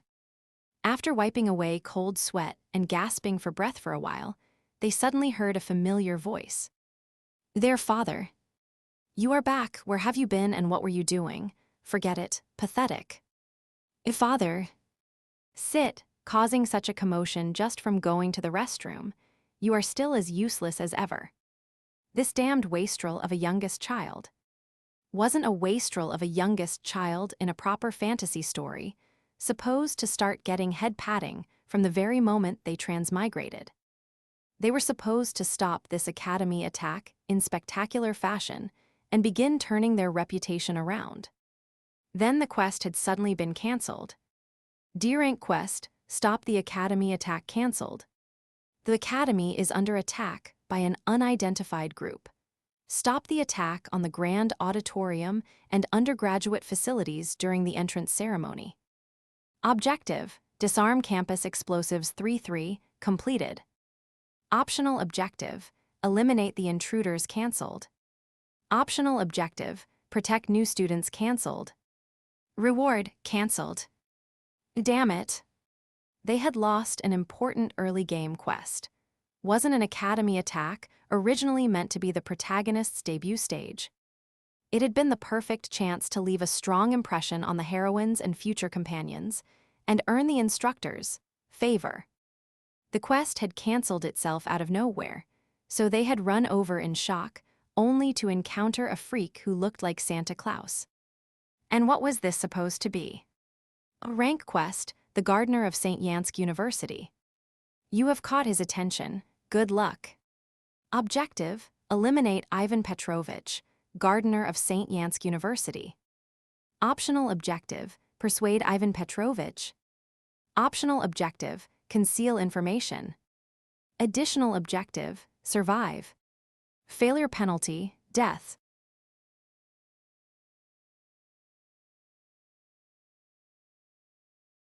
Chapter 19.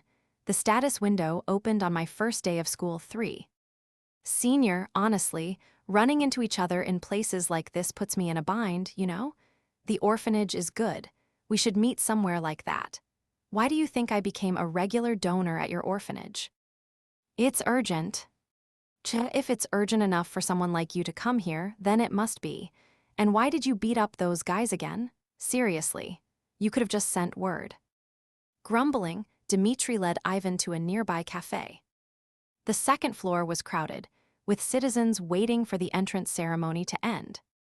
At least, that was how it looked. The moment Dmitri led Ivan up the stairs, the noisy cafe fell silent. Everyone get back to what you were doing. Act normal. At Dmitri's casual wave, the agents filling the cafe returned to pretending to be ordinary citizens.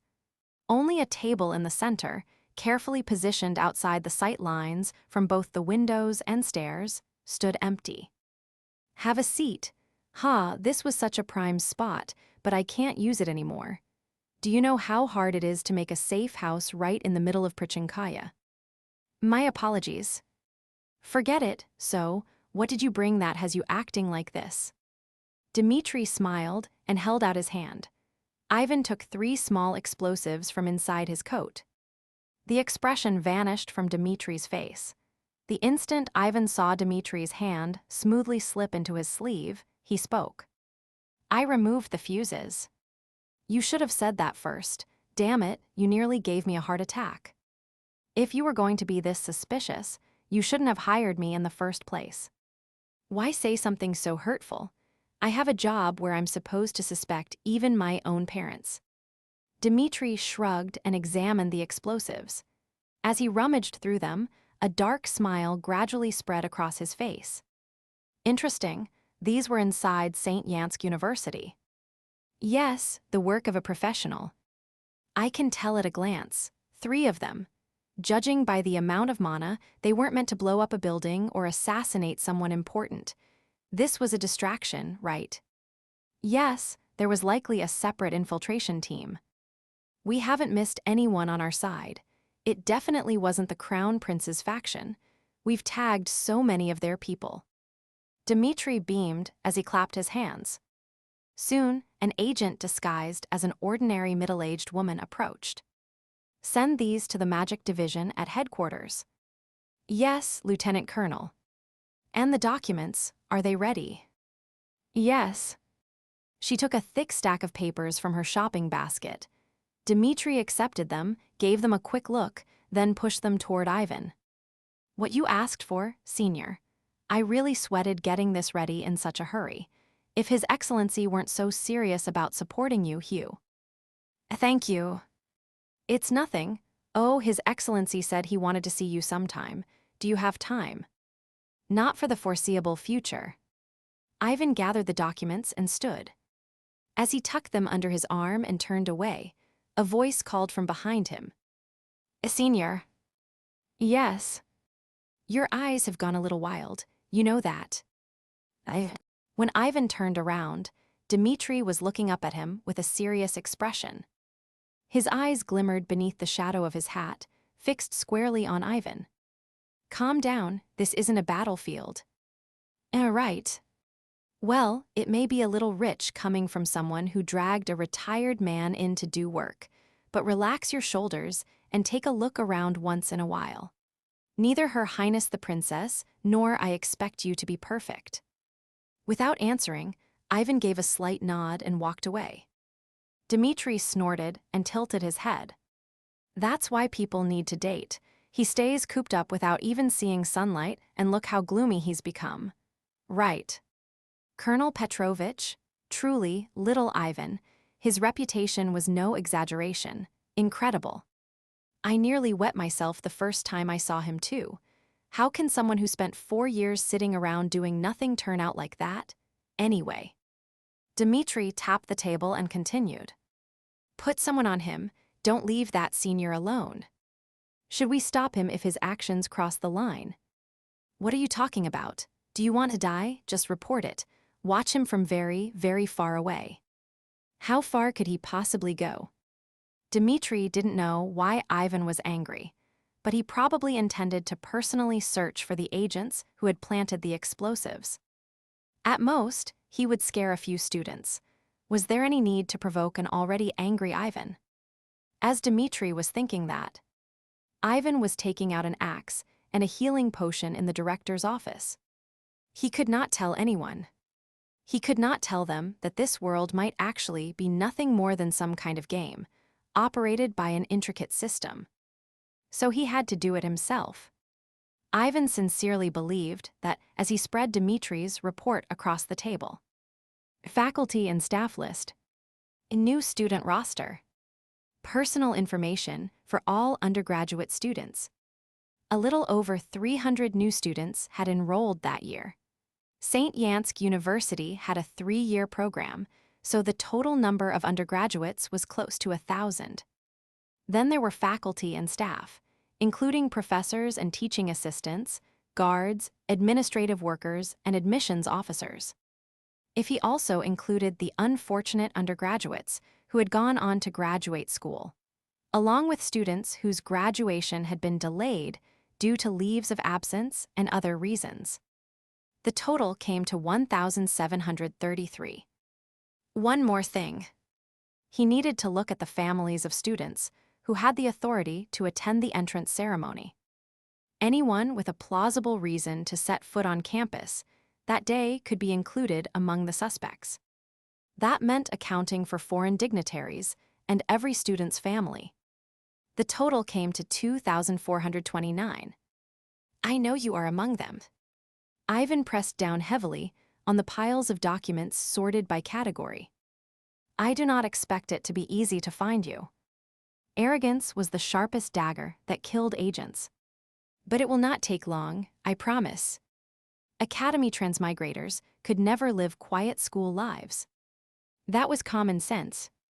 They would stop attacks, monopolize fortuitous encounters, and acquire secret arts from somewhere. Academy stories, by nature, followed the standard head-patting formula.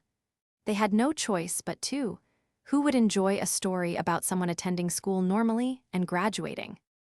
Therefore, if this bastard knew the original work, then he would surely imitate the protagonist's path in it. Every transmigrator lived that way. Even when Kim Seonwoo had first transmigrated, his first thoughts had been to monopolize fortuitous encounters and introduce modern inventions. All transmigrators were therefore terribly selfish, full of variables, and capable of any unexpected behavior. After the war that the NPCs had fought so desperately came to an end, they probably wanted to enroll in an academy and enjoy a pleasant game transmigration story. They would neither know nor understand the lives of all those people reduced to blocks of background-setting text. It would simply be fun, like enjoying a well-made theme park.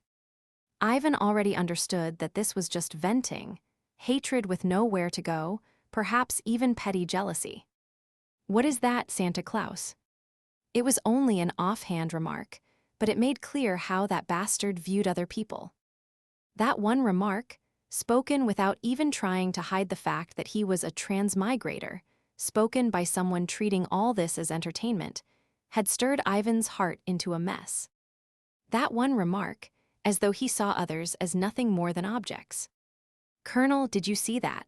Wow, I was fucking amazing, right? I stopped all 7 dragon generals, no less.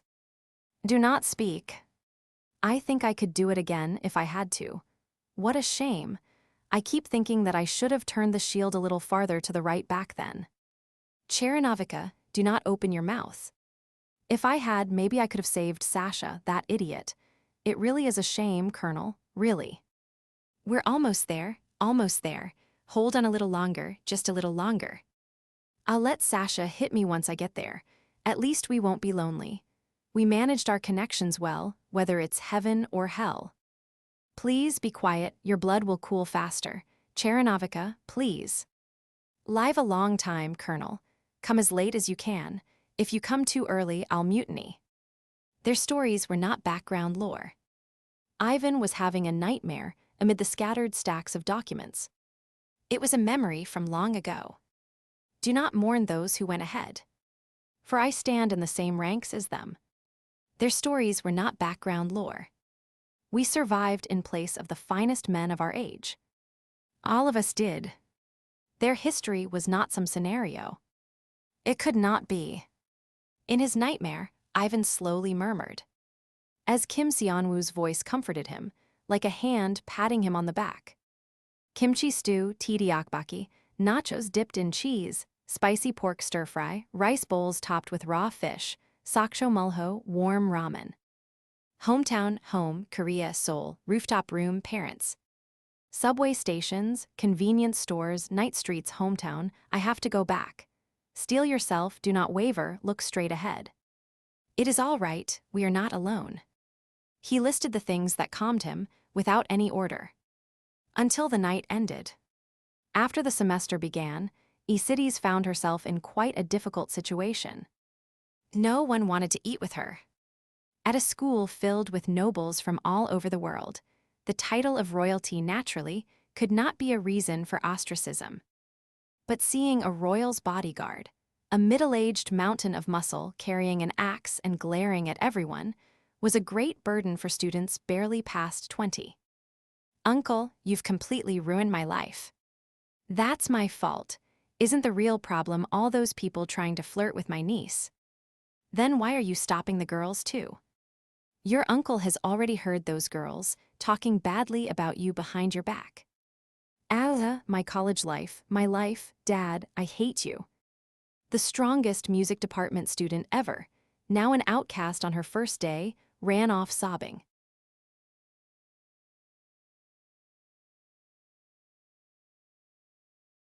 Chapter 20.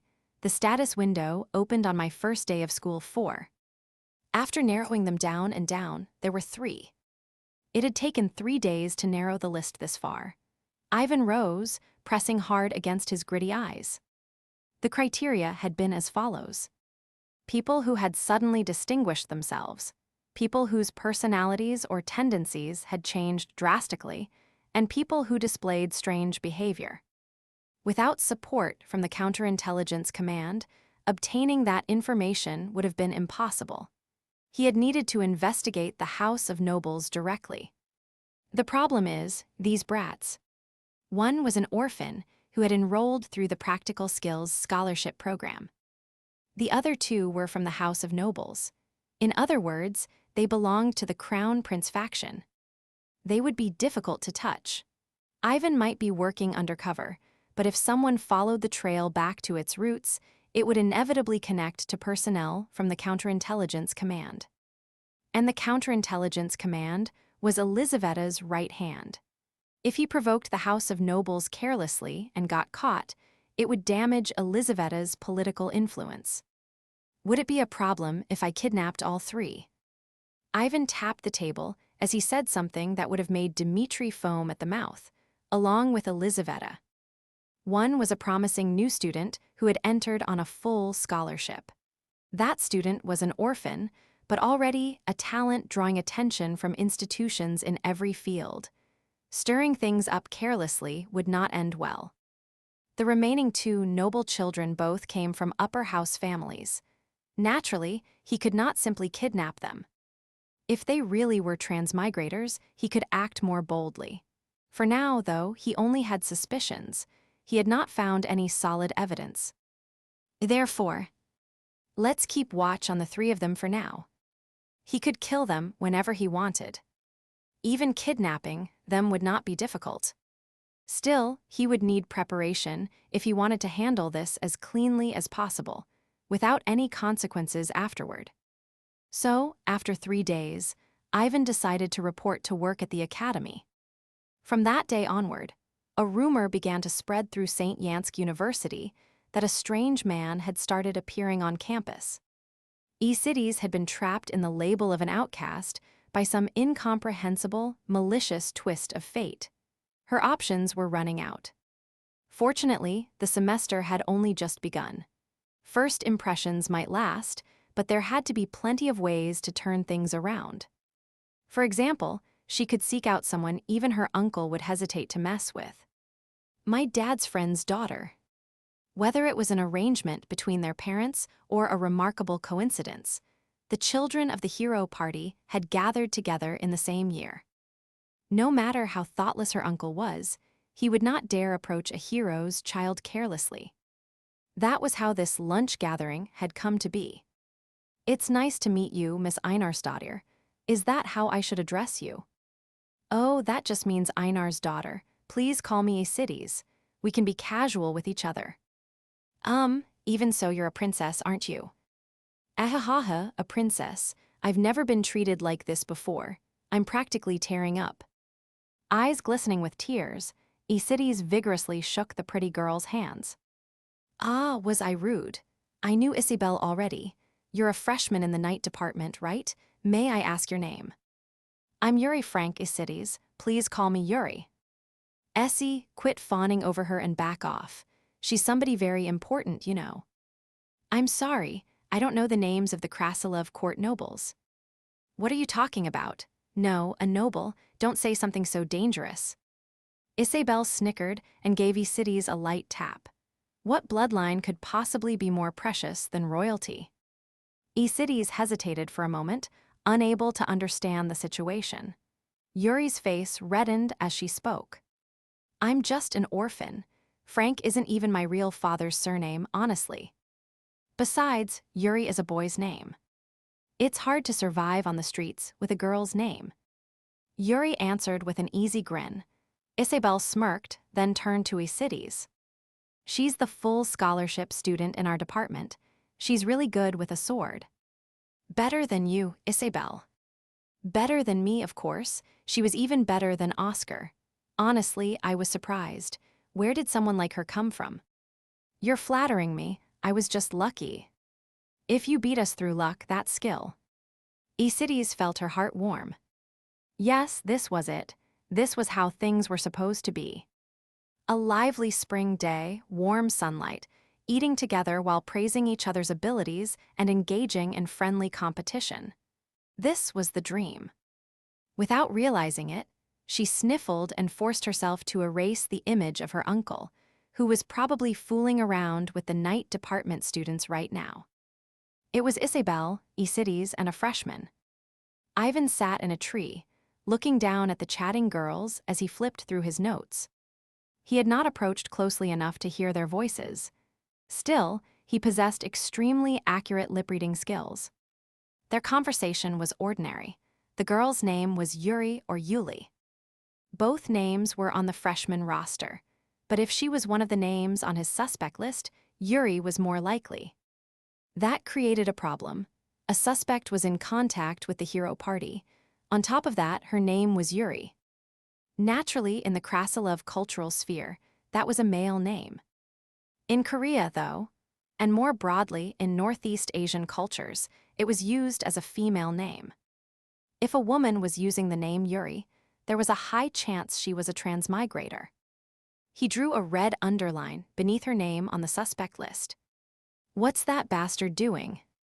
Enrica stood blankly behind her wide-brimmed hat, watching her disciple. Normally, Ivan was so sensitive that it was difficult to get this close. Yet he was so focused that he had not even noticed her approach. She looked in the direction Ivan was watching. Several freshmen were talking on a bench in the distance. It was an ordinary sight. Is that Isabel? That looks like Isides. Those two were always close. I don't know who the other one is. The counterintelligence command had begged her to check on him, so she had come by for a moment. Instead, she found him tailing freshmen as if he were a field agent. He doesn't seem to have lost it. Were they just overreacting? That emotionless gaze, the near-perfect concealment even when he had let his guard down. It was the usual Ivan, who was paranoid about every movement he made. Enrica shrugged and concealed herself in the shadows. Yevgeny, let's go together. What are you taking this afternoon? I'm going to the biblical hermeneutics orientation. I have reading gospel texts in the original language. Sorry. Oh no, see you. See you later, have a good class. After smiling and seeing off the student whose name he could not even remember, the young man called Yevgeny hardened his expression and walked through the lecture hall corridor. It was annoying. More than that, it was confusing. If he had known there would be so much to learn, he would never have chosen the theology department. But it had been the best option at the time. I can't do work that requires using my body. It was the obvious conclusion. He had never even held a kitchen knife in his life, so how could he start fighting monsters and demon folk with a sword now? Choosing a path completely removed from combat would be just as problematic. At the very least, he needed a profession that went out into the field. That was why he had chosen theology. After completing the priesthood course, he could learn all kinds of buffs and healing skills, as well as spells in the Holy Smite family. And this body is skilled with a sword. The protagonist of the Northern Grand Duke's Wastrel is a swordsmanship genius. Eugene was a genius of the sword. The system had made that abundantly clear. While all the freshmen around him were showing poor growth, hovering between levels 8 and 10 with nothing but insignificant combat abilities, this body had achieved the remarkable feat of possessing sword mastery LV 5 from the first day he had entered it. That was about one step below a first-year instructor in the Night Department at St. Yansk University. In other words, he had already surpassed the freshman level. The problem was that learning swordsmanship technically and using it to butcher people were entirely different matters. That was too difficult for a modern Korean who had never even wrung a chicken's neck. Being a priest is the best, though. A rear-line role that did not need to stand at the front. All he had to do was throw out healing spells, and if he could also swing a sword better than most, he would be a picture-perfect, overpowered protagonist. People said that what you were truly good at should be your side job. Wasn't it only natural for an idol with real acting skill to be more popular than a serious actor? There were only two problems. First, the theology department curriculum at St. Yansk University was brutally demanding, enough to rival modern Korea. Second, a crazy-eyed catapult Santa Claus was following him. What the hell is that? There had been no event like this in the original novel. In fact, this world was completely different from the novel. The original had not been this vaguely communist empire, and it had not included a demon king or a hero party. It had simply been an ordinary noble family story about fighting an evil mage family over roughly 1,000 chapters. The only things this world had in common with that novel were the familiar skill tree, the familiar status window, and the familiar situation within his family. The Northern Grand Duke, this entire country of Krasilov was in the north. How could there be a Northern Grand Duke? And why can't I see that thing's level? He knew that when the level gap exceeded a certain threshold, the displayed rank changed too. Still, there were limits. Why was the Academy Gardener's level like that? The head of this body's household was only level 59. At the edge of his vision, as he desperately looked away, a bearded monstrosity with wide eyes glared down at him from a tree. Nobody else seemed to notice it, so he had tried to ignore it. Yet it remained within the distance where he could vaguely make it out through expanded instinct LV 3.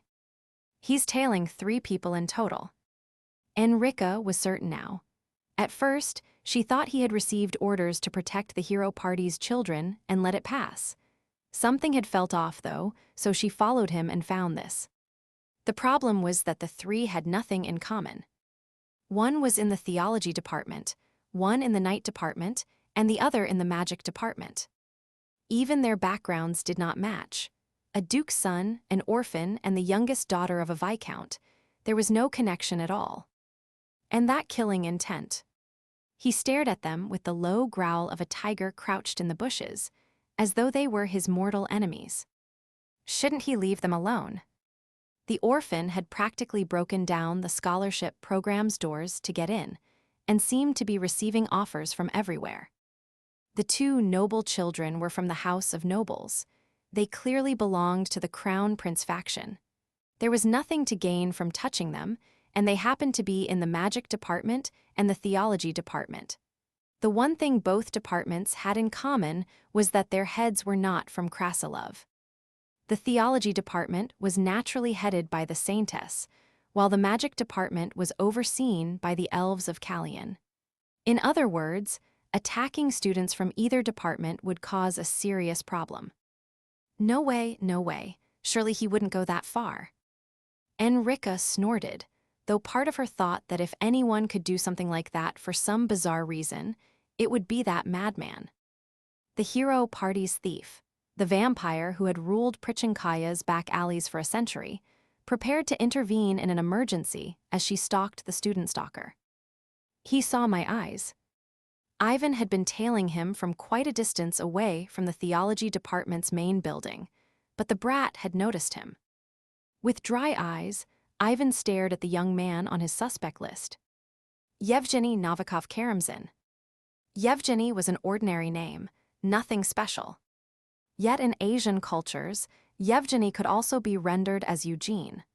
Naturally, it carried a different meaning from the Catholic Saint Eugenius. In other words, it was a personal name that worked in both Asia and Europe. Therefore, the brat on the list was also highly likely to be a transmigrator. Ivan drew 2 red underlines. He had detected stealth, his movements were suspicious, and his name was suspicious.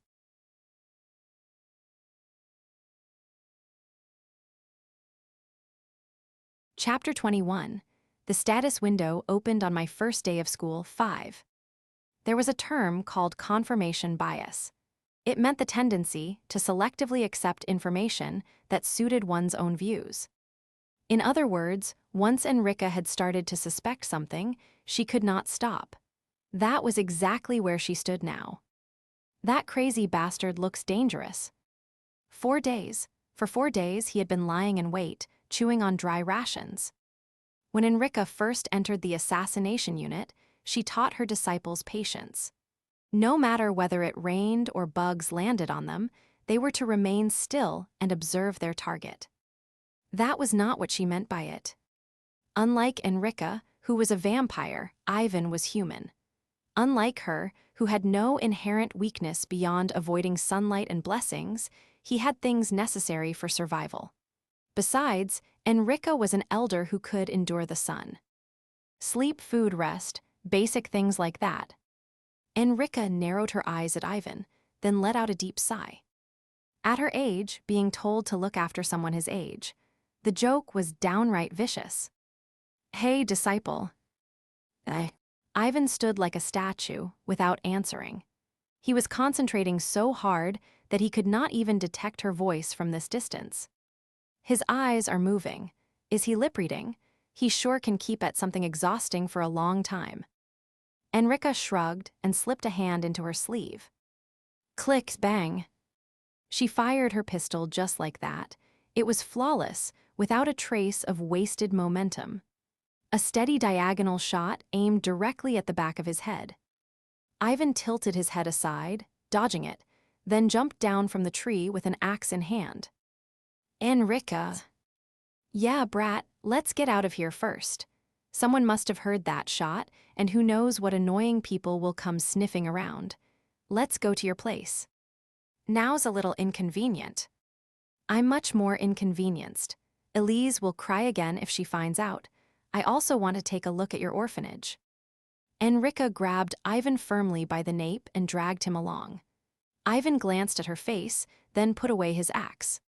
His great master was a frivolous woman and a little insane, but she was not one to talk nonsense. So he would hear what was urgent. Ivan smoothly slipped free of Enrica's arm and took the lead. It may be somewhat untidy. Sure, let's just go. A short while later, Enrica stepped into Ivan's orphanage for the first time. Her first impression was bewilderment. You're not actually raising an assassination unit, are you?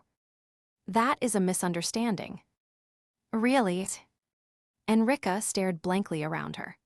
From tiny children to those nearly ready to graduate, kids of every age scampered about without making a single sound with their feet. It was difficult to find discipline this strict even in her organization. What the hell had this bastard been doing? Enrica gave a hollow laugh. If you have a curriculum, share it with me. I couldn't raise my kids like this even if I tried. Provide a regular lifestyle and meals balanced for nutrition. What kind of crazy nonsense are you talking about, you bastard? Enrica snorted and started walking again, only to stop once more. What's that? Isn't that one of the demon folk? That is correct. Of all things, you do know that if anyone finds out, you him, and this whole place will die, right? I know. Ivan shrugged. Far away, Aphilos was teaching the children something. One child came running over and drove a fist into Aphilos's side. It was an impressive feat. They had successfully ambushed a centurion who had spent roughly 30 years on the battlefield and landed a close-range strike. "Yay!" the child shouted, then ran off again. They vanished from sight in an instant. Everyone needs a chance to live like a human being. Enrika narrowed her eyes as she listened to Ivan. He had taken in Demonfolk, yet his students were preparing to launch a surprise attack. "We're here." Ivan silently opened the door to the director's office. It was dim inside, the curtains drawn. Enrika took a step forward, then froze. A thin tripwire ran directly in front of her foot. There were dozens of them. A single ray of sunlight filtering through the curtains revealed them like a spiderweb.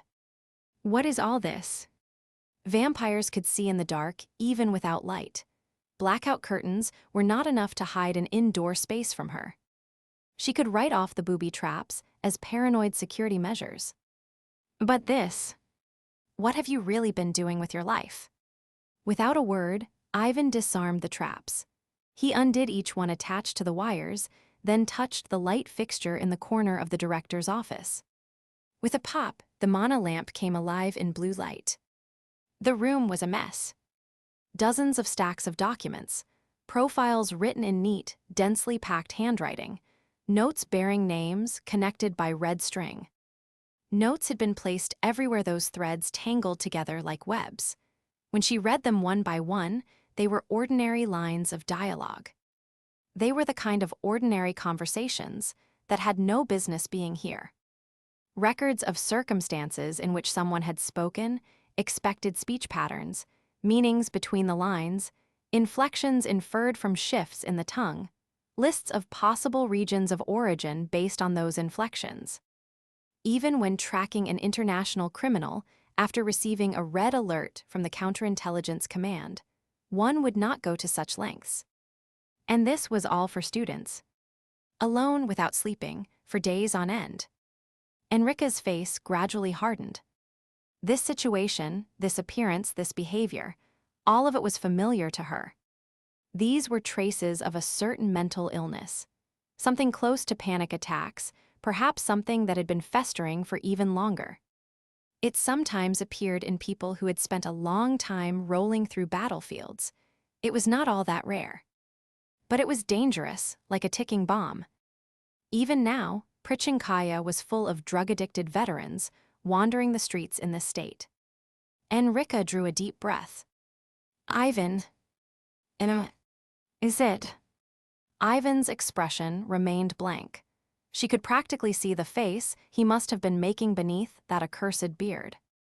Naturally, he did not feel that anything was wrong. "When did you last sleep?" "I believe it has been 6 days." The last time he had fallen asleep, he had been having a nightmare among his folders. It had felt truly terrible, and since then, he had deliberately avoided sleep. It was the sort of thing one might call superhuman willpower. Enrika looked at him with bitter eyes. "Tell me, what is all this? Until Dmitri asked me to keep an eye on you, I thought you were trying to protect those children." That conclusion had been natural, since it looked as though he was only following the hero party's children. It had also been something to be grateful for. It meant he still worried about the children enough to act personally, even after retiring. But the traces here said otherwise. "Who are you trying to catch? A St. Yansk University terrorist?" "No." "Tell me, just be honest. By now, I know you're terrible with words. Start from the beginning, disciple." Enrika grasped Ivan's hand tightly and looked quietly into his eyes. A monster who had lived more than a century had the persuasiveness that came with the weight of those years. Ivan met her earnest gaze, then sighed. A moment later, he began to speak. It was a grand confession. Suppose, just suppose, there was someone like this. Someone who left behind everywhere they had lived and everyone they knew, then suddenly fell into a world they had never seen before. For example, they liked a novel they had been reading so much that they stayed up all night, dozed off, and found themselves in the world of that novel in a dream. No matter how hard they tried, they could not wake up. The world still felt like the story from that novel. Because they did not want to die, or because they wanted to return home, they tried everything they could. Fortunately, they seemed to have talent, so they adapted and managed to live there. After living through the novel's final page, that person might begin to think this. Why is it not ending? Maybe there was another condition. Suppose they spent years watching the situation, considering whether suicide might be the most likely solution. Then, in the middle of it all, someone suddenly appeared. A stranger who might have come from the same hometown. Now they would think this. Was this world really nothing more than the setting of a novel? Were all the things I went through only a prologue? Would my name appear on a page of the novel that bastard read? If it did, if that were true, what sort of ending would await me? A tragedy? A comedy? No, before that. Am I, and all my life, nothing more than a single line of backstory?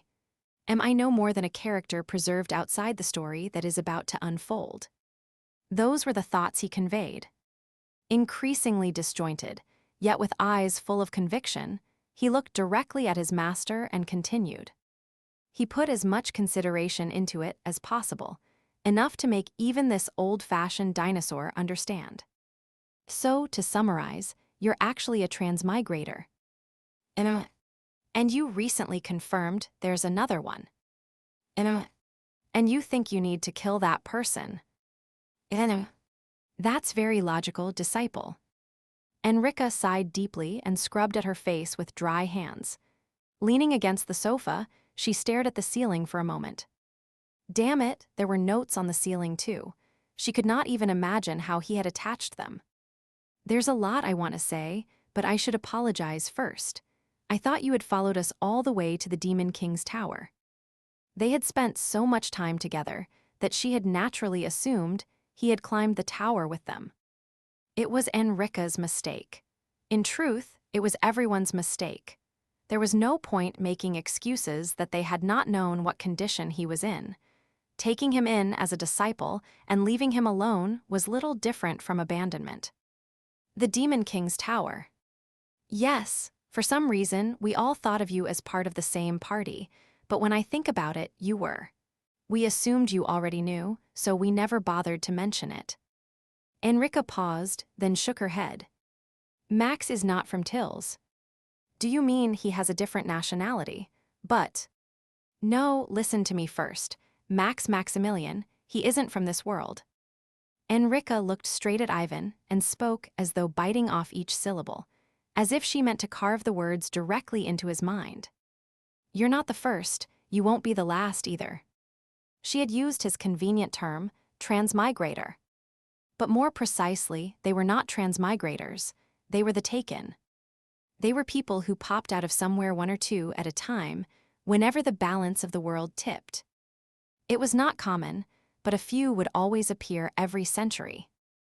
As though they had emerged to add a little spice to a chaotic world, they would suddenly show up, do something, then disappear. Enrica knew people like that. She had even met a few herself.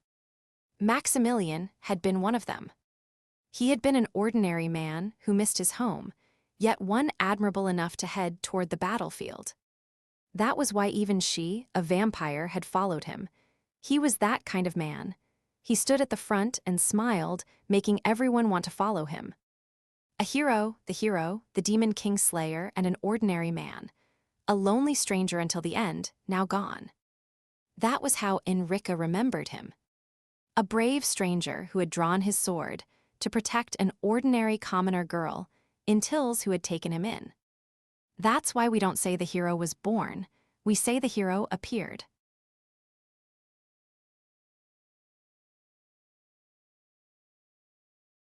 Chapter 22. The status window opened on my first day of school 6. Maximilian had been a transmigrator. There were even more transmigrators.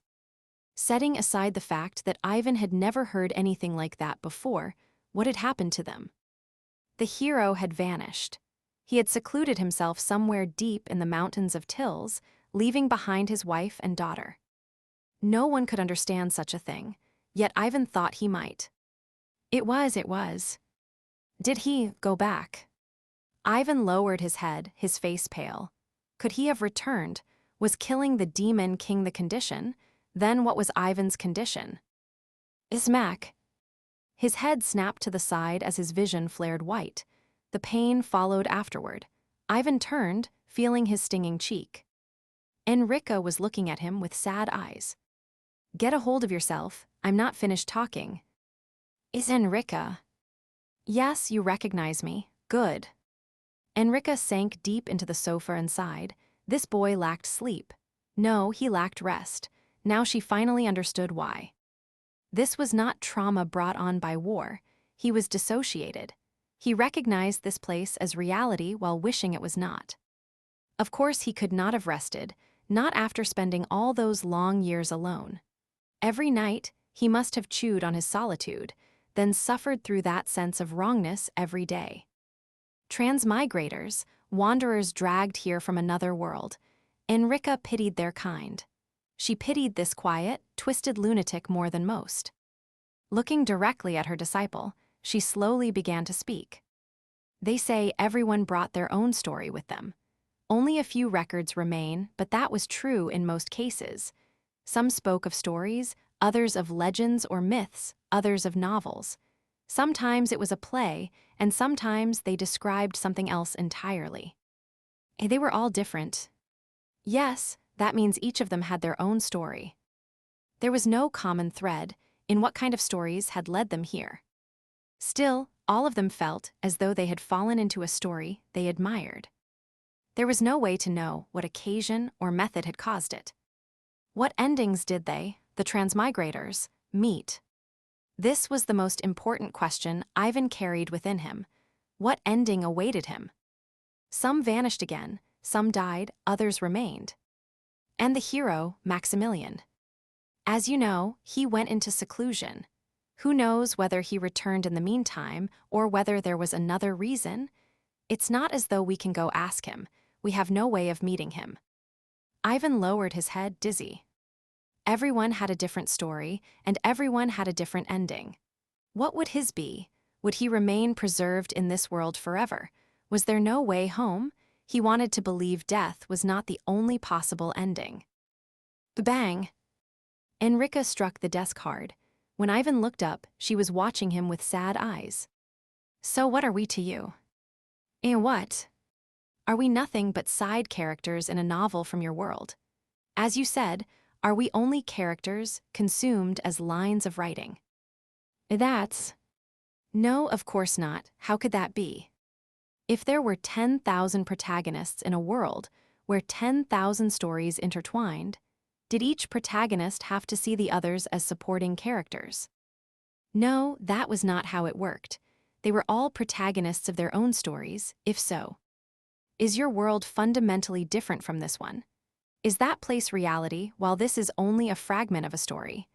No, I'm alive, I breathe, I hate sunlight, I hate blessings, I drink blood, and I enjoy tea. I live as a real person just like you.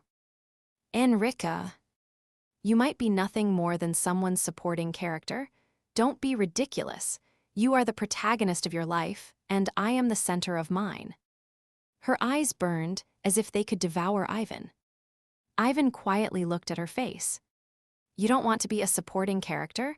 Then what did you think we were? What did you think of me? Ivan, little Ivan. Did you live believing the late king you respected was no more than a supporting character in a story? Did you mock him in your heart while saying, "Do not mourn those who went before"? No, I never. Then live your story and finish your story. What ending that story reaches is not something fate or the world decides. You must decide it. Every story had its own ending. The path leading to that ending was not necessarily determined by fate. Even if the hero party's journey remained a legend, each person in it was not some hero from a legend. They were simply individuals who still lived and breathed. Enrica gripped Ivan's hand tightly and looked at him with unwavering eyes. Do you want to return to your hometown? Yes. Then don't wait until fate finishes your story, disciple. Turn its pages with your own hands, all the way to the end, to its conclusion. At the end of it, will there be something I can decide? The choice to turn the page is entirely yours, just like everyone else, just like every person in this world and yours. The hero, Maximilian, always smiled. Smiling, he always took one more step forward. Remembering those days when hope had been terribly scarce, Enrica thought quietly to herself. That boy had missed home. He had missed the lover and parents he had left there. Whenever he spoke of his comfortable life and wondrous civilization, Enrica had pitied him. A poor castaway, a dimensional wanderer, an outsider. Yet the hero smiled. He said ordinary meant the same thing in both that world and this one. So he was not a castaway or an outsider. He was an ordinary person. Carrying countless burdens on his shoulders, he took one more step forward. Then another, to achieve the ordinary life he believed in. Step by step, toward the darkest hell on a continent where hope had vanished. He stepped forward, willingly becoming a beacon for those without the courage to lead. His courage lay in the ordinary and natural things he believed in. That was why he became the hero. Not because of any privilege, talent, or qualification, but because he endlessly carried on the ordinary life he believed in. To those who called that extraordinary, he would smile and say he was only doing what any of them could do. If I had met you just a little earlier, if I had listened more seriously to your story, it would not have come to this. I'm sorry, disciple. Enrica. I'll stand watch, get some sleep. Stand watch. I can tell from your condition. You couldn't feel safe anywhere, so you probably couldn't sleep properly. At least 4 years. If it has been longer, then perhaps your whole life. There was no bedroom anywhere in this room. He must have only lain down on that desk or sofa and dozed lightly every time. What if the protagonist of this world suddenly got rid of a supporting character? What if the story ended while he could do nothing? He had worried over such trivial things. He treated others as supporting characters, yet stubbornly refused to let himself be one. Even so, he believed he could never be a protagonist. If you need me to, I'll stand watch every night. Ivan did not refuse. He was too exhausted. Kim Seonwoo quietly closed his eyes. He had misjudged everything. This world was neither a strategy simulation nor a conventional heroic RPG. It might have been someone else's story, but it was not his own. He was not a soldier in a strategy simulation. He was not a scout in the hero party. Ivan Petrovich, Kim Seonwoo's story had not even opened to its first page. 30 years had passed since the prologue. Now the prologue of this story was over. Its name was not a genre, it was life. Maybe it really was an academy story. Ivan gave a faint smile as he reflected on his situation. That sentence no longer angered him. He was too tired and worn out to be angry. The hand patting his shoulder was warm. He felt safe. He was 16, and he had already spent 2 years being ground down on the battlefield. Kim Seonwoo gritted his teeth and rolled across the ground. His issued sword had broken. He was out of bullets, and the demonfolk had finally broken through the defensive line. When his sword broke, he scrambled across the ground for a spear. When the spear shaft snapped, he brought down a shield. He seized an axe, swung a greatsword, and held on. Even he had never thought he could fight like this. He was more skilled at physical work than expected, and he did not tire easily. Of course, the adrenaline surging through him probably made him forget his exhaustion for now. Considering his athletic ability, he should have been too tired to stand long ago. Yet Ivan rolled across the ground and picked up a sword. He lifted a spear. He swung an axe and shoved with a shield. How much time passed like that? His body still moved. His vision was still clear. The only sounds he heard were his own breathing and the pounding of a heart that felt ready to burst. His nose had long forgotten every scent but blood. He simply blocked, drove back, and struck down whatever approached him, surviving. When silence finally arrived, Kim Seonwoo noticed the enormous shadow cast over him. "You fought well." A deep voice rang out from above him. He looked up and saw a military banner. Krasilov's military banner. They were allies. Kim Seonwoo relaxed his shoulders and lowered his head. The man was mounted, so he was someone important. Since he stood beneath the banner, he must have been a commander. "What is your name?" "I'm Ivan Petrovich, sir." "Your age?" 16, sir." "Your position?" "Conscript, sir." The man standing with the sun at his back had no visible face. The sunlight surrounding him like a halo was blinding. "Turn around." Following the commander's order, Ivan turned. He thought he was being told to return to the main camp. So many corpses filled his vision that the ground itself was hidden. Countless bodies, demonfolk and human alike. As Kim Seonwoo frowned, a gentle voice reached him. "Raise your eyes, look at those still standing." Only then did he see the others, not corpses but people. Survivors, wounded people who barely stood by leaning on broken spears, trembling yet alive somehow. This theater was meant to be lost. We had to commit our forces elsewhere. "Your Majesty." An attendant behind the commander let out a cry. The large man continued without concern. "Yet they survived. Ivan Petrovich, look at those you saved. Stand tall, you saved them. You saved the villages behind them. You saved their families somewhere beyond this place and the people living in those villages." The commander jumped down from his horse and stroked Ivan's head. His hand was large. "So stand tall, little Ivan." "I'm not little." He was taller than the average person of this era. Even the officer who drove conscripts into battle might have mistaken him for an adult. "When this king was your age, I fought like you and earned the name Ivan the Great. Surely you cannot presume to be called by the same name as your king." "Your Majesty." The attendant shouted again. The big man gave Ivan's back a pat, then climbed back onto his horse. "Treat that child, teach him." "Will you take him in?" "I would sooner raise a lion in a zoo. Make a place for him. If he rises to a position where he can stand on his own, will we not meet him again?" He met that man again 5 years later. 5 years later, he joined the Royal Guard. After that, he was known as Little Ivan. It was a deeply honorable title. Ivan did not have a nightmare that night. The late king he saw for the first time in a long while was as splendid as ever, so Ivan could sleep deeply.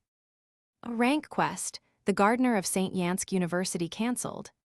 Miraculous luck stops your dice. You have survived. Objective, eliminate Ivan Petrovich, gardener of St. Yansk University cancelled. Optional objective, persuade Ivan Petrovich cancelled. Optional objective, conceal information cancelled. Additional objective, survive cancelled. Failure penalty, death cancelled. "What is this? What the hell is this? Explain it to me." Yevgeny, or Eugene, screamed as he glared at the blue display. Naturally, the damned status window gave him no answer.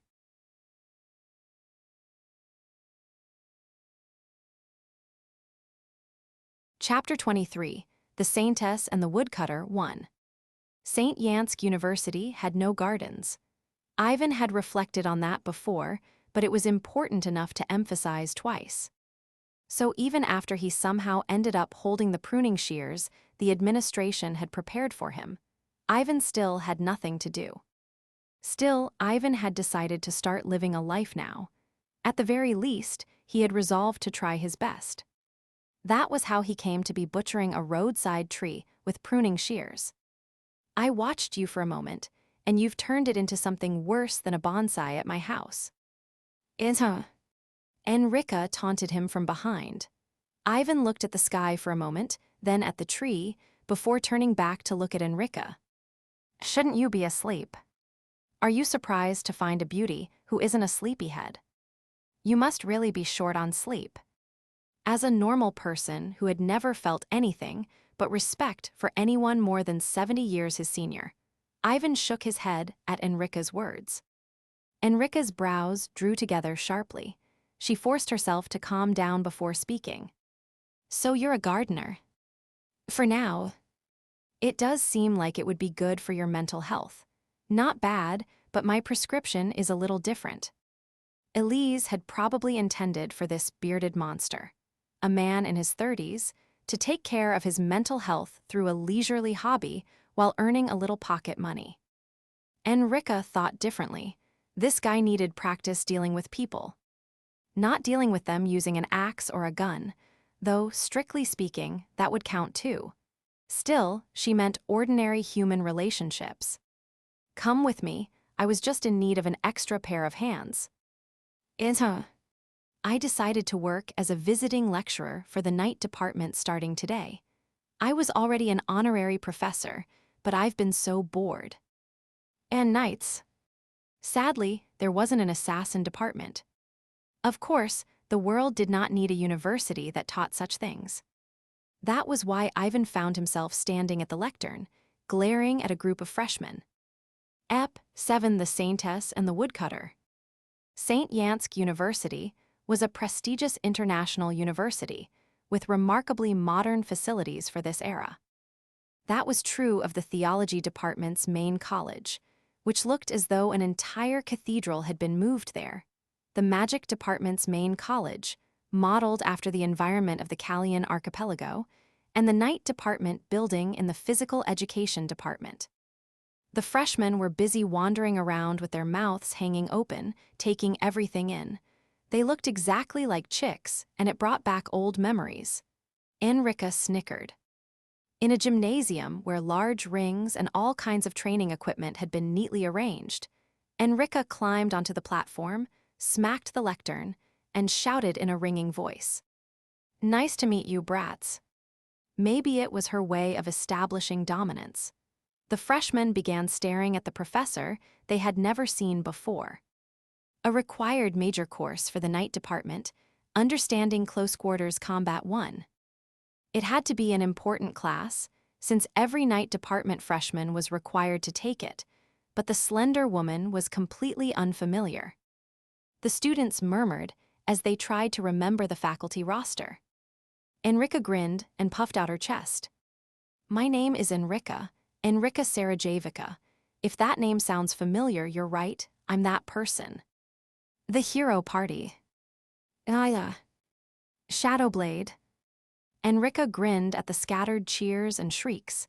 Yes, this was it. This was what fame meant. A name with enough weight that even the royal family could not dare cross her carelessly. With a playful smile, Enrica continued. There's only one thing I can teach you this semester. Defeat. One day, each of you will choose to pick up a weapon and fight at the front.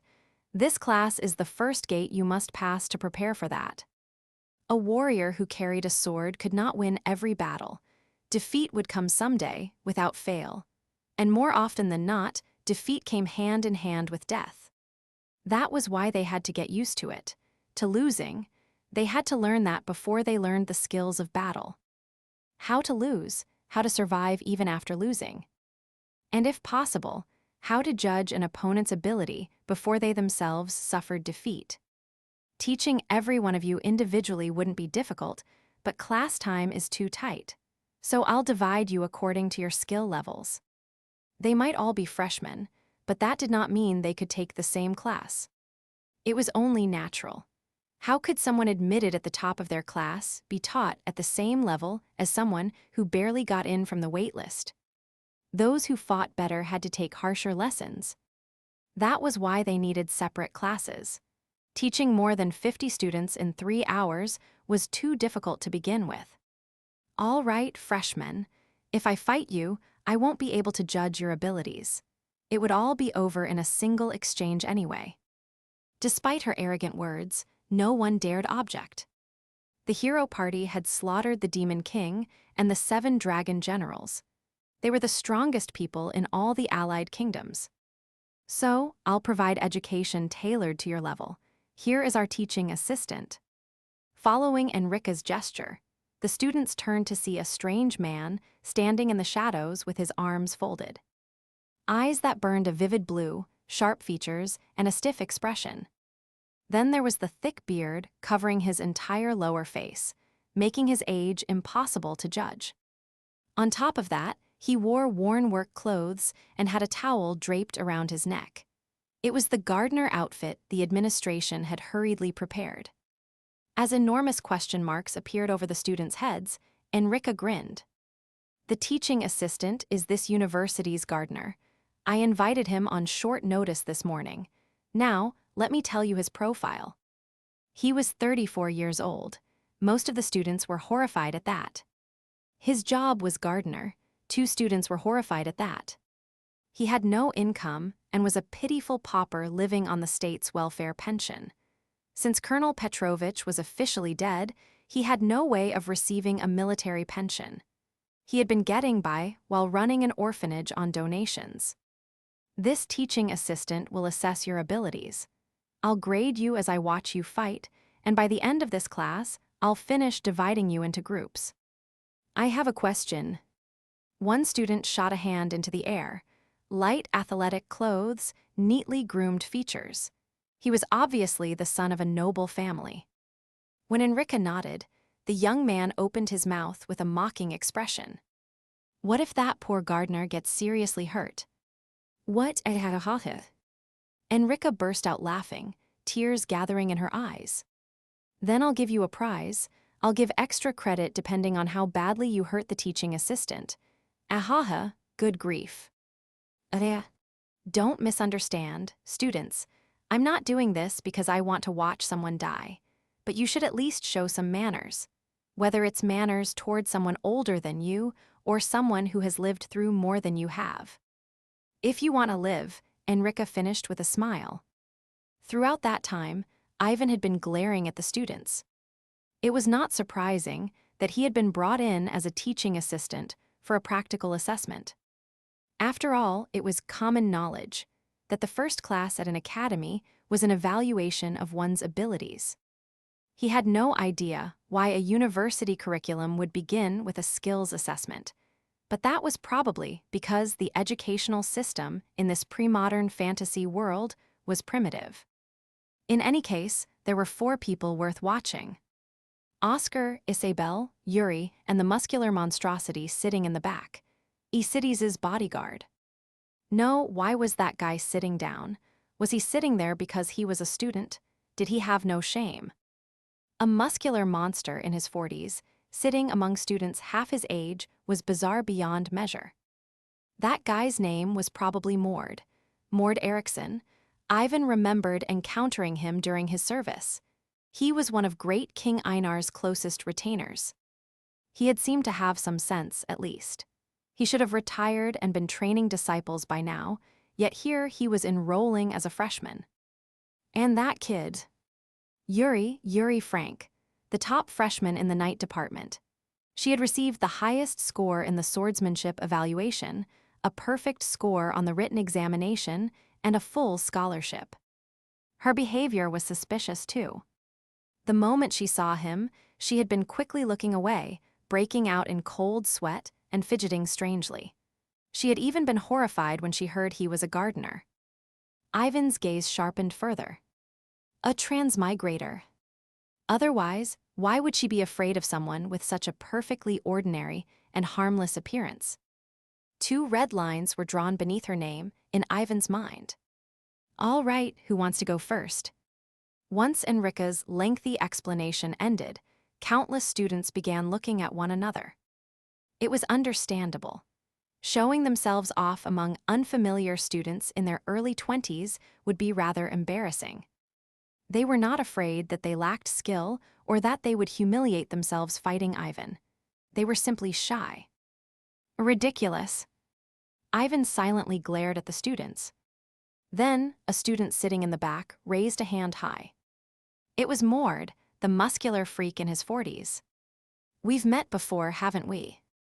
And no matter how I look at you, you seem like someone I know.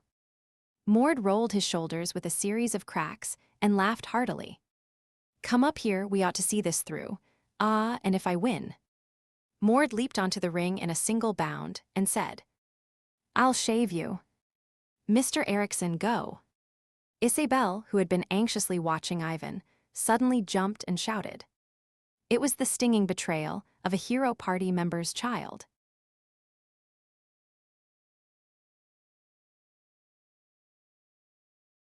Chapter 24, The Saintess and the Woodcutter 2. Ivan slowly stepped toward the ring. Step, step. They were ordinary footsteps, yet there was something about their silence that drew everyone's attention. The student's first impression was simple. That old man sure knew how to put on an intimidating act. Even when Ivan drew an axe from his waist, they did not think much of it. After all, this was the night department. Most students believed in one simple rule: the sword was the king of all weapons. Most of the time, that was true. It was easy to carry, versatile, and well-suited to refined technique. An axe, on the other hand, was simple. Its center of gravity lay in its axe head, so every attack had to travel in one direction. In other words, its trajectory was easy to read and interrupt. That was why most of the students looked down on axes. Enrica. Ivan stood still on the ring as he spoke. His voice was heavy. Yes. How far am I allowed to go?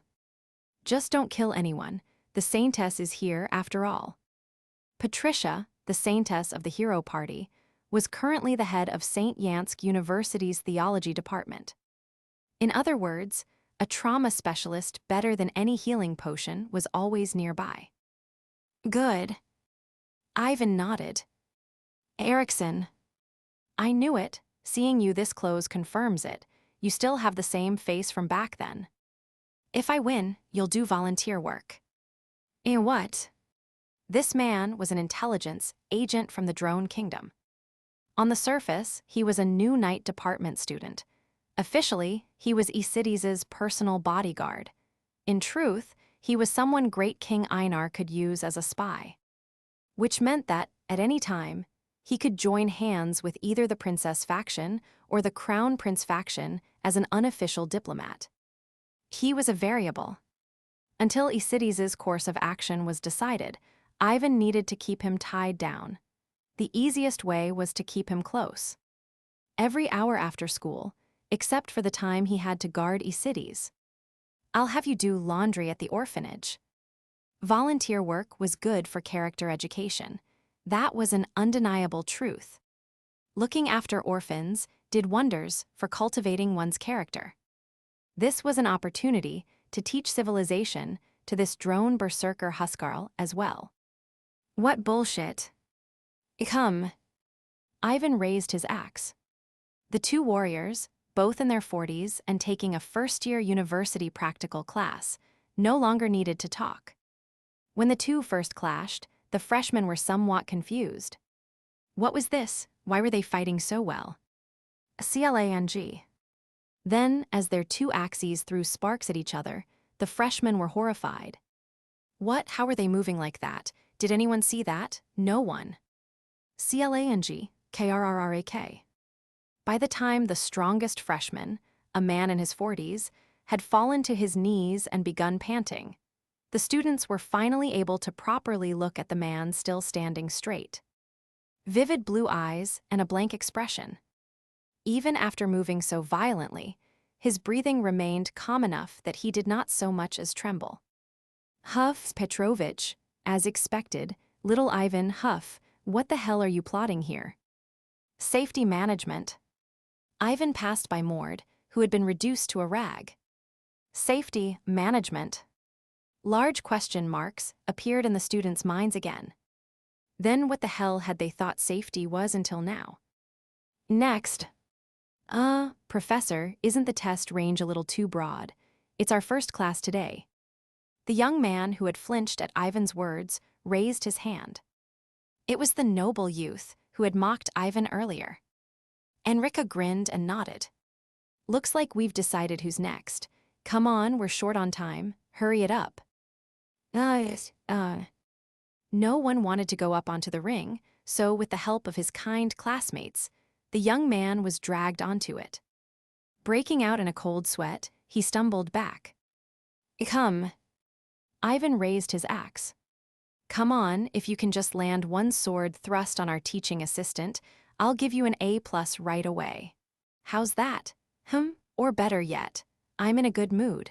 I'll even give you a one-on-one lesson with a gorgeous instructor who's still an active member of the hero party. Ivan did not bother pointing out the error in Enrica's last statement. He was a sensible man.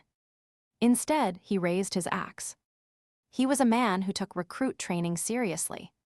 Next, after they cleared away 5 corpses, not really, no one stepped onto the ring. Come on, if you all give up now, you'll all fail together. How about this? If you all get FS and have to retake the class, next year's class will start exactly like this too. Better to take the beating sooner, right? The students clenched their teeth as they watched Enrica smile brightly.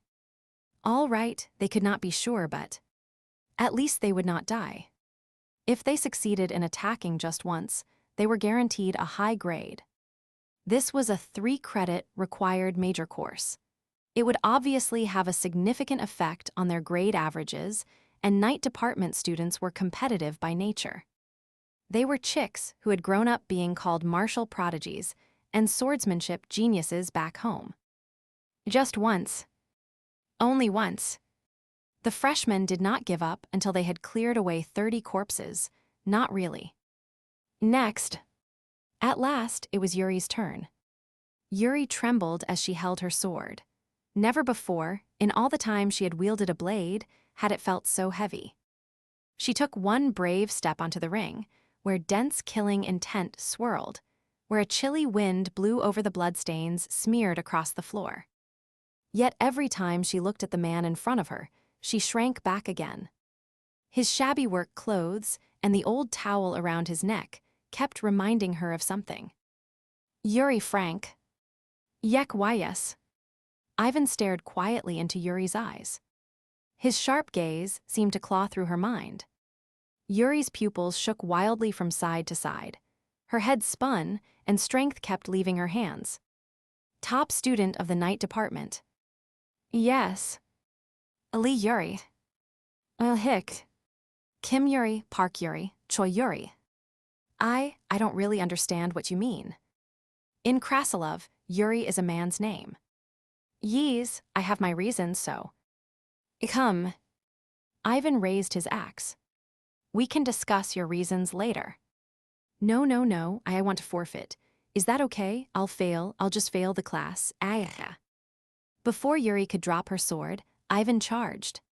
She instinctively raised her sword and deflected the axe blade, swallowing the scream that threatened to burst from her throat. It was coiling around her, like a snake. The axe blade climbed along her sword, as if it would bite into the back of her neck at any moment. A clang. She had already watched the same attack reduce the students before her to rags. Even so, she could not get used to the assault.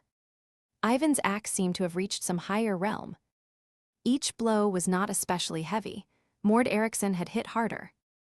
But Ivan was fast. The instant she let her guard down, she was already tangled up in his attacks. He knew every possible way to use an axe.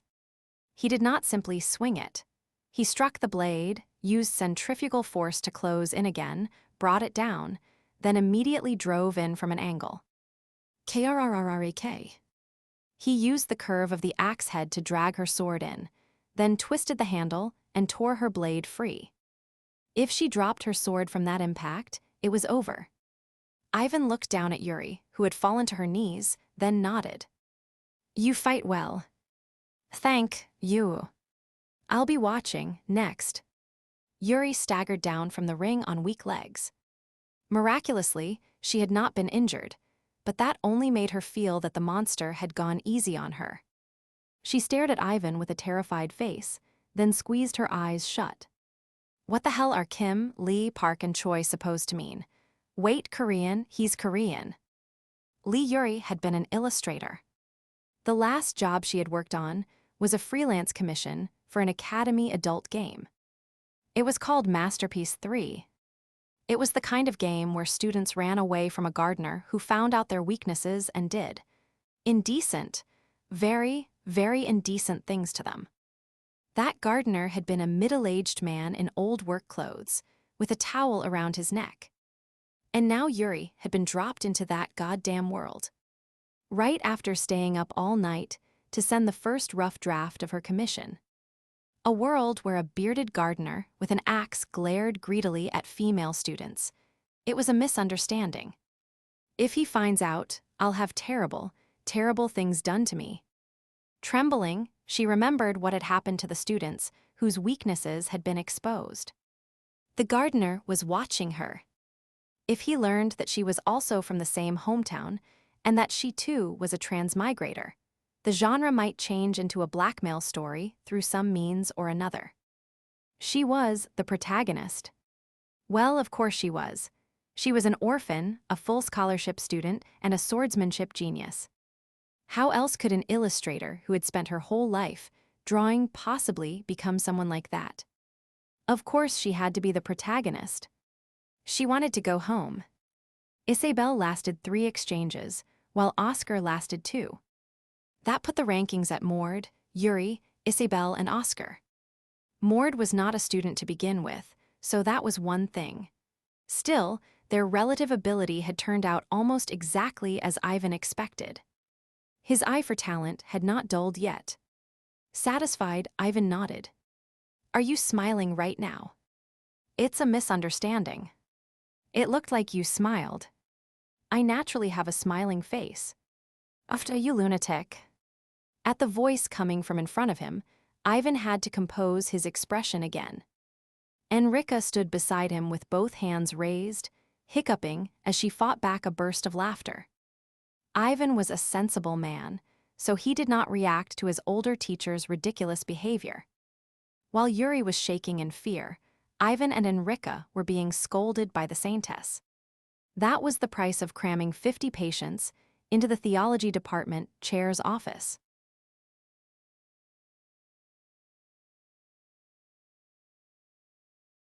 Chapter 25, The Saintess and the Woodcutter 3. The department head's office isn't an infirmary. The Saintess had said something strange. Ivan tilted his head. The infirmary only smeared healing potion on external injuries, or at best, had a priest who had only just been ordained cast heal. Was she saying the students had to suffer through that horrible experience when there was a Saintess right here? Seeing his expression, the Saintess thumped her chest in frustration. Ivan did not deliberately look away despite the vigorous motion. She was a religious figure, after all. No, I have work to do too. Do you know how busy I am? This is my first year in the position. There hasn't even been a proper handover. Freshmen, undergraduates, and professors keep coming in to chatter at me, and there isn't a single curriculum plan in place. What's wrong with this university? Ivan and Enrica nodded together as they watched the Saintess condemn the primitive, pre-modern education system. They had nothing helpful to say, but they had to agree with her. Ivan ignored the poor religious figure who was diligently despairing over her circumstances. The department head's office had an antique charm. He did not know whether it reflected the previous department head's taste or the Saintess's, but there were an awful lot of plants. An orchid? Was it an orchid? Ivan, who knew little about plants, passed the time by gently stroking the elegant leaves spilling lavishly from one flower pot. He was a gardener, after all. Snap! One of the orchid's leaves broke off with a crisp little sound. It happened to be the thickest, finest stem, making it all the more cheerfully destructive. Without changing expression, Ivan looked away. Fortunately, the Saintess did not seem to have noticed. She was still furiously lecturing Enrica about classes. Was it New World? He thought there had been a similar scene in that noir film. Keeping a blank face, he turned the flower pot. It silently changed direction, concealing the broken leaf. Fine, I know it's hard, Patty, I know. So could you turn off the light already? I was wrong. Why not take this opportunity to convert? I will always welcome you with an open heart, Enrica. That sounds less like conversion and more like being called home. The Saintess was the person closest to heaven in this world. Excluding the Pope, that was. In other words, the divine power pouring out with her emotions was crushing Enrica in real time.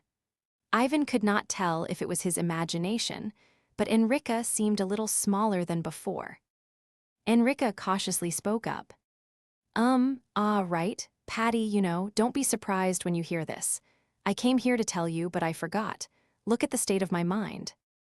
Please tell me it is less surprising than 50 critically ill freshmen. Enrica making a fuss was nothing new, so the Saintess gently lifted her teacup. Her throat was dry after her passionate speech. With a soft chuckle, Enrica opened her mouth. This guy was actually dragged here. Yes, I was already thinking of going to find Elise when I heard the orphanage director had suddenly become a gardener. What was she thinking, making a retiree do that? No, you fool, brought here, like Max from another world. The Saintess sprayed tea as she coughed, tears gathering in her eyes. She continued coughing for a while before finally managing to straighten herself. Why didn't you tell me sooner? He thought he was the only one. Does he look like someone who'd go get counseling? Good heavens! The Saintess swallowed as she looked at Ivan. Then she spoke in a trembling voice. How lonely you must have been. You grew that beard because of the shock, Brother Kiriltz. No, that wasn't why. It's all right, everything is all right. Smiling benevolently, the Saintess warmly clasped Ivan's hand. Divine power spread gently from her, flowing through his veins. It was warm. Even as Enrica recoiled and backed far away across the sofa, the Saintess continued to gaze at Ivan with a warm smile. It is all right, brother. You are not strange. There have been many people like you, and there will be more. O Lord, guide this poor lamb. This situation feels strange and awkward to me. That is understandable. It truly is. The hero was the same. She remembered the day she had nearly cried upon hearing that he had retired to run an orphanage. Despite the horrific war he had endured since childhood, this poor young man had grown into someone so steadfast, someone kind enough to embrace unfortunate children. Was that not proof of the Lord's presence? The Saintess had gladly supported Ivan's retirement and sent a considerable donation every year. She had even named the orphanage herself. And now, look at Ivan's. Orphanages were poor by nature. Insufficient support funding was part of the problem, but so were the wicked directors who tried to make money off orphans. This was a world where several cases were reported every year of directors pocketing generous donations, then selling off the children they had raised in the back alleys. Yet this man, he wore filthy work clothes, wiped his sweat with an old towel, and diligently earned an honest living. Clearly, it was to give the children a more prosperous life. He was even from another world. Yet he had taken in the orphans of this world, children from a foreign realm with whom he had no connection at all. How kind. The Saintess's eyes reddened. Brother Kiriltz, I would prefer you not call me that. I like your baptismal name, brother. I was too young when it was chosen. Ivan pulled his hand free, glaring at the amused-looking Enrica. The Saintess naturally made the sign of the cross and placed a hand over her chest. I had thought without a doubt that you were homosexual. He coughed. Enrica choked and pounded her chest. Considering all the people you rejected so coldly, how could I not? And there were circumstances. Of course, of course. A royal guard was not meant to become privately close with nobles or influential figures. Back when he was known as Little Ivan, when his value on the marriage market had shot straight up, he had also happened to be a royal guard. Besides, his goal had been to return to Earth. How could he indulge in romance? That had not changed much even now. If anything had changed, it was that he was no longer a highly sought-after prospect. It was because of your vows, wasn't it? A brother as devout as you must have been bound by the vows you made at baptism. The 3 evangelical counsels he had vowed at baptism: poverty, chastity, and obedience. Ivan's appearance was the very picture of poverty. He had passed 30 without even a hint of a romantic scandal, making him the image of chastity. He had surrendered all honor and position to return to a quiet life, making him the image of obedience. Such devotion, like something from a painting, the Saintess nodded. Do not become a priest, then you really will be unable to marry. But if you continue to live so chastely, perhaps the Lord may yet grant you favor.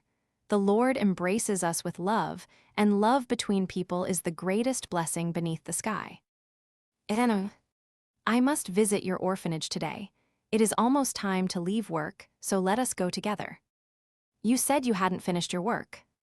There is no one at this school above me except the president, and beneath this sky, there is only the Lord God above me, Enrica. Wow. Enrica quietly accepted that. The Saintess made him uncomfortable. Ivan realized this obvious fact once again. There were many reasons. Perhaps because she had grown up on the battlefield, the Saintess was overly emotional, seriously devout, and even in her neat attire, he sometimes had to manage where he looked. Naturally, Ivan was a sensible person, so he had no interest in a priest's body. The biggest reason, though, was that she and Elizaveta were the orphanage's two greatest patrons. A person could never have an equal relationship with someone who controlled the purse strings. Following that logic, Ivan always kept an appropriate distance from the orphanage's sponsors. Ah, Lord, look upon this beautiful sight. The Saintess had been weeping from the moment they entered the orphanage. Naturally, the residents had gathered around them, squealing. Their faces were lively, their cheeks plump. There was not a trace of poverty anywhere. The poorest-looking person in the orphanage was Ivan himself. The facilities were excellent, and every door opened smoothly on clean, well-oiled hinges. Soft padding had even been carefully placed at the ends of hallways and on furniture corners. Such meticulous care.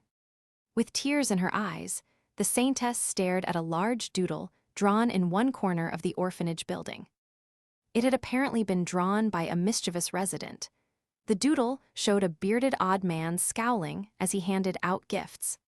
The children's affection was so plainly apparent that the Saintess finally pressed at the corners of her eyes and leaned against the wall. You have already become a fine father. Oh, for heaven's sake. The finest relationships are those born from the heart. Brother Kirill's, this is too dazzling, oh Lord. You must be trying to kill me with laughter, disciple. I'm starting to feel uncomfortable. Can I go first? No. Enrica clutched her forehead in agony.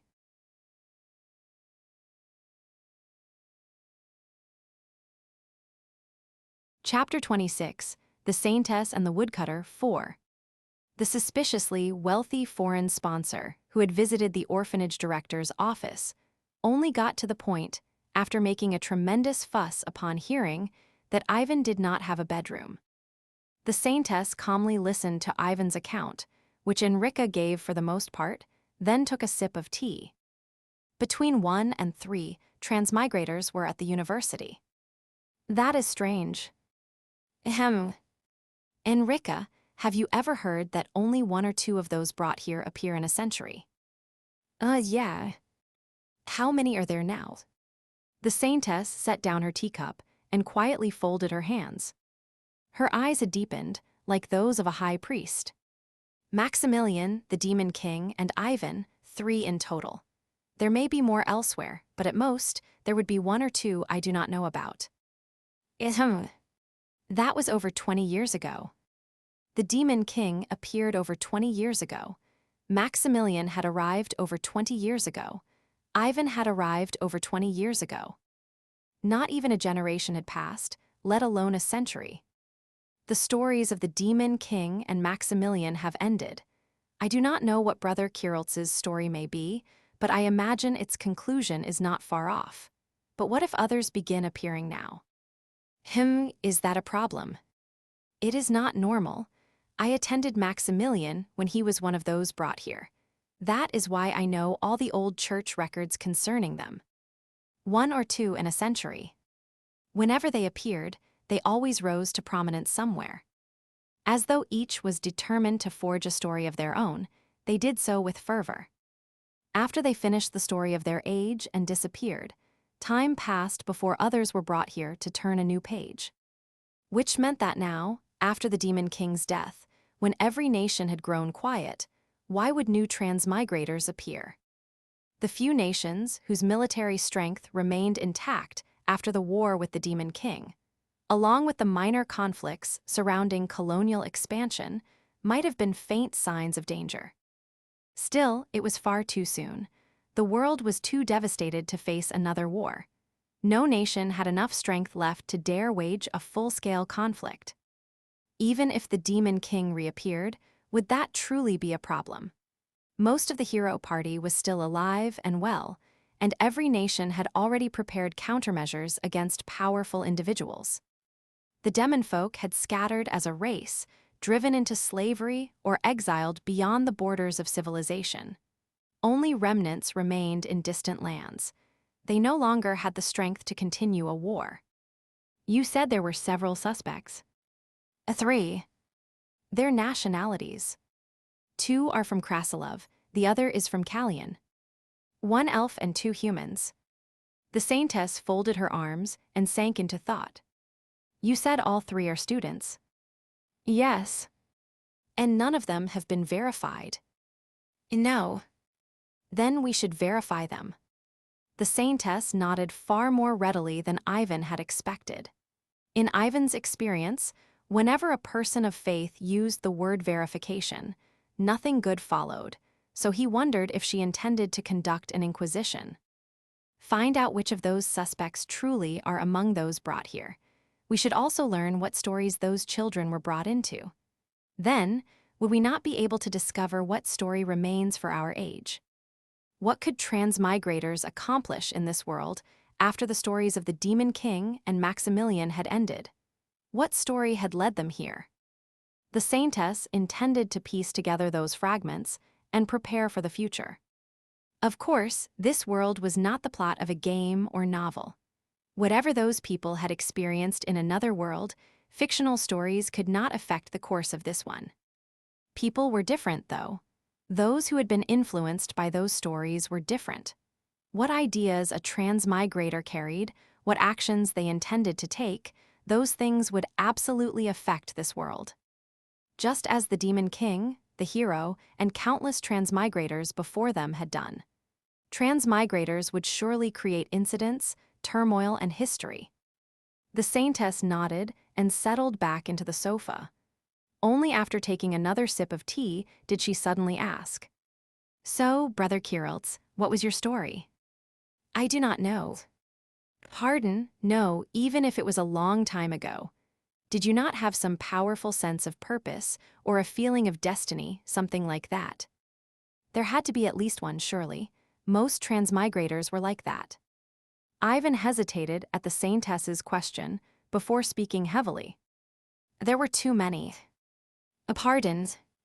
Before his death, Kim Seonwoo had left hate comments on a total of 8 games, 11 webtoons, and over 30 web novels. They had all been different genres.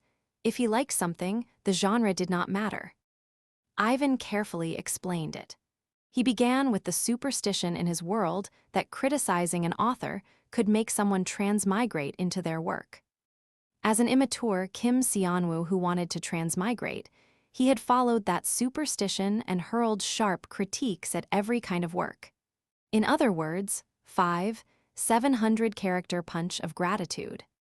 The moment she heard his calm recollection, Enrika looked away, and the Saintess fell silent for a while. "Let us repent, brother." The Saintess clasped Ivan's hand tightly and poured divine power into him. It was warm enough to make a corner of his heart sting. It was March, the season when flowers bloomed and spring breezes made hearts flutter. Yevgeny, better known as Eugene, was brushing back his flowing black hair as he read the Bible.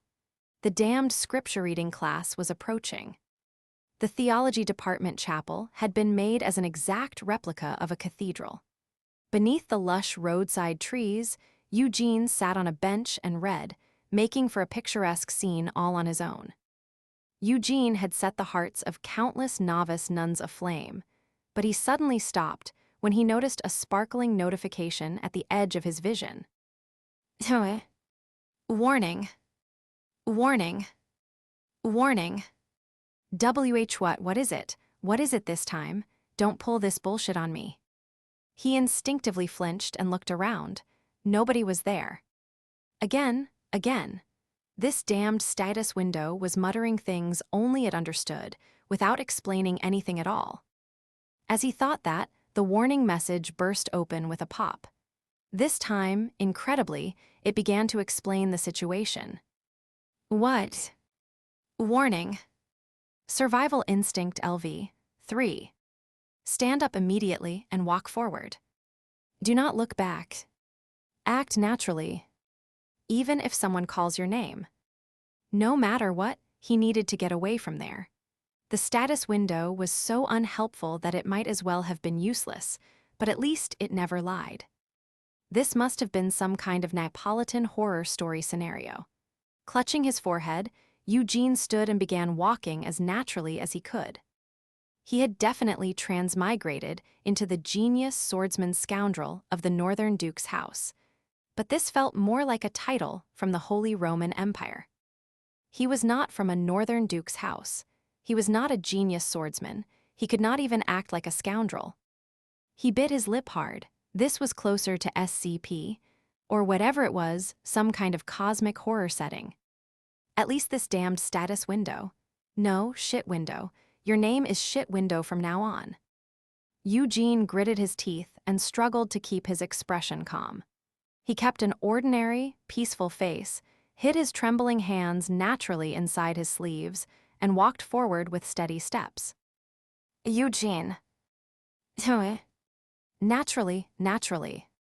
Eugene muttered those words under his breath, then turned at the sound of his name being called from behind him. He had to maintain his reputation at the academy, at least.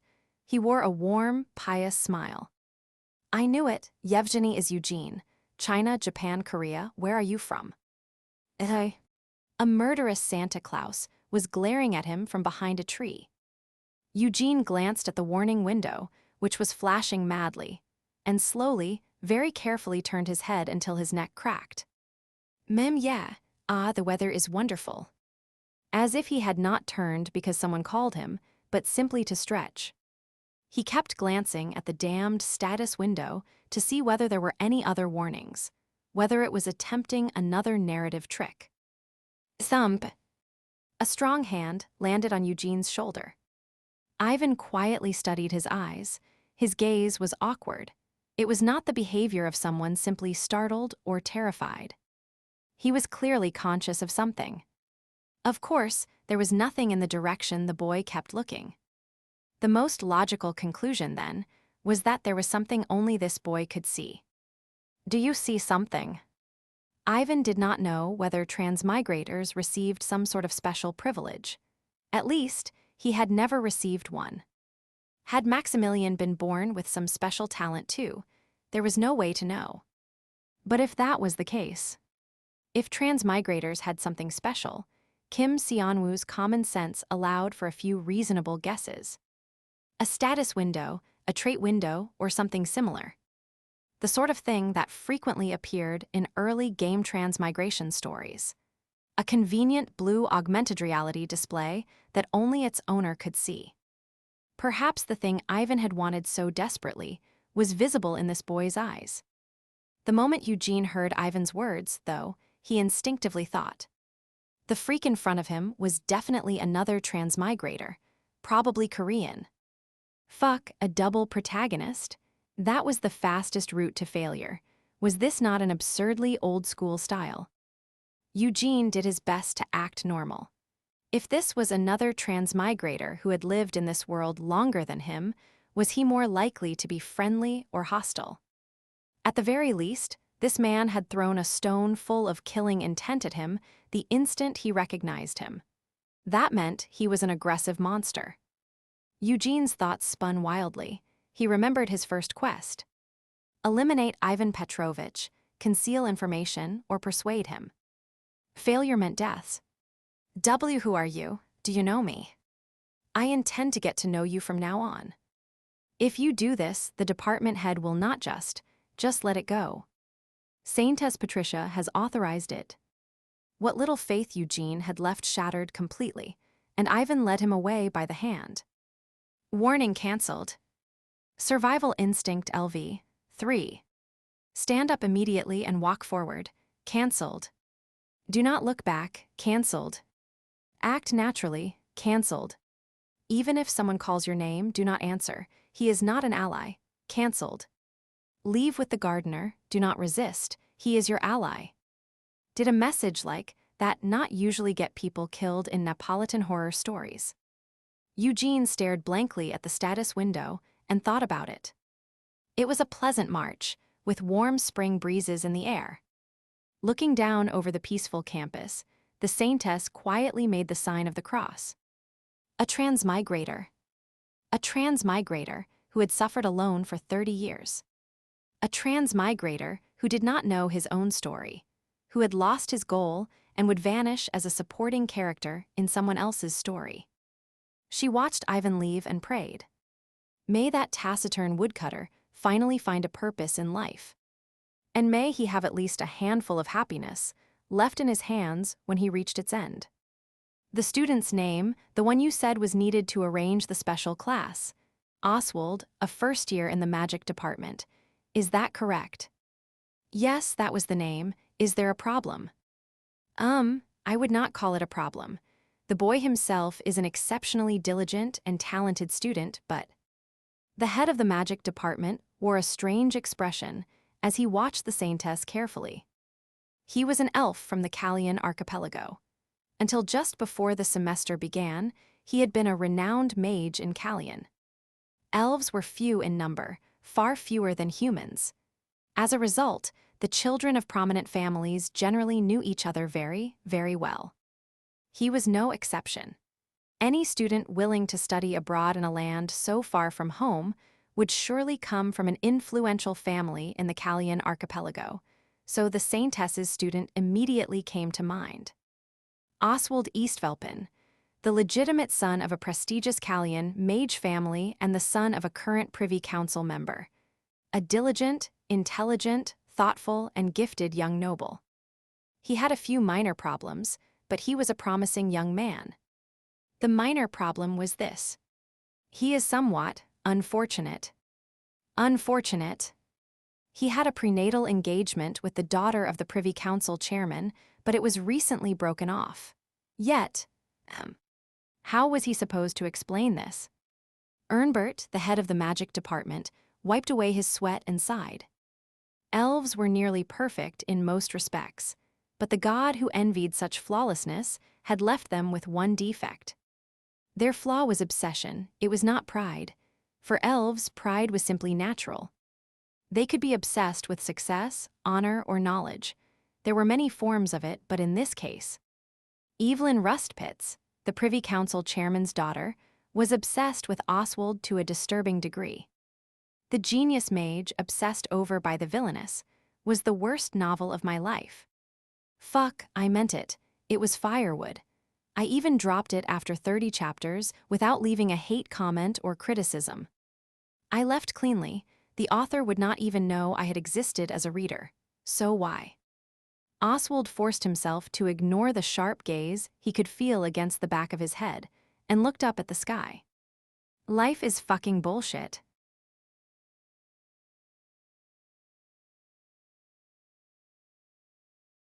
Chapter 27, A Night of Counting Stars 1. There was a saying that when something strange happened in world history, blaming Britain was usually a safe bet. Kim Sianwoo had studied internet memes more diligently than world history, so he did not know the exact reason behind it, but he knew the meme itself. From Ivan's perspective, he knew that a similar meme was widespread even in this pre-modern world.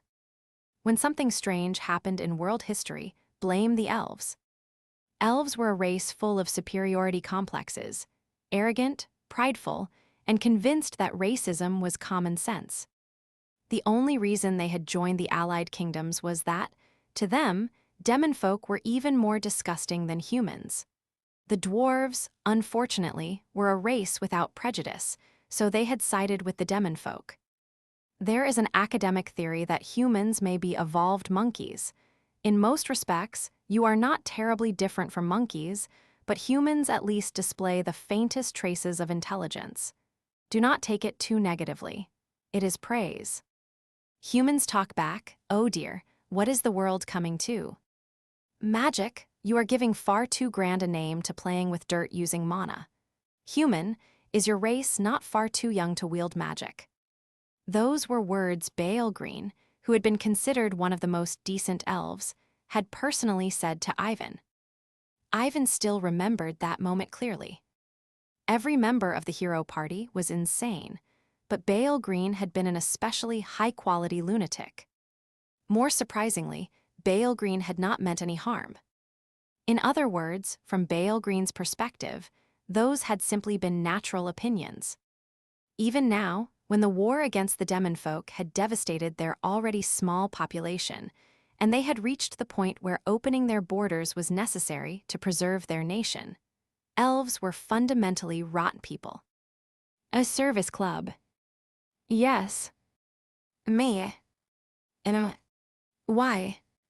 The Saintess and the thief from the hero party, now the theology department head and a full professor in the night department, had approved it. Even the magic department head had approved it. It was not mandatory, but Ivan could at least have persuaded the elf to spare some time out of respect for them. Instead, Ivan stroked the handle of his axe and considered the matter. After all, even the Demon King had recognized the historical truth that killing an elf was quicker than persuading one. "Big bro, I'll handle it." At that moment, a young man beside Ivan sprang to his feet and shouted. This was the story of how Ivan suddenly gained a younger brother. Ep 8, A Night of Counting Stars. I'm Korean. Ah, I hope you're Korean too, sir. People from the same hometown are nice, right, sir? Is there any reason for us to get angry at each other? Did you know the Bible says there's no problem in the world that can't be solved through words? The transmigrator Ivan had kidnapped from the theology department courtyard started spouting nonsense the moment he regained consciousness. Ivan was somewhat taken aback. The boy had revealed his identity far too easily, but he was also far more shameless than expected. Your name is Ivan Petrovich, right, sir? Ah, even the name sounds cool. Yevgeny, how does that sound? It's hard to pronounce and annoying to remember from a Korean perspective. I mean, the only thing I know about Russia is Stalin, so why did I suddenly get dropped into a world like this? Ah, you're from after Stalin's time, right? The Soviet Union collapsed, you know. The boy poured out things Ivan had not even asked about in an instant. Ivan listened to Eugene's long-winded speech while rubbing his chin, then suddenly stopped. How did you know I was Korean? You were guessing about a status window, right? The concept of a status window only really comes up in Northeast Asia. Having character sheets show up in a novel's narration is mostly a Korean web novel or Japanese light novel thing. It's still a somewhat unfamiliar concept elsewhere, even if it has started appearing little by little these days. And Koreans and English speakers are about the only ones who pronounce Eugene as Eugen.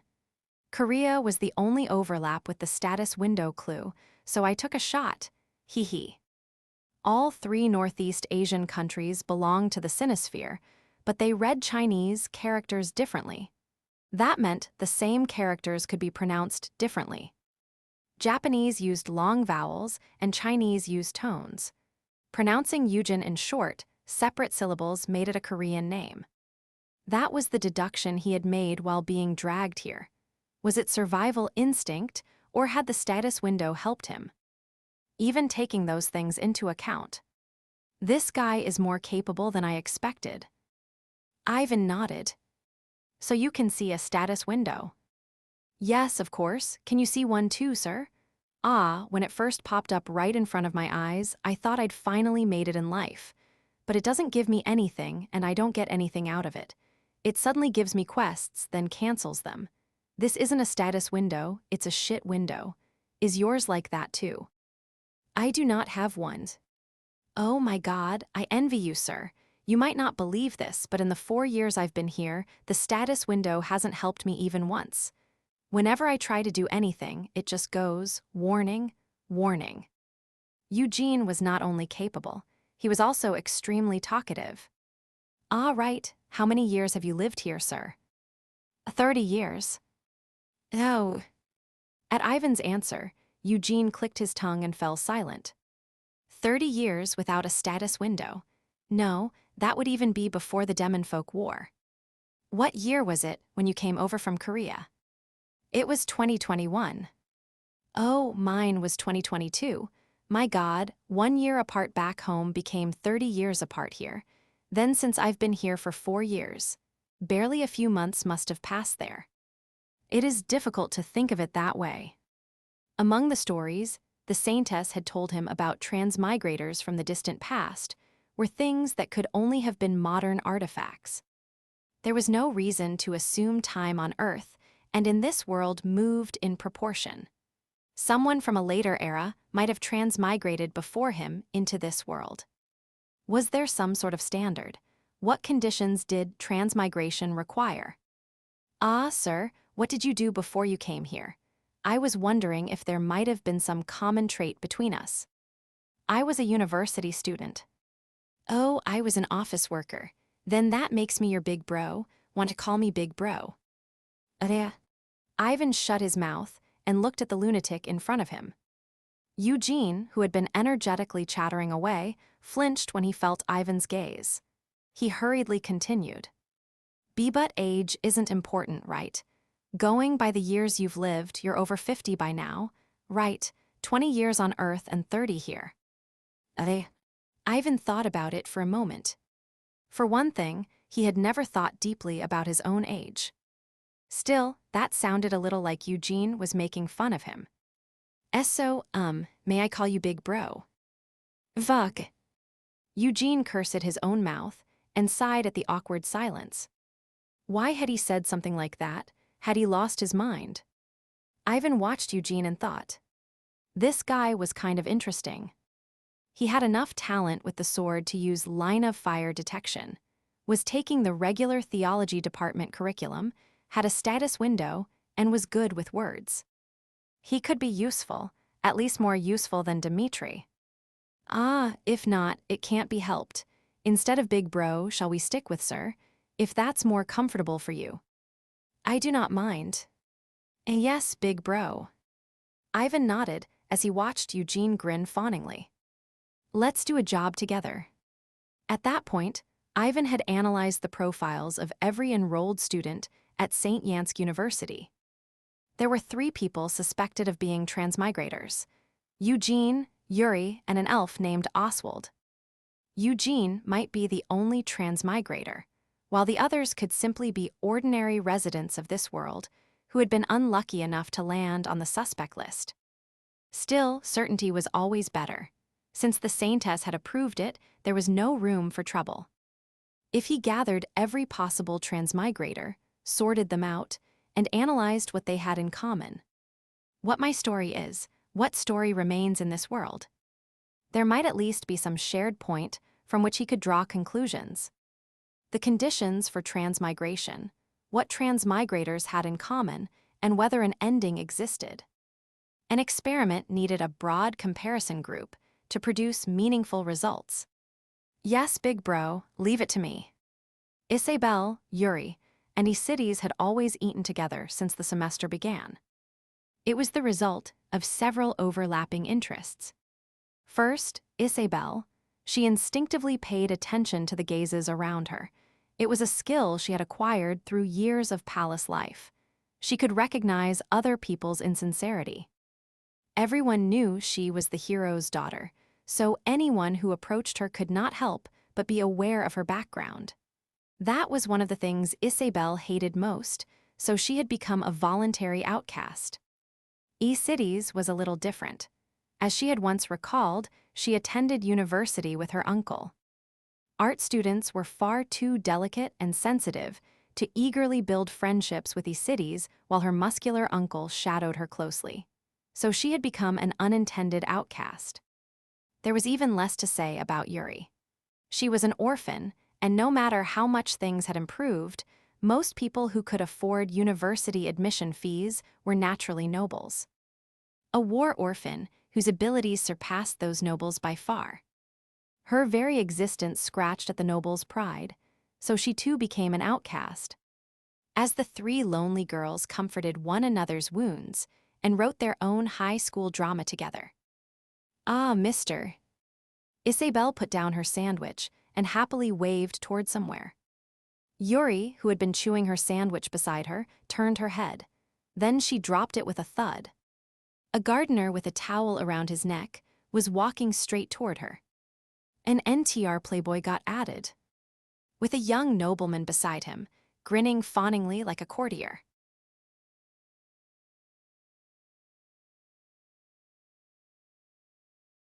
Chapter 28, A Night of Counting Stars 2. Eugene was desperate. He kept talking, trying to prove his usefulness. "What about that one?" Lily Downer, second-year night department student, level 32, completely average, big bro. "Then that one." "Who?" The black-haired one beside her. Marie Phillipson, also a second-year night department student, level 29. "I guess she isn't very good at studying." Ivan looked at Eugene with renewed interest. To find the transmigrator, Ivan had once gone through the profiles of every undergraduate at St. Yansk University. He could not remember every detail, but his long service in the Annihilation Unit had made him good at memorizing personal information. He had now realized that this kid's accuracy rate was close to 100%. A walking profile page. Ivan and Eugene were walking across campus. With the semester in full swing, the university grounds were crowded with students. There were plenty of test subjects, so Ivan was able to examine Eugene's status window more closely. It organizes the things he can perceive. The kid was like a database with access restrictions. It showed information Eugene could know and access at this point in time, such as a person's level, name, and position. To learn more detailed information, he needed an understanding of the target. The closer he became to someone, the more detailed a profile he could obtain. In other words, this kid was. He was born for intelligence work, wasn't he? His background was excellent, a clergyman from a ducal family. He could go to any country within the Allied Kingdoms without raising suspicion. It would be even easier if the only requirement for accessing someone's high-level information was closeness. He would not even need to conduct intelligence operations. Simply entering high society would let him gather information. There was another way to use this status window with its information access restrictions. Eugene could not perceive information he had no access to. Put another way, information Eugene could not perceive belonged to targets ordinary students could not identify. How many people could a duke's son fail to identify at St. Yansk University? Which meant this kid was specialized in rooting out spies, at least within the school. After figuring that out, Ivan took Eugene around and searched the entire university. As a result, he learned that around 7 people had names different from those on their admission papers. Their levels are either too high or I can't see them, their names are different, and I can't see their positions at all. Good. Ivan walked on as he considered it. There were fewer than expected. There were 3 main groups, likely to plant personnel at St. Yansk University. The Crown Prince faction, spies from nations friendly to the Allied Kingdoms, and Demon folk. All 3 groups would have infiltrated the school for their own purposes, so 7 exposed agents was by no means a large number. The Allied Kingdoms alone consisted of 10 countries. They planted agents among the ordinary students too. Some might have been raised as agents from childhood, while others might have been planted without even realizing they themselves were government agents. Setting aside a few countries, The ones with levels that are too high are likely collaborators with the demon folk. The core members of the Crown Prince faction classified as powerful were already under surveillance by the Counterintelligence Command. Considering Princess Elizavetta's competence, the Crown Prince faction could never secretly raise powerful fighters. Boss, but her real name is Yuri Frank. That isn't a problem. Didn't you say my name shows up as Ivan too? Ah, right, then how are we supposed to find out? Persuasion. Ivan nodded and headed toward the courtyard. 3 female students were eating sandwiches on a bench beneath a row of trees. Oh, Mr. Elik.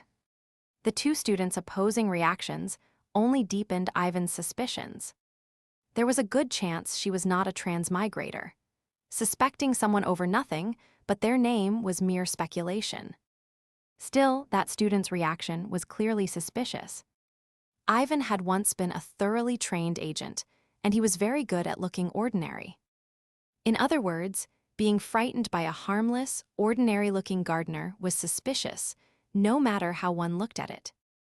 Isabel, have you been well? Ha, has it really been that long? Our first class was only the other day. Mister, have you eat? Is anyone looking after you? The cafeteria food is really awful. Would you like one of these? When Isabel took out a sandwich and handed it to Ivan, Isidy's sighed. Ivan accepted the sandwich from Isabel, took a bite, and stood before the girls. Ah, you know this person, right? Yuri Frank, a night department student. This is Isidy's. She's in the music department. Oh, right, mister, wait. Isabel narrowed her eyes at Eugene, who stood beside Ivan. He was someone she had never seen before. Who was he? Was he a government agent too? Can we talk for a moment? Eek, Bibella, wait. Ignoring Yuri's strange, flustered gestures trying to stop her, Isabel walked away with Ivan. Only after they had moved some distance from the group did she speak. I really wanted to say this after class, but you suddenly disappeared. Are you out of your mind? No, you're a government agent, mister. Didn't we agree to keep it between us? With a serious expression, Isabel looked around and whispered. I don't know who Tills sent besides Sir August, but they must have sent at least one more person. How could you reveal yourself so openly in a situation like this? Reveal myself. Your abilities, you're a secret agent. Ivan tilted his head and looked down at Isabel. Even standing straight, the tiny girl only came up to his chest. Lowering her face slightly, she swept her gaze around with a tense voice. I don't know what the Krasilov government is hiding here, but I owe you. Should I look into it too? Look into what? Oh, come on, the spies dispatched by Tills. I don't know whether any are among the freshmen, but let's look for them. Isabel nodded firmly, her eyes full of trust. Ivan shook his head as he watched her. To betray her homeland so easily, did she have no patriotism at all? Then, after thinking about it for a moment, he realized he had never acted out of patriotism either. He had never been loyal to the Krasilov monarchy. He had only personally respected the late king. There is no need. This is a very valuable opportunity. You'll regret letting it pass. Once I graduate from here, I'll rise to a very high position in Tills, you know. Don't you manage your human resources? Are you really a government agent? What exactly did this child think an agent was? Ivan knew she had been pampered at court, but was the gap between that and her first impression not too great? Expressionless, Ivan nodded. If you want to, do it. Your attitude is really awful. Isabel shook her head, then suddenly asked, by the way, what are they hiding here that has the elves acting like that even now? She gestured at the sky with her chin. More than a week had passed since the new semester began. Nearly a month had passed since the entrance ceremony. Yet Callion's warship was still anchored in the sky above St. Yansk University. At first, the students had been confused, but now most of them simply reacted as though the elves are being elves. Still, Ivan found it somewhat strange. That ship was, after all, a foreign warship. St. Yansk University was even located right in the middle of the capital. The crown prince might have had other intentions, but Elizaveta would never have tolerated such a thing. The royal household and the capital region were within Elizaveta's sphere of influence. Who knows? Who can understand what elves are thinking? Yes, Sir Veilchist, how was today's report? We failed, Your Excellency. I see, so we failed again today. Wunst nodded with a subtle smile. What did the Krasilov monarchy say? They threatened to shoot us down if we don't withdraw within 3 days. They said the exact same thing 3 days ago. Ignore it and continue your work. Yes, Your Excellency. After dismissing the technical officer, Wunst pulled out a handkerchief and dabbed away his cold sweat. Why? Every warship underwent a thorough technical inspection before departure. The glory of Boyle under his command was no exception. Of course, this was neither wartime nor a deployment to the front. It was only a simple show of force, one too minor to even spark a diplomatic dispute, so they had only conducted peacetime-level maintenance. Even so, it was a Callian air warship. During the last war, it had ruled the skies as the Demonfolk's terror. Minor malfunctions could occur, but there had never been a problem that interfered with a ship's navigation. Then came a knock from beyond the captain's cabin door. Your Excellency, someone from the Krasilov court has arrived. Tell them I will receive them separately this evening.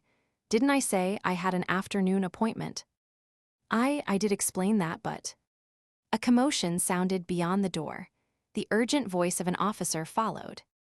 You can't do this, ma'am. This is a diplomatic discourtesy. Elves naturally had keen hearing, especially indoors. With the metallic click of a latch came footsteps. Sharp heels rang against the deck within the ship. Wunst instinctively knew who had come and let out a deep sigh. Come in. I was about to. Beyond the cabin door, which opened without the slightest courtesy, stood a woman with beautifully flowing silver hair. Elizaveta, the leader of this country's monkeys. Wunst forced his expression under control and cleared his throat. How rude. Are you aware that a warship is foreign territory? Of course I am. That is why we haven't shot it down even though it's floating in our airspace. Elizaveta strode forward and dropped into the seat across from Wunst. The splendid uniform of a Krasilov general gleamed beneath the cabin lights. When she crooked a gloved finger, the man standing at attention behind her walked forward and opened a black case. He took out a cigarette, placed it in her hand, and respectfully stepped back a few paces. Before Wunst could protest the sheer disrespect of smoking in the captain's cabin, Elizaveta's sharp eyes flashed. So tell me, how should I deal with you? What? Our government's official position has already been delivered. We will give you 3 days, but that is not my position. Elf, you have 2 choices. Elizaveta flicked her fingertip. With a hiss and a surge of magic, the tip of the cigarette caught fire. She drew in deeply, then exhaled. White smoke seeped from her lips. Through the thick cloud rising for an instant, her purple eyes gleamed like a predator's. First, explain what you're plotting at once, then ask for our cooperation. And if we refuse, I will send a woodcutter. When the smoke cleared, it revealed the beautiful face of a royal smiling gently. As though the pressure from moments ago had been a lie, Elizaveta smiled as she spoke. Fortunately, your country's warship is made of wood. Such an insult. A woodcutter to an elf. No insult could be more severe within the bounds of diplomatic rhetoric. As Wunst flew into a rage, Elizaveta shrugged and stood. An insult, I believe I have heard your answer. You cannot represent the will of the monarchy alone. Do you think you will leave unscathed after daring to act this way? The conflict between the crown prince and the princess was already famous internationally. It had gone beyond a simple power struggle to the point where civil war was considered imminent. Was it truly wise to make a complete enemy of a major power within the Allied kingdoms under such circumstances? If Callian sided with the crown prince, the princess's position would inevitably be shaken. Wunst growled with that meaning in mind, and the princess smiled faintly. To threaten the Lord Chamberlain in Prichinkaya, what an amusing joke, Captain. GHK. And Captain, remember this. Elizaveta opened the cabin door and glanced back. Purple eyes like those of a bird of prey flashed. I am the will of the royal family. Your Excellency, the foreign minister is urgently returning to the palace. For someone of royal blood, he is awfully impatient. Elizaveta gave a quiet snort as she walked along the deck. Her brother never did anything unexpected. Proceed as planned, send for Vanka. You intend to meet him in person. Sir Cherkatov, have I not told you before? We must reunite at a more fitting time, in a more fitting place. Not very romantic. Elizaveta shot Dmitri a look and walked on.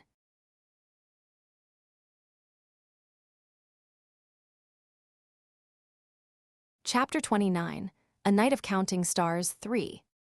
When are they going to leave already? How would I know what the Privy Council is thinking? What does the Privy Council have to do with it? That ship belongs to the Naval Command. The elves who had begun their ordinary school lives were in turmoil at this point. Even elves, with all their high self-esteem and nationalist pride, had their limits. They were gritting their teeth through the second-hand embarrassment and the humans' subtle disdain. On the first day that the warship floated above their heads, the elven students had proudly puffed out their chests and said, "Look at that. We must be amazing if we can park a warship in the middle of a human capital, and all they can do is watch." The astonishing people who had brought a warship to an entrance ceremony began to feel that something was off after a week had passed. Still, even if it is an era when warships aren't necessary, is it really okay for it to stay up there? It was a fear close to survival instinct. Stationing a weapon of war in another country's capital was an enormous military provocation. There was no way it would happen, but if that provocation somehow led to war, they would be turned from students into prisoners of war in an instant. This uncivilized pre-modern fantasy world had no Geneva Convention. Of course, the Allied kingdoms did not openly execute prisoners in border disputes, and it would not behead the sons and daughters of noble houses who had come abroad to study. That was only something one could say in a world where common sense prevailed. In other words, merely imagining what kind of rampage the human kingdom, which elves believed lacked common sense, might commit made their survival instincts twitch. Then another week passed, making it a full fortnight. As they looked up at their proud air warship, still floating in the sky, the elves finally displayed one of their racial traits. They were at the forefront of civilization, parliamentary politics, and constitutional monarchy democracy. Following their racial nature, they finally formed political parties. In other words, factional infighting had begun. The elven students were now divided into the Privy Council faction and the Naval Command faction, and had begun a civil war. Civil war was another one of their racial traits. Of course, deciding who would hold royal power could not resolve the situation. Electing a first-year student council president would not make a perfectly functional warship return home, while saying, "Oh, congratulations." In any case, outside, they faced the humans' contempt and threats. Inside, there was the elves' warm-hearted political activity. Above them floated the warship, peacefully bobbing through the sky without a single communication. In that chaotic age, when peace had become a vulgar joke, a gardener and a young human noble visited the elven students' dormitory. It happened the day after Dmitri cautiously handed Ivan an order. Let us turn back time for a moment to the previous day. That evening, after Elizaveta decided she ought to put an axe to the elven captain's neck, Dmitri headed for the orphanage he had supported every year since personally cracking open the royal treasury and thoroughly laundering its contents. Elizaveta was fundamentally a shy young woman, in his personal opinion, so this had been carried out without Ivan's knowledge. That meant Dmitri had been the orphanage's greatest patron until now. Officially, he had vaguely explained it as preferential treatment for a former official, support for a lieutenant colonel who had retired without receiving a military pension, and similar excuses. Still, the hand stuffing money into the place had been his. "Oh right, hello kids." Dmitri walked through the grounds with a friendly smile for the creepy students, who moved around with suspiciously little noise. It felt like walking through the corridors of the Counterintelligence Command's political prisoner correctional facility. Mostly because watchers stood silently in the corners of his vision, staring without making their presence known. He had no intention of meddling in his respected senior's private hobbies, but wasn't this enough to charge him with sedition against the state? How had Ivan even come up with the idea of collecting orphans and using them as field agents? Rubbing the back of his chilled neck, Dmitri headed for the director's office. He passed a drone soldier, scrubbing a pile of laundry hard enough to make strange ripping noises. Then he passed an unfamiliar teacher in a strange hat, who was being collectively beaten by the children. "Senior, are you in there? You came through the door today." When he opened the director's office, Dmitri saw Ivan beyond the still astonishingly desolate interior. Ivan was flipping through a stack of documents with cold eyes. "What is it?" You have a guest." "Ah, you're my brother's friend. Don't mind me, go ahead and take care of your business." "And your brother's?" It appeared that, surprisingly, his senior had acquired a much younger brother. Dmitri stared at the cheerful young man for a long moment, then snapped his fingers. The face had seemed familiar for a reason. He knew him. "Lord Karamzin, well, fancy seeing you here."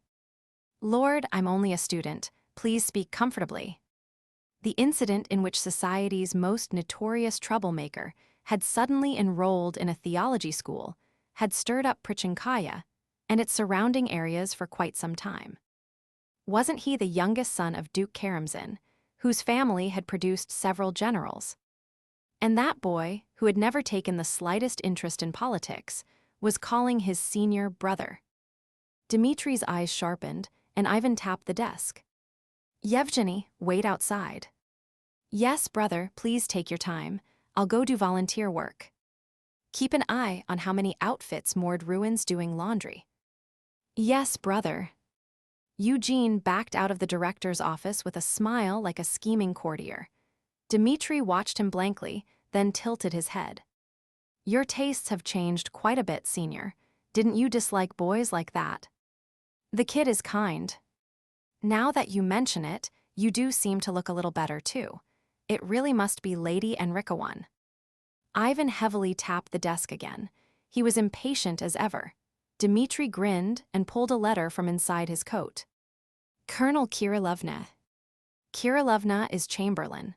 Anyway, the situation is a little complicated, and you're the only person who can do this." Dmitri handed him the letter and sprawled across the sofa. "I give this place plenty of money every year. You could at least buy an expensive sofa." Ivan ignored him as he read the letter, then deeply frowned. This was a big job. Is she serious? When has Her Highness ever joked about something like this? Infiltrate the Kallian warship floating over St. Yansk University and threaten its captain. At the same time, avoid casualties among the crew as much as possible. Why? Well, it's complicated. Dmitri frowned. Where was he supposed to begin? It looks like that warship has suffered some kind of malfunction. No matter how insane those pointy-eared bastards are, they wouldn't keep up a military provocation in the capital for over 2 weeks without a reason. So we're going to use this chance to set a trap for our foreign minister, His Highness Alexander. Dmitri slowly straightened up. The smile disappeared from his face, revealing Lieutenant Colonel Dmitri, Internal Inspector of the Counterintelligence Command's Investigation Headquarters. The Callian bastards know our country's a complete mess.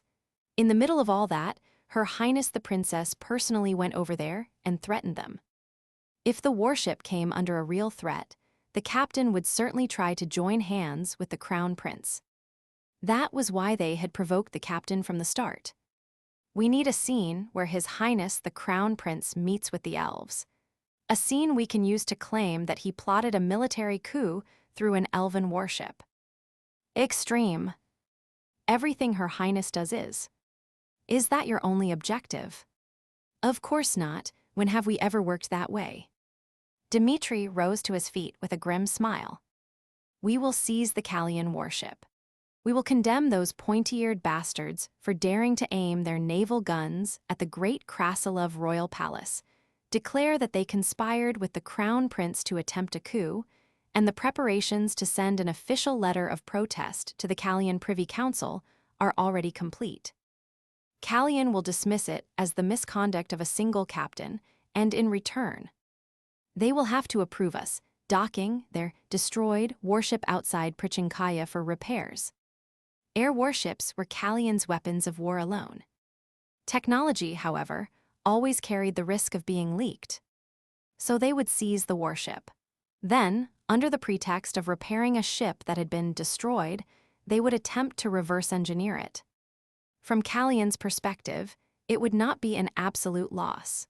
Considering the cost and labor needed to build a warship that large, the number of vessels Krasilov could maintain would never exceed Callian's navy.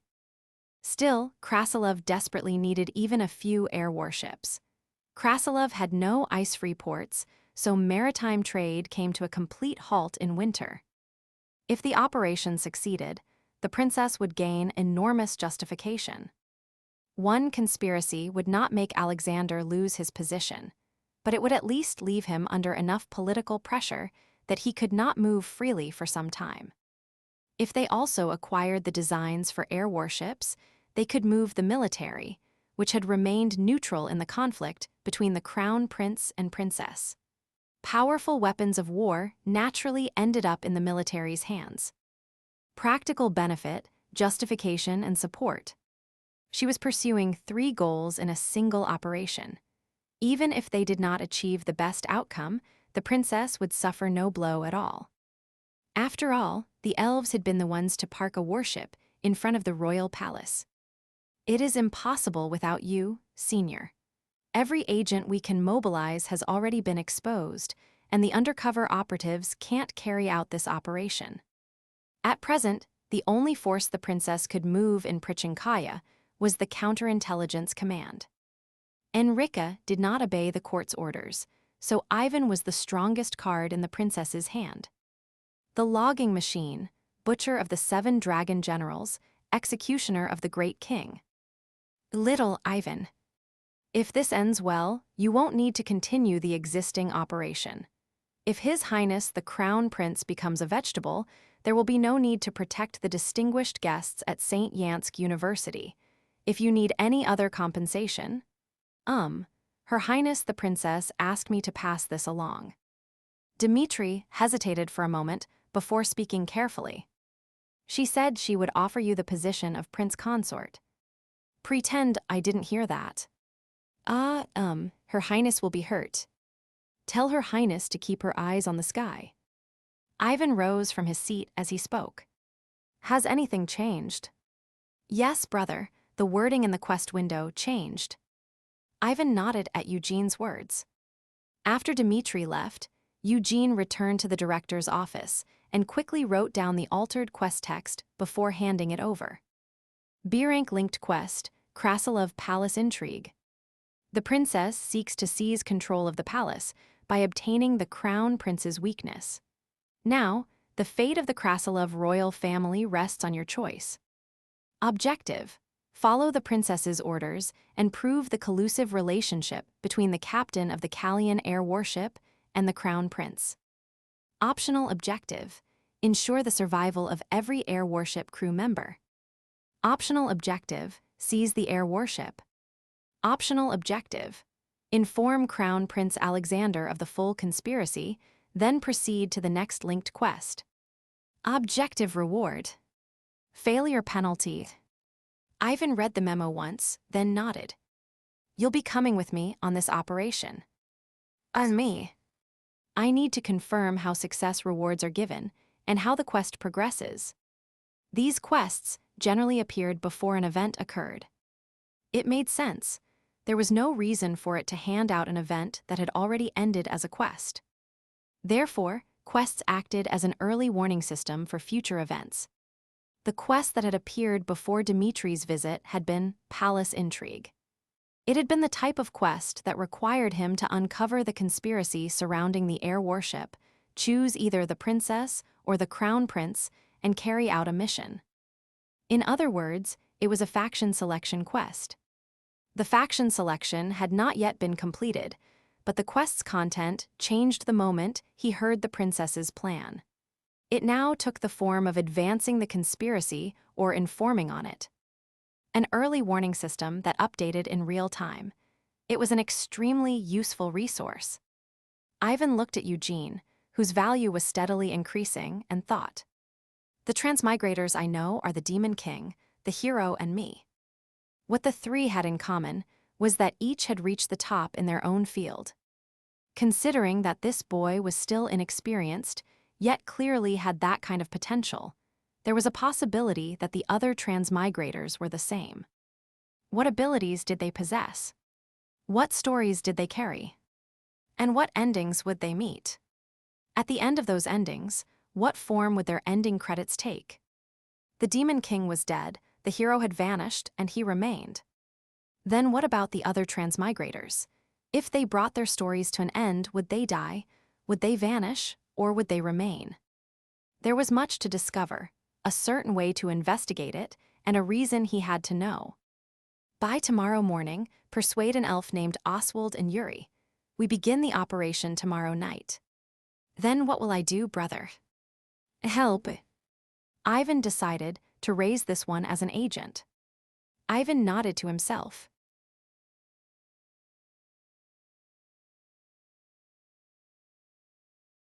Chapter 30, A Night of Counting Stars 4.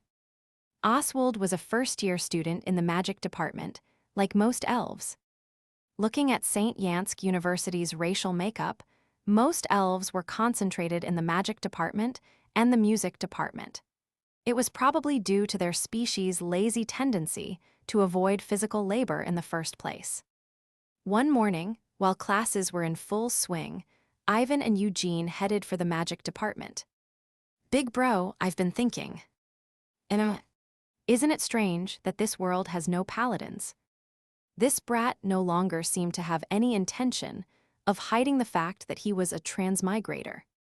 I mean, big bro, this world is already different from the original story. There are gods, holy spells, and knights. Wouldn't it be common sense for there to be holy knights too? Why would a priest need to take up a weapon? Ivan knew that the very concept of a paladin was close to fantasy. On Earth, paladins had been knights who took up arms for their religious beliefs during the Crusades, so strictly speaking, they had not been priests. They had never been ordained, and they had been extremely worldly besides. That did not mean ordained priests had never acted as knights, but they could not really be called knights in that case. They were simply armed warrior monks. This world was no different. Priests in this pre-modern society were, by default, an immensely elite class. They had to accumulate a broad range of knowledge comparable to that expected of modern legal professionals. Once they had taken vows of poverty, chastity, and obedience, and received holy spells from a god, there was even less reason to use their bodies. When a single strike from where they sat could hit harder than most knights, why would they bother? Ordained priests had no reason to go to the front lines in the first place, so why would they? There was one more and greater reason. In a world where personal gods truly existed, the authority held by priests was beyond imagination. Anyone lacking in character could not use holy spells. In other words, every priest in this world was fundamentally good. Surprisingly, that was genuinely true. With that belief so widespread, priests received enormous social respect. As a result, The only time they ever wore swords and personally went to war had been during the war against the demon folk. Even then, they had never actually been deployed to the very front. A knight who used holy spells could only be a fantasy. After receiving the kind explanation of a principal with 30 years of experience in another world, Eugene clapped his hands. Then I'm the first. And what? Once I applied to the theology department, I got a divine spell slot. I don't have many spells I can use yet, but it's possible, right? Eugene also had a specialized passive called Sword Mastery.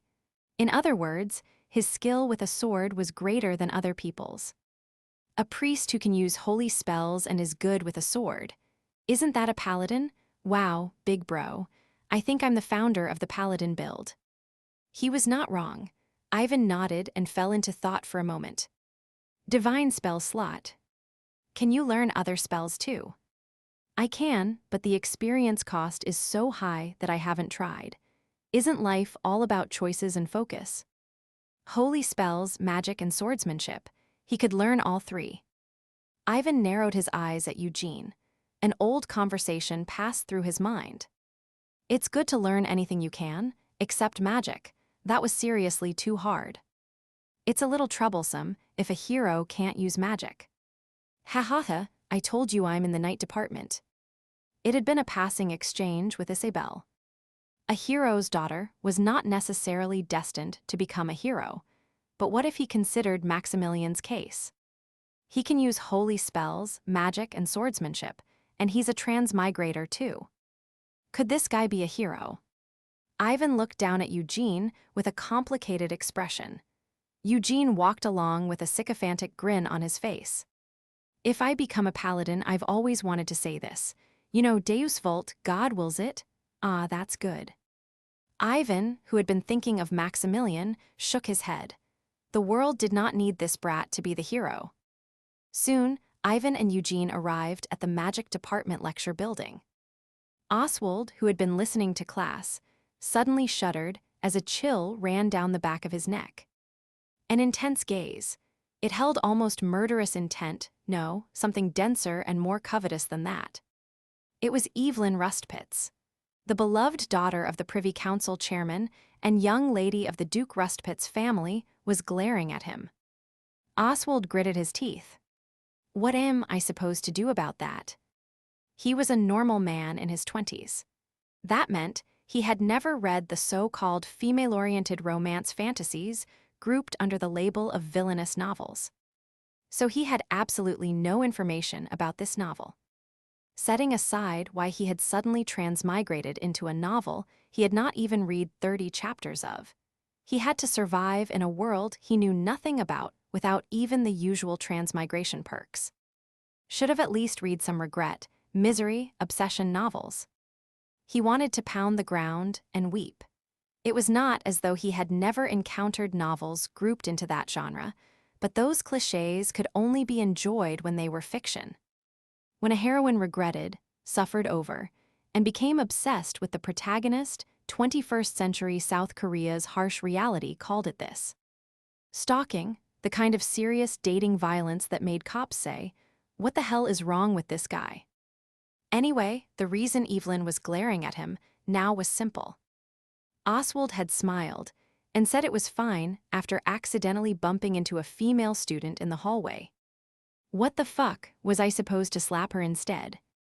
Unless someone was a complete psychopath, they would not do that. Elves might be a species covered head to toe in arrogance, but they did not have that kind of culture. They believed arrogance was another aspect of nobility. In other words, they did not do such vulgar things. Oswald had responded sensibly, even by elven standards. But Miss Evelyn, whose personality had surpassed the limits of what even elves could tolerate, did not seem to see it that way. Now, that was a little boring, wasn't it? It can't be helped, everyone. Wake up the student dozing off over there, then let's take 10 minutes and continue afterward. As the professor spoke with a warm smile, students throughout the lecture hall stood and stretched. Oswald rose naturally as well, then headed for the hallway to avoid Evelyn, who was still glaring at him as if she wanted to kill him. This time, he was extremely careful not to bump into any female students. Get him? Yes, big bro. Walking down the hallway, Oswald ended up bumping into a group of transmigrators instead of a female student. Oswald's impression of them was simple. A pair of lunatics, one old and one young. The younger lunatic, a black-haired human youth who kept rubbing his hands together with a sycophantic expression, said this the moment he saw him. "Ah, nice to meet you, Mr. Eastvelpen. I'm Yevgeny, though I was called Kim Yujin in Korea. This is Ivan. I don't know his Korean name, but he's Korean too. We came because we know you're a transmigrator. Don't you need help?" What chapter did this event happen in? At least, no other transmigrators had appeared in the chapters he had read. The genius mage obsessed over by the villainess, which Oswald had read, was not this kind of story. Of course, it had not been set in this bizarre Russia-like world either. While he was briefly overwhelmed with confusion, the old man introduced as Ivan spoke. "I know you're surprised, but you and we need each other's help. Can you spare us some time?" "Ah, yes, but how did you know about me?" What was a transmigrator's defining trait? Naturally, hiding the fact that they had transmigrated. To put it simply, transmigration meant taking over the body of someone who had already lived there. What would happen if someone entered a body whose family and relatives were still alive and well? At best, they would be treated as a human experiment. At worst, someone would call them the enemy who had stolen their son or daughter and chop off their head. This had already been proven by countless Korean transmigration story clichés. To the family and relatives, a transmigrator would be nothing but an enemy. After realizing he had transmigrated, Oswald had spent plenty of time in despair before thoroughly concealing his identity. So it should have been perfect. You weren't acting like an elf. Pardon. Elves almost never speak politely. Except to someone like the Saintess, the king of a country, or someone of comparable status. Elves did not use honorific language even in official letters. That was simply how long-lived races tended to be. Yet this brat had requested his admission papers from the enrollment office using honorific language. The instant Ivan heard that, the word that came to mind before polite and kind elf was transmigrator. Because polite and kind elves could not exist in this world. Ivan had underlined Oswald's name and kept an eye on him after identifying him as a transmigrator with complete ease. An elf who bumped into a human classmate while chatting with friends at a hallway corner, then smiled and said it was fine. That could not exist. Monkeys have eyes on the front of their heads too, don't they? Are you some kind of herbivore? Can't you see what's in front of you? Don't misunderstand, vegetarians deserve respect too. Wasn't that the sort of thing ordinary elves would say to a rude human? As Oswald listened to Ivan's explanation, his expression gradually stiffened. What the hell was this old man talking about? Was this racism? It was complicated, feeling something he had never felt on Earth in another world as an elf. So, what story did you read? Ah, for reference, I was in the genius swordsman scoundrel of the Northern Duke's house. I was in the genius mage, obsessed over by the villainess. Oh, a regret, misery, obsession novel. You must have transmigrated after 2021 at least. May 2023. Oh. Ignoring Eugene, who chattered on about his own circumstances, Oswald turned to Ivan. Are there more transmigrators? Probably. Eugene gave a heavy nod. Let's go to the night department. Yuri went pale as she looked at the three men blocking her path. There was a suspicious gardener with a towel around his neck, a pretty boy playboy beside him rubbing his hands together with a sycophantic smile, and hello, I'm Oswald from the magic department. I'm also a first-year student. My major is mind sorcery, the mental magic field. Now there was a narrow-eyed character, openly admitting that he used hypnosis magic. You're a transmigrator, right? I heard you're Korean. Ah, this makes me feel like we should form a Seoul hometown association or something. The pretty boy playboy grinned and held out his hand. Eik. Yuri's vision went dark. Yuri Frank, top student of the night department. Yevgeny Novikov-Karamzin, who had learned swordsmanship while studying in the theology department. Oswald Eastvelpen, a mind sorcery major in the magic department. And Ivan Petrovich, a former scout from the Annihilation Unit.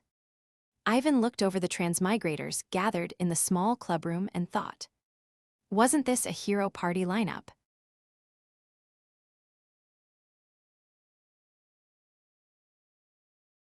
Chapter 31, A Night of Counting Stars 5. Shall we introduce ourselves one at a time? I'm Yevgeny Novikov-Karamzin. I'm Kim Eugene, and I took over the body of the Karamzin ducal house's son. Eugene spoke as he wrote his name in Hangul on the clubroom whiteboard. In front of the terrified night department girl, the elf with a lazy expression that revealed none of his thoughts, and the murderous Santa Claus big bro whose mere presence still made Eugene's knees shake. The last novel I read was The Genius Swordsman Scoundrel of the Northern Duke's House, and now I've enrolled in the theology department to walk the path of a priest. Ah, I can see a status window, too. Anyone else here see one? He threw up a hand and made a casual attempt at building some common ground, but everyone only watched each other warily. Was there nobody? Was a status window actually something incredibly special? Eugene awkwardly lowered his hand and continued. Does anyone have anything else they're curious about? The ending. Pardon. Explain the ending, setting, and storyline of the novel you read. Eugene fell into thought for a moment. Where was he even supposed to start? Usually, long-running novels met one of three endings: a normal conclusion, indefinite hiatus, or becoming a cash cow. The novel Eugene had read had been turned into a cash cow down to its marrow. It had run for over 1,000 chapters. The kind that was easy to read on the commute with an empty head, smooth enough to breeze through without any frustrating stretches, and had barely any actual substance. In other words, there was no ending. The protagonist went to an academy, gathered hidden pieces, began fighting an evil mage family, and then a world war suddenly broke out. The novel kept prolonging itself by repeating, the mastermind was actually tilde, every 100 chapters or so. The kind of novel where even the author probably couldn't imagine an ending anymore. As Ivan listened to Eugene, he thought about it. It was definitely a story he didn't know, and content he had never heard of. To begin with, Ivan, or rather Kim Seonwoo, had been serious about novels. That meant he had strict standards for choosing what to read. He had enough pride not to read a long-running no-romance cash cow story with a dash of BL flavor, displayed gaudily on the front page of the main portal. Next. When Ivan turned his head, Oswald hesitantly stood. Oswald Eastvelpen. I am the second son of the Eastvelpen barony. My father is a current privy councillor, and I am an elf from Kallian. As you can see, my Korean name was Park Yi-young. The novel I was reading was, Oswald squeezed his eyes shut and forced out the words. It was the genius mage, obsessed over by the villainess. Oh, romance. Shut your mouth. Oswald gritted his teeth at Eugene's interjection. I didn't even read 30 chapters. The story wasn't that good, and by then the angst was already over. After that, it just kept force-feeding contrived frustration. Oh, an expert. Shut your mouth. How old are you? I was 31 in Korea, and I'm in my 4th year since transmigrating. I was 27 in Korea, and this is my 4th year. Then you're undeniably the younger one. Want to call me big bro and get comfortable. Hey, Ivan, I can't work with this bastard. So this one didn't know the ending, or even the plot. Ignoring the two of them as they bickered, Ivan nodded. Next. Elik. Yuri, who had been cowering the whole time, struggled to her feet. I'm Yuri. Frank, in Korea I was Lee Yuri. I was an illustrator. Wow, a working adult. I was 29, and this is my 4th year since transmigrating. I don't have parents. Gasp, immune to insults about her parents. Is that bastard seriously insane? Eugene was bursting with energy at the sudden appearance of transmigrators around his own age. He seemed excited simply because more people in this damned pre-modern fantasy world could share information about their home. Yuri, on the other hand, remained hunched in on herself. I didn't mean I had no parents. This body has no parents. I'm called Yuri Frank. What was the original work? Eek. Yuri flinched at Ivan's question and avoided his gaze. Everyone focused on her mouth as a brief silence passed. What, is it a mystery? I'll guess. Let's see. An academy story, a regret, misery, obsession novel, so this must be a gender-bender story. That's the usual progression. W, were you actually a man in Korea? No. Or does it suddenly become a streaming story? Ah, maybe it's unexpectedly a straightforward fantasy. WL, it's... Be quiet, Eugene. Now then, Miss Yuri Frank, I'll cast a spell to help you calm down. Oswald raised a hand with a warm smile. He specialized in mind sorcery, the school of mental magic. That meant he could use buff skills such as bestow courage or guide wisdom. As mysterious purple mana began to ripple, Yuri jerked backward in terror. H hypnosis, nuo. And what? W, what are you going to do after casting that?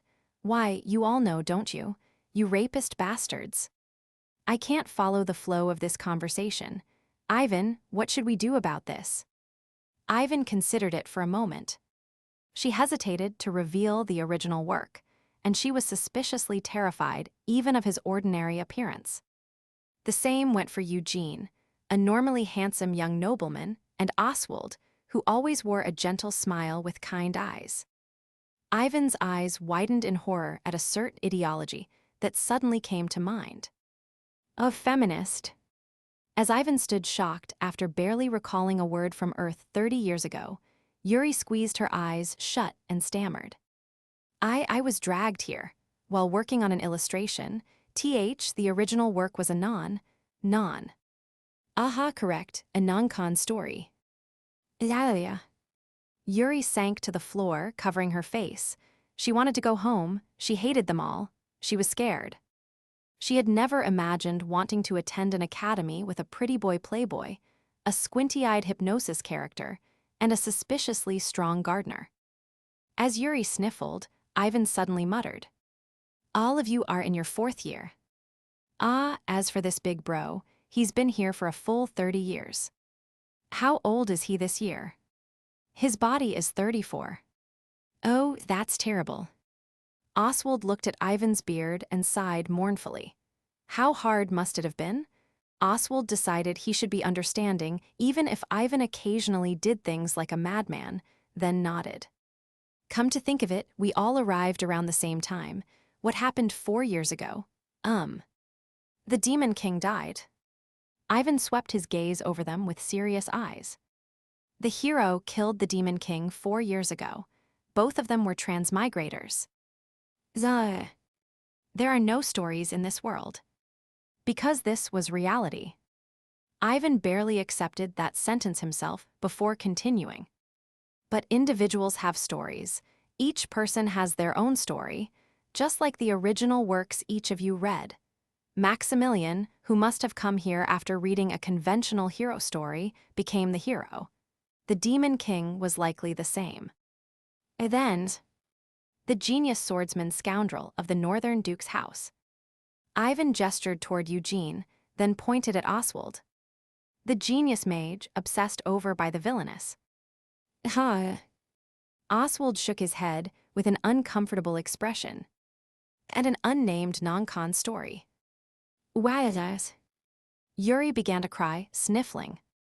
You all began your stories in settings similar to the original works you read. A black sheep from a ducal house, a mage loved by a noblewoman, and an unnamed non-con story.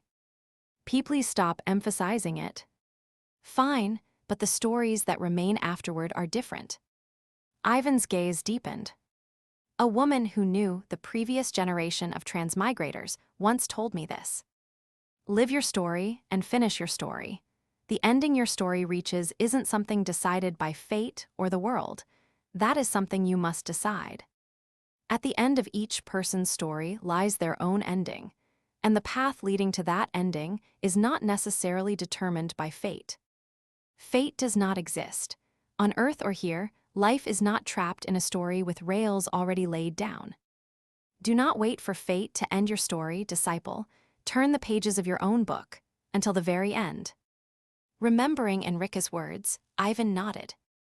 After spending 30 years in this world, meeting the hero party, then seeing all of you, I have formed a hypothesis. Ivan walked to the whiteboard. Fate does not determine a person's future, but I believe it does intervene in a person's past, in a person's beginning. Suppose the world had desired a demon king and a hero, so it had transmigrated them into the roles of demon king and hero.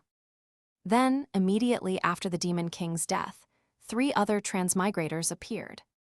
Each had transmigrated through entirely different stories, yet all had remarkably similar starting points to their original works.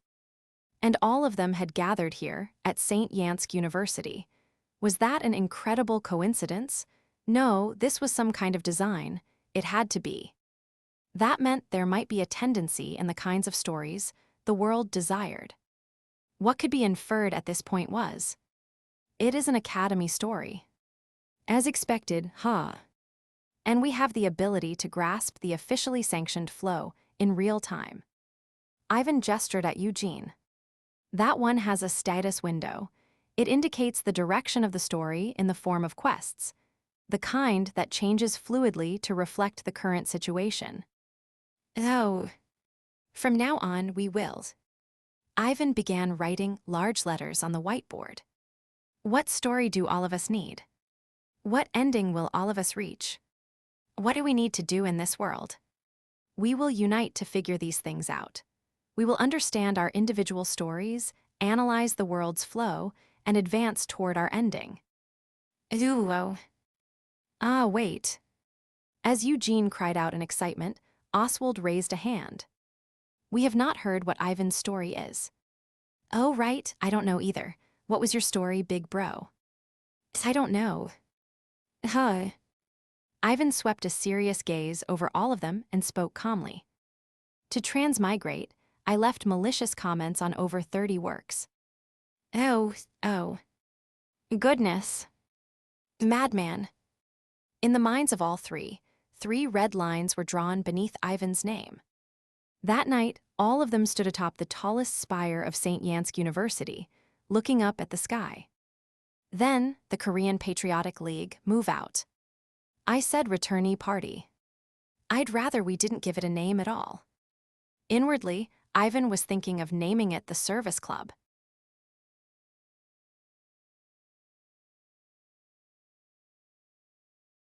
Chapter 32, A Night of Counting Stars 6. There might have been fantastical stairways reaching into the sky, but an air warship had nothing of the sort. Humans did not have wings either. That made infiltrating an air warship extremely difficult, even if it was floating motionlessly in the sky, and its crew had completely let down their guard in the middle of the night. Yet they had to infiltrate that air warship, threaten its captain, and deal with the entire crew without anyone dying. Warships at sea are often compared to fortresses. An air warship could rightly be called a fortress in the heavens. Oswald said this with a gentle smile. He was not wrong, but it was still irritating. That bastard thinks he's a real elf. I am a real elf, can't you see my ears? Wow, you've fallen completely, pointy ear. Brother, I've got a brilliant idea. Eugene grumbled and shot up his hand. Ivan motioned for him to continue, and Eugene proudly puffed out his chest. That pointy ear can use feather step. How many times do I have to tell you that I use mind sorcery? Are humans just slow learners? Wow, he really has become a pointy ear. What kind of party includes a mage who can't even use feather step? Brother, let's go grab anyone from the magic department. Preferably someone from Destruction, the School of Destructive Magic. Mental breakdown. Purple mana swirled around Oswald's fingertips, and Eugene's eyes went slack. Drool dripped from his mouth as he lowered his head. Silence fell over the clubroom. Useful, Ivan nodded. We only need to wait until evening. Is the warship suddenly going to land in the evening or something? No, the people who need to go to the warship will show up. The Krasilov monarchy had given the warship 3 days to leave. That had been yesterday. Then, yesterday evening, Elizaveta had threatened to shoot it down if it did not leave within a day. The captain must have been anxious. The entire monarchy might begin military action as soon as tomorrow, and even if it did not, the captain would assume Elizaveta planned to pull something before the day was over. That meant the captain had to contact the Crown Prince by today. It was the only way to turn the situation around. They would not be able to move during the day. With the counterintelligence command in place, all of Prichinkaya was within Elizaveta's sight. That meant evening at the earliest, night after the sun had set. Even if the Crown Prince's side contacts the warship, how are we supposed to get in among them? They will use a carriage with a levitation spell. That's what I mean. Are we supposed to ask them to make room for us in the carriage? No. Ivan looked over Oswald, who was watching him suspiciously, Yuri, who was still nervously reading the room, and Eugene, whose mind had gone blank. Then he spoke to Yuri in a grave voice. If you had to carry one of us, who would you choose? Me. Other than me, which of those two would you carry? Yuri looked at the two young men with trembling eyes. One was a pretty boy playboy, and the other was a squinty-eyed hypnosis character. The squinty-eyed hypnosis character had even proven his abilities by casting a hypnosis spell on the pretty boy playboy. Yuri bit down hard on her lip before barely managing to answer. Why, Eugene, I'd rathers. You'd rathers. Ignoring Oswald, who flinched with a wounded look, Ivan readily nodded. Then I'll carry Oswald. But why are we suddenly carrying people? Because we're going to hang from it. The air warship floated roughly 800 meters above the ground. It was absurdly low compared to ordinary aircraft on Earth, but in this pre-modern world, it was an impossible height for a person to reach. Even with Earth's highly developed civil engineering, 800 meters was Burj Khalifa territory. Only the tallest building ever constructed could reach that high. Any other means of travel supported by a levitation spell would be spotted in advance if it approached that altitude. To infiltrate without being seen, they had no choice but to hide beneath the carriage that the Crown Prince faction sent to make contact. The question was whether they had the strength to hang beneath it. Oswald obviously could not do it, and Eugene was not exactly reliable. No matter how skilled he was with a sword, he was still a priest. Yuri, on the other hand, was the top student in the night department. Other than Mord, she was considered the strongest freshman in practical combat. Carrying one person while hanging on for around 10 minutes should be possible for her. You speak as if you have infiltrated an airship while hanging in midair before. Fortunately, I have done something similar. What kind of life have you lived? I don't really want to know. Ignoring Oswald, Ivan stood up. There was much to prepare. Bring warm clothes and enough weapons, then come to the astronomy spire of the magic department. Every season in Krasilov except summer was not much different from winter. The year went through light winter, summer, midwinter, and damned winter. Hanging from a carriage while flying 800 meters up in the middle of the night would be extremely cold. The transmigrators shuddered as they considered Ivan's words. Ivan and the transmigrators lay waiting on the spire's rooftop from evening onward. Only after the sun had fully set did they finally rise, stretching their stiff bodies. Their hands had gone numb with cold. The transmigrators sighed and worked feeling back into their hands and feet. After a long while, Ivan finally raised his head. Once darkness had fallen over the area, a small light flickered for an instant among the streets, made even darker by the shadow of the massive warship. Get ready. Ivan rolled his shoulders once and pulled out an axe. He spun the rope tied to it, then extended it straight out to judge the distance. The ropes attached to the two axes were tied around Yuri's and Ivan's waists. After confirming that Yuri was carrying Eugene, Ivan slowly drew back his arm. It's coming. The transmigrators swallowed nervously. Ivan was staring directly at some point in the pitch-black night sky where nothing could be seen. Mana flowed through Ivan's muscle fibers in finely tuned currents. Oswald, riding on Ivan's back, silently marveled at that precise arrangement. You go first. What yes, HRK, area. Wooesh. Ivan threw the axe without waiting for Yuri's answer. The hand axe cut a clean line through the night sky.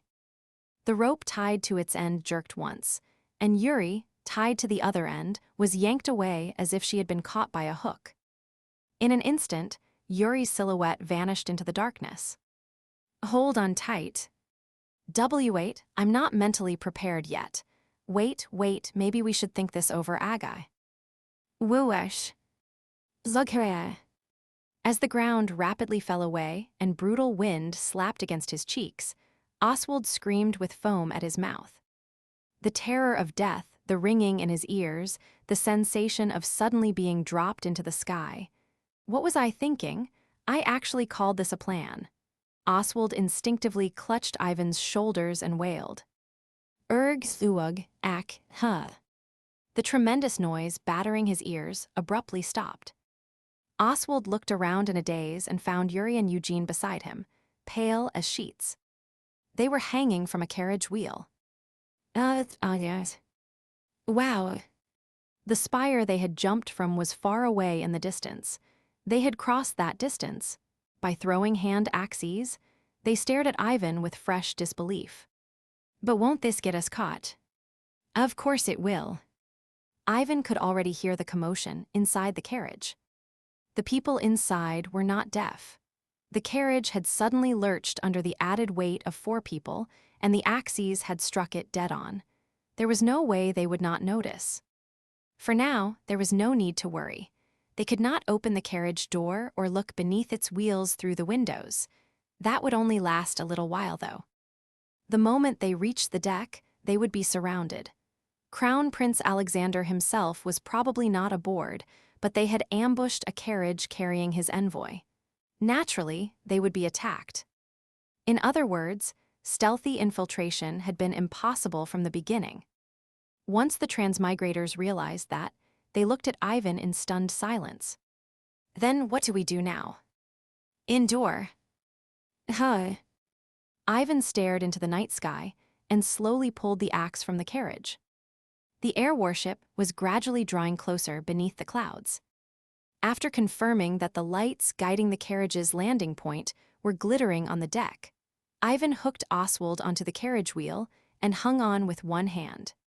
Then he aimed the axe he had pulled free and tilted his head slightly. Come on, you're not abandoning us, are you?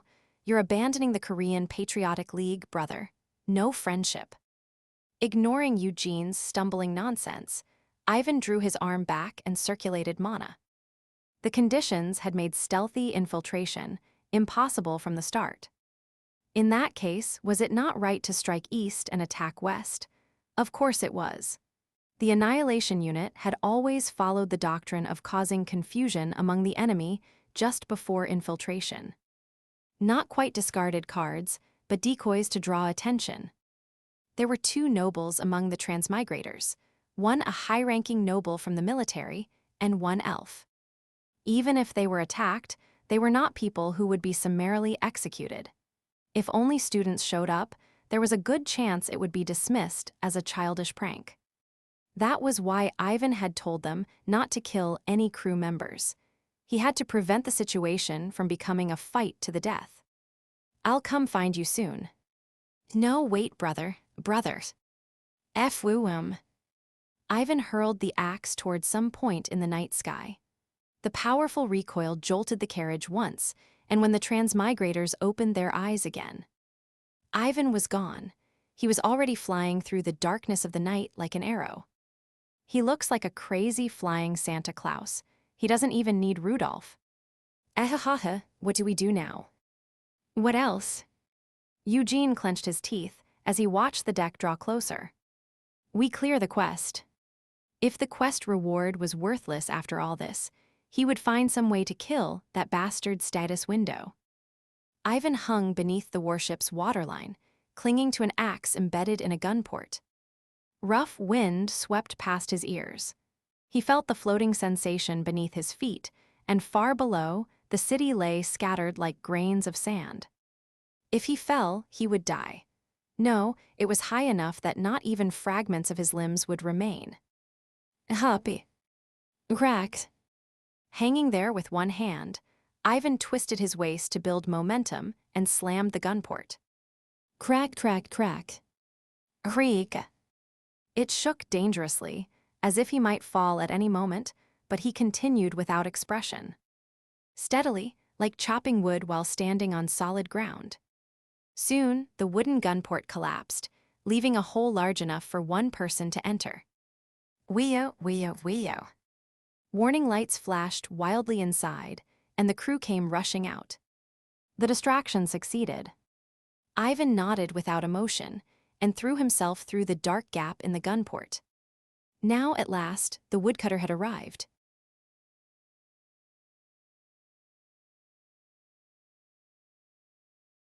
Chapter 33, A Night of Counting Stars 7. Drop your weapons and surrender. Behind them was the carriage, whose occupants showed no sign of coming out until this was over. Before them stood countless elves, weapons drawn and growling threateningly. Above them was the vast sky. If they fell, they would be smashed to pieces. Ha, what a perfect day to die. Eugene cracked the joke with a gloomy face. He raised his shield and sword, settled into a stance, then suddenly shoved Yuri forward. Go, Yuri Frank, top student of St. Yansk University's night department. Oh, what? Yuri stumbled a step forward, wearing a stunned expression.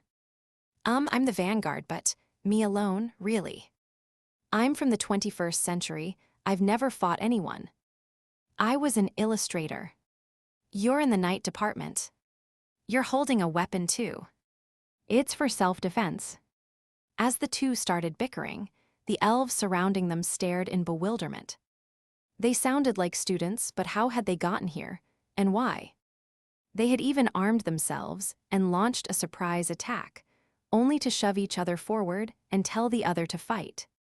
What should we do with them? Looks like some human nobles came out for a little fun. Deal with them appropriately. Don't kill them. University students were nobles by default. They had to be to afford the murderous tuition. If the elves captured them, they could negotiate with the Krasilov monarchy on somewhat better terms.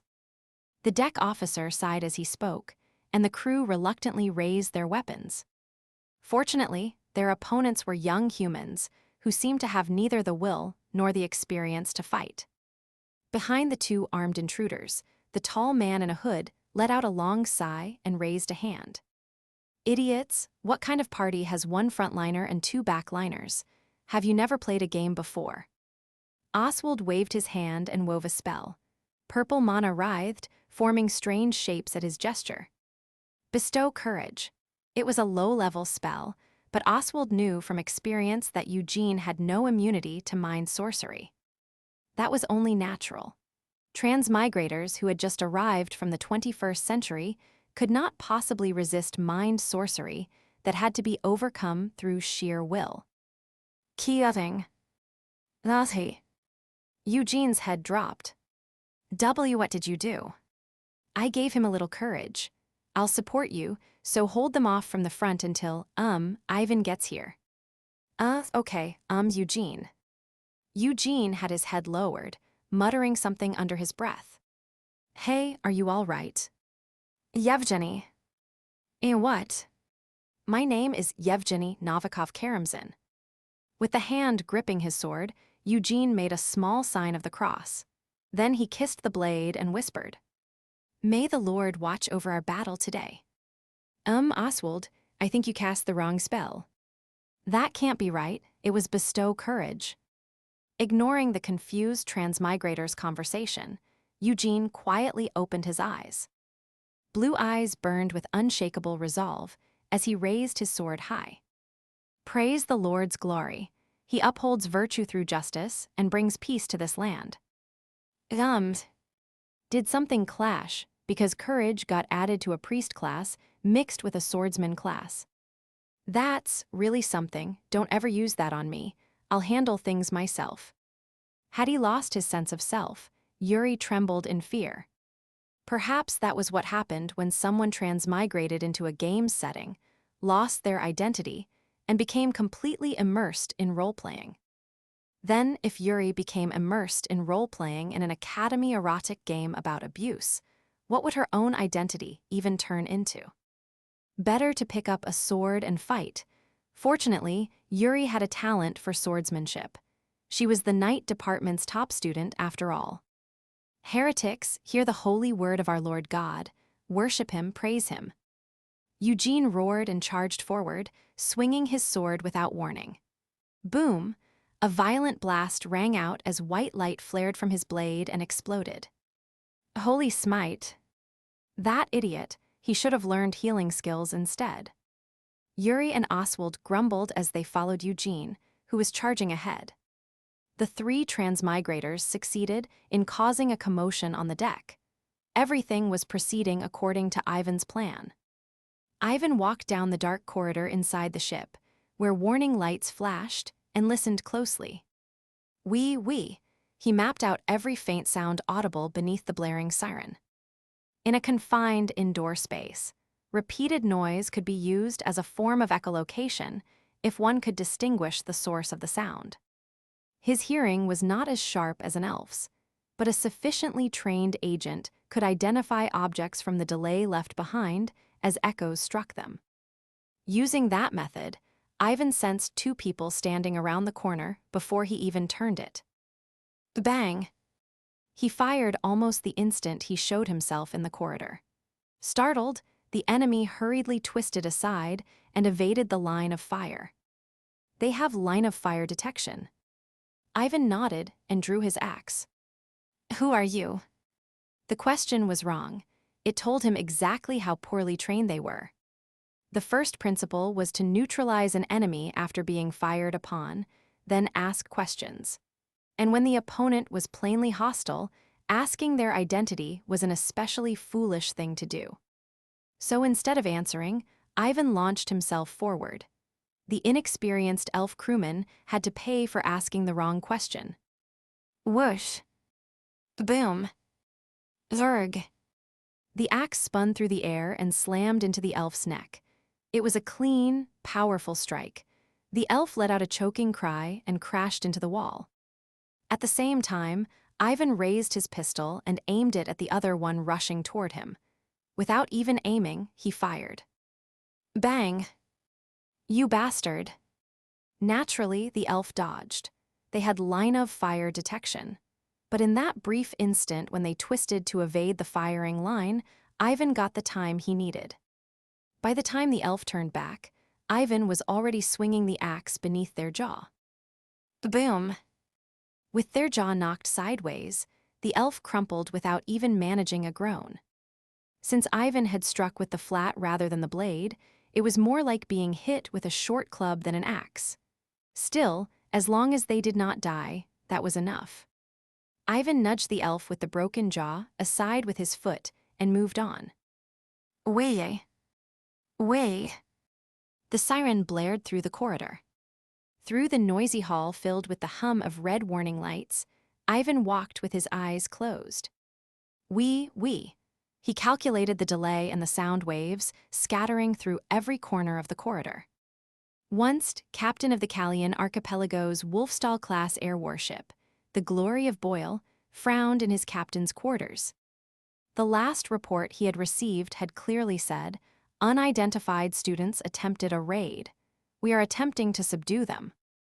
The attack had happened at the exact moment he was preparing a secret agreement with Crown Prince Alexander's envoy, so it had put him on edge, but that was all. Was it not his own fault for mooring a ship above a university in the first place? Young people that age were full of blood and bravado. After having a drink or two, they might well have tried to infiltrate with levitation magic.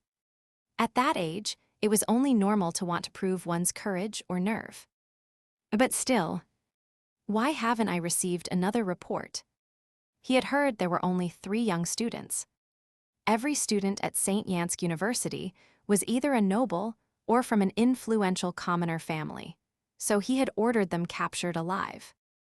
No matter how arrogant elves were, they could not kill students from another country on foreign soil. Even so, there were only 3 students. No matter how educated they were, there were limits, and no matter how bold they were for their age, they were still only students. Whether the crew had captured them or the intruders had somehow escaped below deck, there should have been some kind of follow-up report by now, 10 minutes after the attack. Is no one there? Guard, go check the situation on deck. He shouted irritably. He could not head to the deck himself. Crown Prince Alexander's envoy would be arriving there. It would damage his dignity for the captain himself to go out and greet them, and if he appeared weak before the secret agreement between nations, it would all be over. Is nobody there? What the hell is everyone doing? Turn off that damned siren too. How is anyone supposed to live with that noise? At last, Wunst rose from his seat. With an impatient stride, he crossed the captain's quarters and threw open the door. We. The corridor filled with blaring sirens had no lights at all. Is it broken? The thought crossed his mind, but he quickly shook his head. It could not be broken. This was an attack. He grimaced and quickly hid behind the door. Drawing the ceremonial sword displayed on the wall, he took a deep breath. Did Elizaveta send you? Damn it, I know you're there, so answer me. A student attack. Don't make me laugh. You use students to create a diversion. He did not know what situation the standoff on deck had become, but at least it could not be over yet. No matter how formidable the force they had brought, 3 people could not wipe out the entire crew in 10 minutes. So he would hold out for now. If Crown Prince Alexander grasped the situation, he might consider sending in troops. Neither Wunst nor Alexander wanted Elizaveta to discover them at this point. Then a voice rang out. The Lord Chamberlain must have told you. What? Wunst turned toward the low voice coming from the end of the corridor. It was probably coming from the end of the compartment corridor in front of the captain's quarters. At that distance, even a company-scale destruction spell would not reach the captain's quarters. Nodding, he laced his fingers together. Blue mana ignited and coiled around his fingertips. Then, Biwuwung, with a sound that tore through the air. Kryash. Something flashed through the open door and smashed into the round table in the captain's quarters. A spell, destruction magic. Wunst hurriedly turned his head, ready to cast a defensive spell if it was explosive magic. In an axe. An axe tied to a rope was embedded in the round table, having nearly split it apart. Wunst muttered blankly. So he really was a woodcutter. It had been a plain statement, without even the slightest trace of malicious metaphor. Wunst laughed hollowly. The rope tied to the axe snapped taut with a twang. Crack! The axe tore free along the rope and spun on its return, striking Wunst's leg with the force of its recoil. Zerg! Fortunately, it had hit him with the flat rather than the blade. His ankle bent, and Wunst rolled across the floor to escape the axe's range. The axe vanished into the darkness at the end of the corridor as if it had been swallowed up. As Wunst shakily rose, using his sword as a cane, footsteps echoed from the darkness. Blue eyes glimmered between the shadows. Then came a thick beard. Arms with veins bulging like snakes, an axe blade gripped tightly in one hand. And a pistol pointed at him. Let's negotiate. That isn't the order I received. Bang! Sparks burst from the pistol's muzzle in the unlit corridor.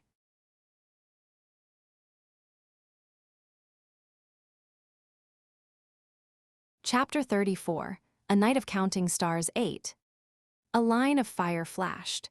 Wunst immediately turned his head and dodged the bullet. It had been aimed squarely between his brows. Damn it! Biting his lip, Wunst staggered back. Damn it, are you serious? You intend to kill a captain aboard a Callian warship. Know your limits, soldier. Am I the one who has to deal with the consequences? Ivan spun his axe as he approached. He did not close the distance recklessly. He slowly assessed the man's condition. A mage, trained in swordsmanship. Elves rarely carried swords, especially officers. Every field-grade officer in the elven military was a high-ranking noble, and elven nobles considered any work that made them sweat beneath their dignity. Yet some of them carried swords. That made things more complicated. Learning swordsmanship despite the contempt of others, combined with the long lives unique to their kind, meant they possessed tremendous potential. Most elves despised close-quarters combat, but paradoxically, the finest sword wielder in the world was an elf.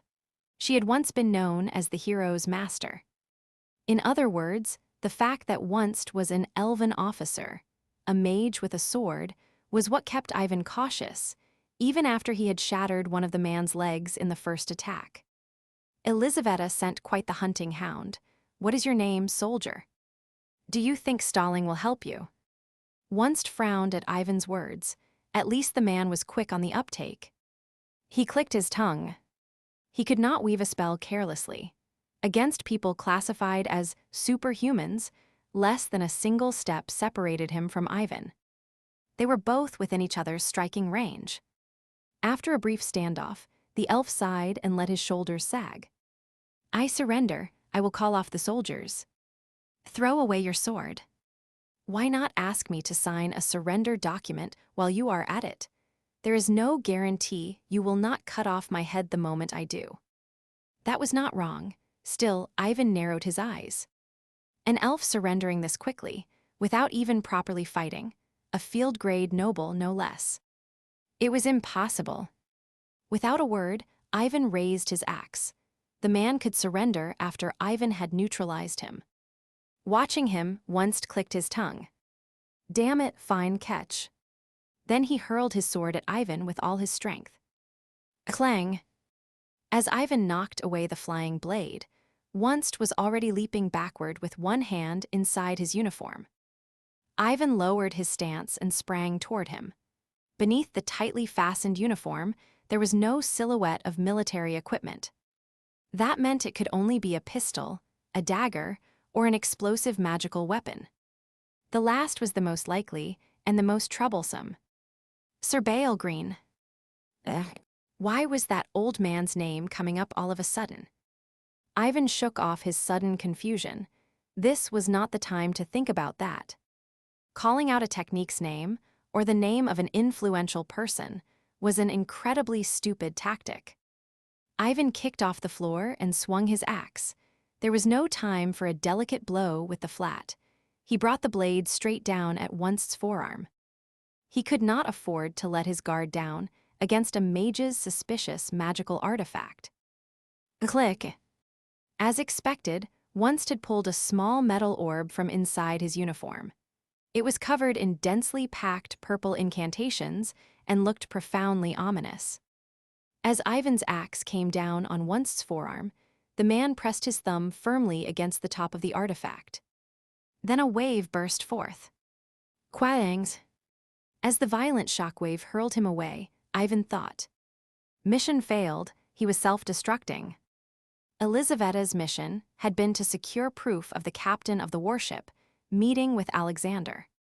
Who could have expected the captain to press a self-destruct switch without warning? How was Ivan supposed to prepare for that? His ears rang as the shockwave flung him into the corner of the corridor. Zerg! The impact squeezed his lungs and forced out a groan. His expression, however, remained calm. He immediately checked the condition of his limbs. tested whether his fingers and toes moved normally, then steadied himself. It was an equipment check honed through long training. A trained agent's body was a form of equipment. For getting caught in a close-range anti-personnel explosion, I'm in surprisingly good shape. Ivan rose as aftershocks ran through his body. The blast had left his vision slightly unsteady. As the ringing in his ears gradually faded, he heard the siren echoing through the corridor again.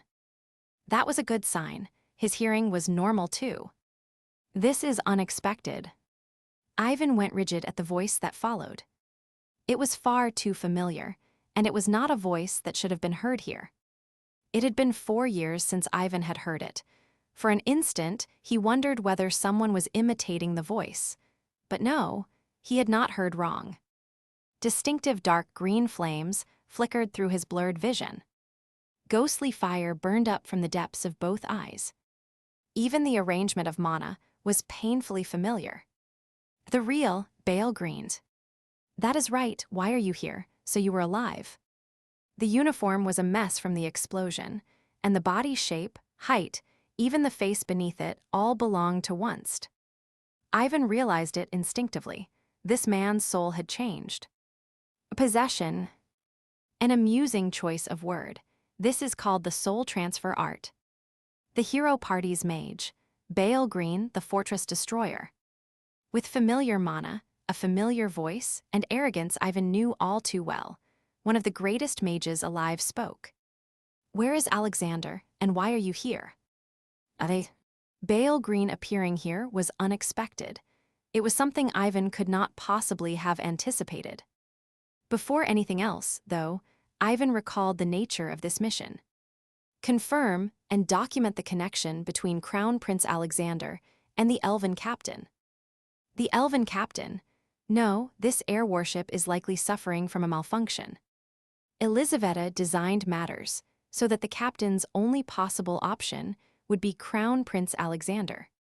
And what Bale Green just said. Where is Alexander, and why are you here? Ivan frowned at the heavy implication behind that casual question. Bale Green had given the captain a magical artifact containing the soul transfer art from the start. Why? To meet Alexander. And why would he do that? Because he had joined hands with Alexander. Was this your plan from the beginning? Of course. A Callian air warship is the culmination of the archipelago's technology. How could it suddenly malfunction after barely a fortnight of travel? The reason this warship had set sail in the first place was to escort Bale Green's daughter, Elphahara, safely. She was the daughter of Bale Green, one of the strongest elves and the hero party's mage. Among the many high-ranking nobles of the Callian archipelago, she held an unrivaled position. A ship dispatched to protect someone like that would not suffer a malfunction after only 2 weeks. Not unless someone had caused it deliberately. A chill crawled down Ivan's spine. That is right. It was meant to provoke Princess Elizaveta from the start. If that little girl got angry, Alexander was bound to make contact. Why did you do this? Well, Bale Green gave a faint smile. He wove mana around his fingertips, then suddenly asked, where does your loyalty lie? With his late majesty, the great king. Always the same. It is good to see. You might have at least sent word that you were alive. I thought our friendship deserved that much. Ivan let Bale Green's words pass by as he readjusted his grip on the axe. Fortunately, his body was functioning normally. The shockwave that had thrown him back had not been an attack spell in the first place. Could he face Bale Green head-on and win? The moment the thought arose, Ivan knew the answer. Impossible. But could Bale Green truly wield all the strength of his original body? Probably not. The amount of mana Ivan sensed was no more than the captain's. Oh, you intend to fight. Then again, you were always like that, little Ivan. Is there another choice? Of course, but I do not think you would choose it. Come then, let me see how much you have improved. The captain's mana reserves vastly exceeded a human's, but the gap was not so hopeless that it could not be overcome. That meant it was worth attempting. But even if Bale Green possessed only that much mana, could Ivan truly stand a chance against him when Bale Green himself controlled the body? No. Ivan knew his own limits clearly. That was the most important virtue of a trained agent. He had to view himself as a tool for accomplishing the mission, which meant knowing his own specifications exactly. So Ivan knew he had no chance. Even with only half that level of mana, Bale Green would carve him apart with ease. But that did not matter. Let me learn a thing or two. Ivan tightened his grip on the axe, his eyes dark and still. His chances did not matter. Could he do it or not? He had never considered things like that important. Did it need to be done? If it did, then somehow, no matter the circumstances, he would do his best. A trained agent feared not failure, but giving up. Make the decision in the shortest possible moment, then act as quickly as possible. The instant Ivan decided to attack, he threw himself forward, straight ahead, directly at Bale Green. The sensation of peeling apart time, measured in seconds. The feeling of air resistance against his body, slowly breaking apart the flow of time itself. This was the sensation of a superhuman, entering the fray after driving mana into every strand of his nerves and forcibly activating them. A fleeting instant that diagrammed the moment. This was the battlefield of superhumans. In this time, where even breaths were divided into fragments, Ivan's axe glided through the air. Smoothly, sharply, yet powerfully. Wuang. He aimed for the exact instant dark green mana formed. An axe wrapped in mana possessed the power to dispel magic in itself. The moment magic was woven, it could split apart the structure and prevent the spell from being completed. A warrior at close range was a mage's natural enemy. It had always been that way. Quaang. The impact arrived first, the sound a beat later. The closer something came to the speed of sound, the wider the gap between reaction and noise became. He tore away a layer of magic. He reached him, Bale Green. Ivan said it with his eyes as he prepared his next move. Having stripped away a spell just before it was completed, his axe would clearly be faster than the time Bale Green needed to chant another. He had reached it, the place where the giants of those days had once walked ahead of him. Excellent. A voice laced with amusement rang out softly. Thum. A light resistance blocked his path. Ivan reacted at once and twisted his waist. 5 sharp ice spikes thrust through the space he had just vacated. It had surpassed even line of fire detection. The spell had been completed the instant Bale Green conceived of it. The time it took Ivan to regain his stance and raise his axe was still only a moment, sliced into fragments.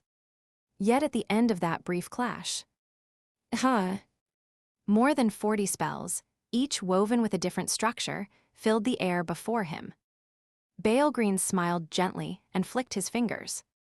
Show me more, let me see how much you have grown. Ivan clenched his teeth and sprang forward.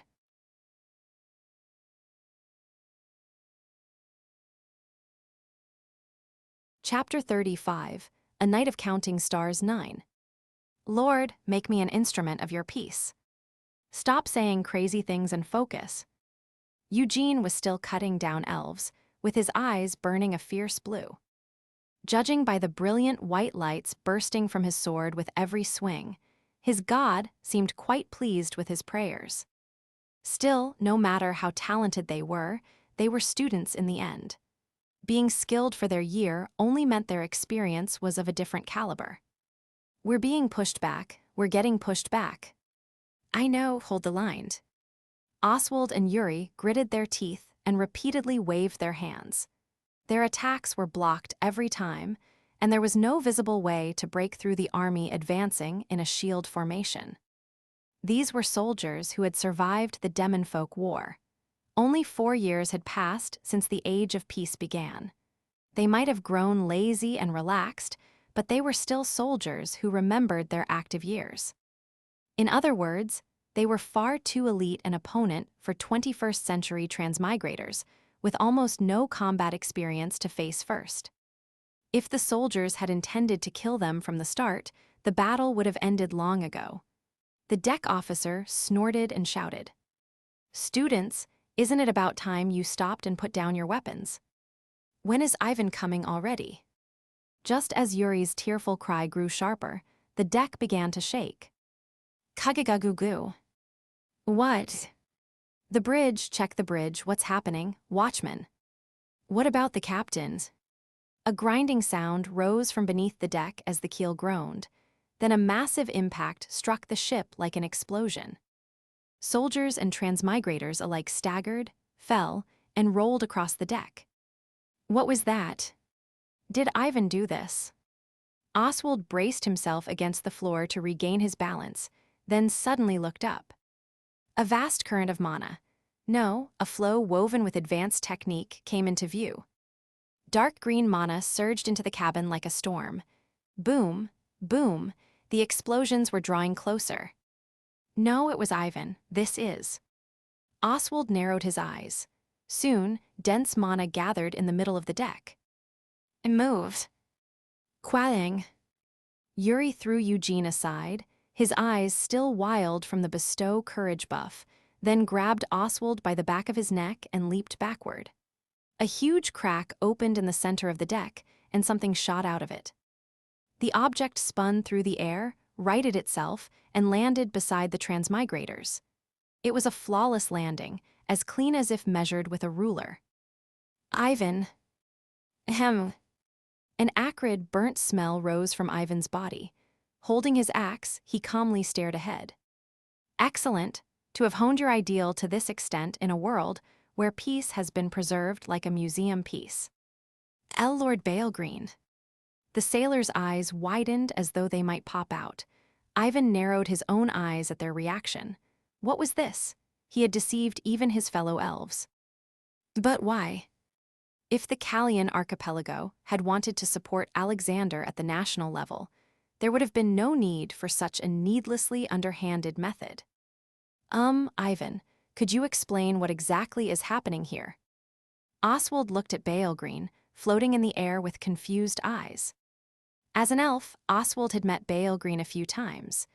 Balegreen was an incredible mage, truly overwhelming. And that being was now floating over their heads, preparing an attack spell.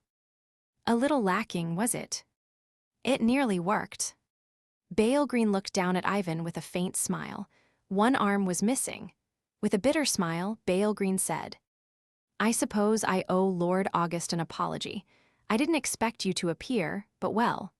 It seems I provoked Princess Elizaveta more than I expected. I plan to visit secretly under friendlier circumstances than this." When Balegreen raised the remaining hand, dark green mana surged thickly around it. Ivan watched closely, ready to throw his axe. If even one transmigrator could draw Balegreen's attention, they might have a chance at victory.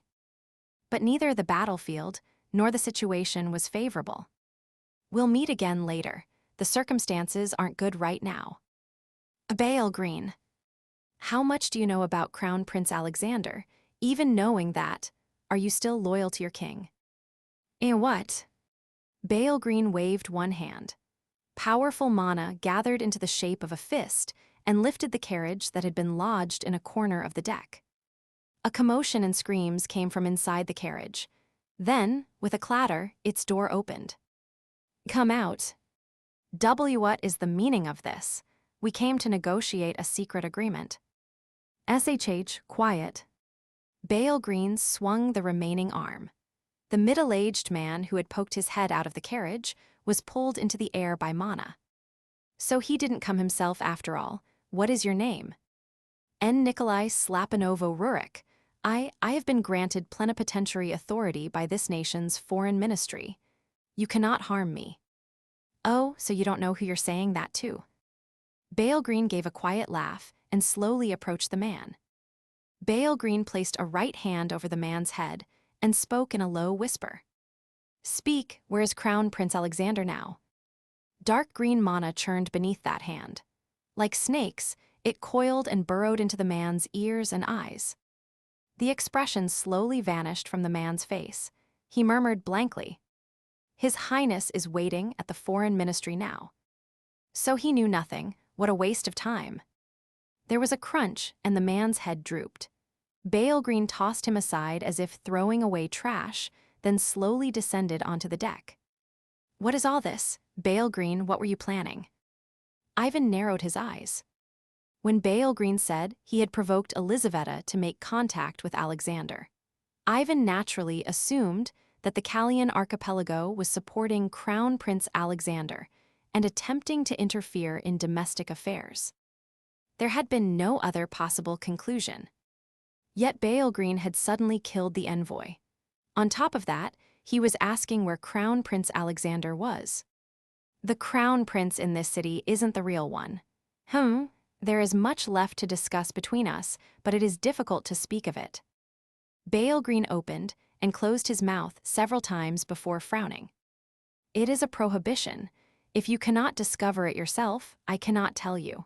Sadly, mages are those who bind things across 1,000 leagues. Why didn't you tell me from the beginning? If you never intended to conclude a secret agreement with Alexander, then if you had told me beforehand, then I could not have confirmed your qualifications, nor would I have known which side you stood on. I thought you were dead. It was necessary. Bale Green shrugged. The surrounding mana was slowly fading. There is not much time left.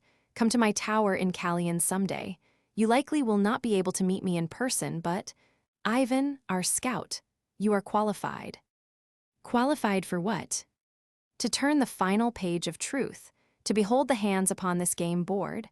Ah, damn it. A crack split across Bale Green's face. Bale Green touched it once, then sighed. It is cruel that I cannot even say this much. A mage is naturally talkative, you know. What should I do? Prepare yourself. It seems this game board is that university beneath our feet. Many threads have been laid out below. Prepare. Those youths are not bad either, but they were not pieces placed on the board from the beginning. They are like, yes, playing cards that suddenly appeared on a chessboard. So pay attention to the chess pieces as well. Take good care of my daughter. Bale Green's face gradually faded. Just before disappearing completely, Bale Green looked directly at Ivan and mouthed something. No sound came out, but Ivan instinctively read his lips. Maximilian has not disappeared. With a small smile, Bale Green's mana completely faded.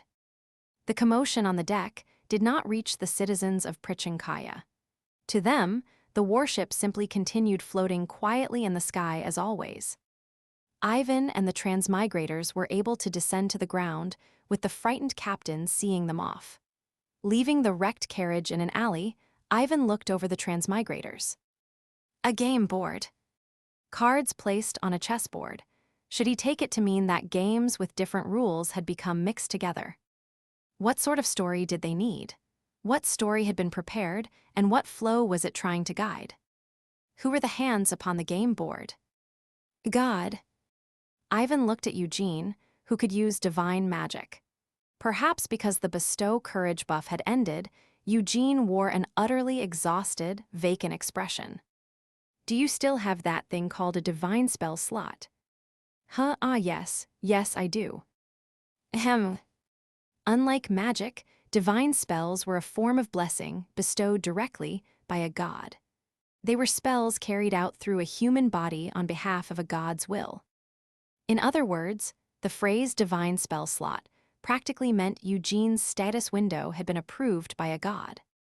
No, perhaps some god in this damned pre-modern fantasy world had established a direct communication channel. Especially considering it, even implemented all the verbose details of the quest window. You all worked hard today, go in and rest, we'll meet tomorrow. Big bro, it just ends like this. Tomorrow. Ivan looked over the departing transmigrators once, then turned away. He could not bring them along to the briefing. Especially after this incident, they could not become more deeply involved. If this had simply been a case of getting caught in the political struggle between the princess and crown prince, it would have been better to take one side and secure a decisive victory. But after hearing that the crown prince in Prichinkaya was not the real one, this incident had surpassed anything students could handle. Even more so for children, only 4 years into their transmigration. How many years had it been? Ivan thought as he walked through the night streets. Remembering Colonel Kirilovna's final appearance, Ivan headed for the counterintelligence command. It was time to meet the princess.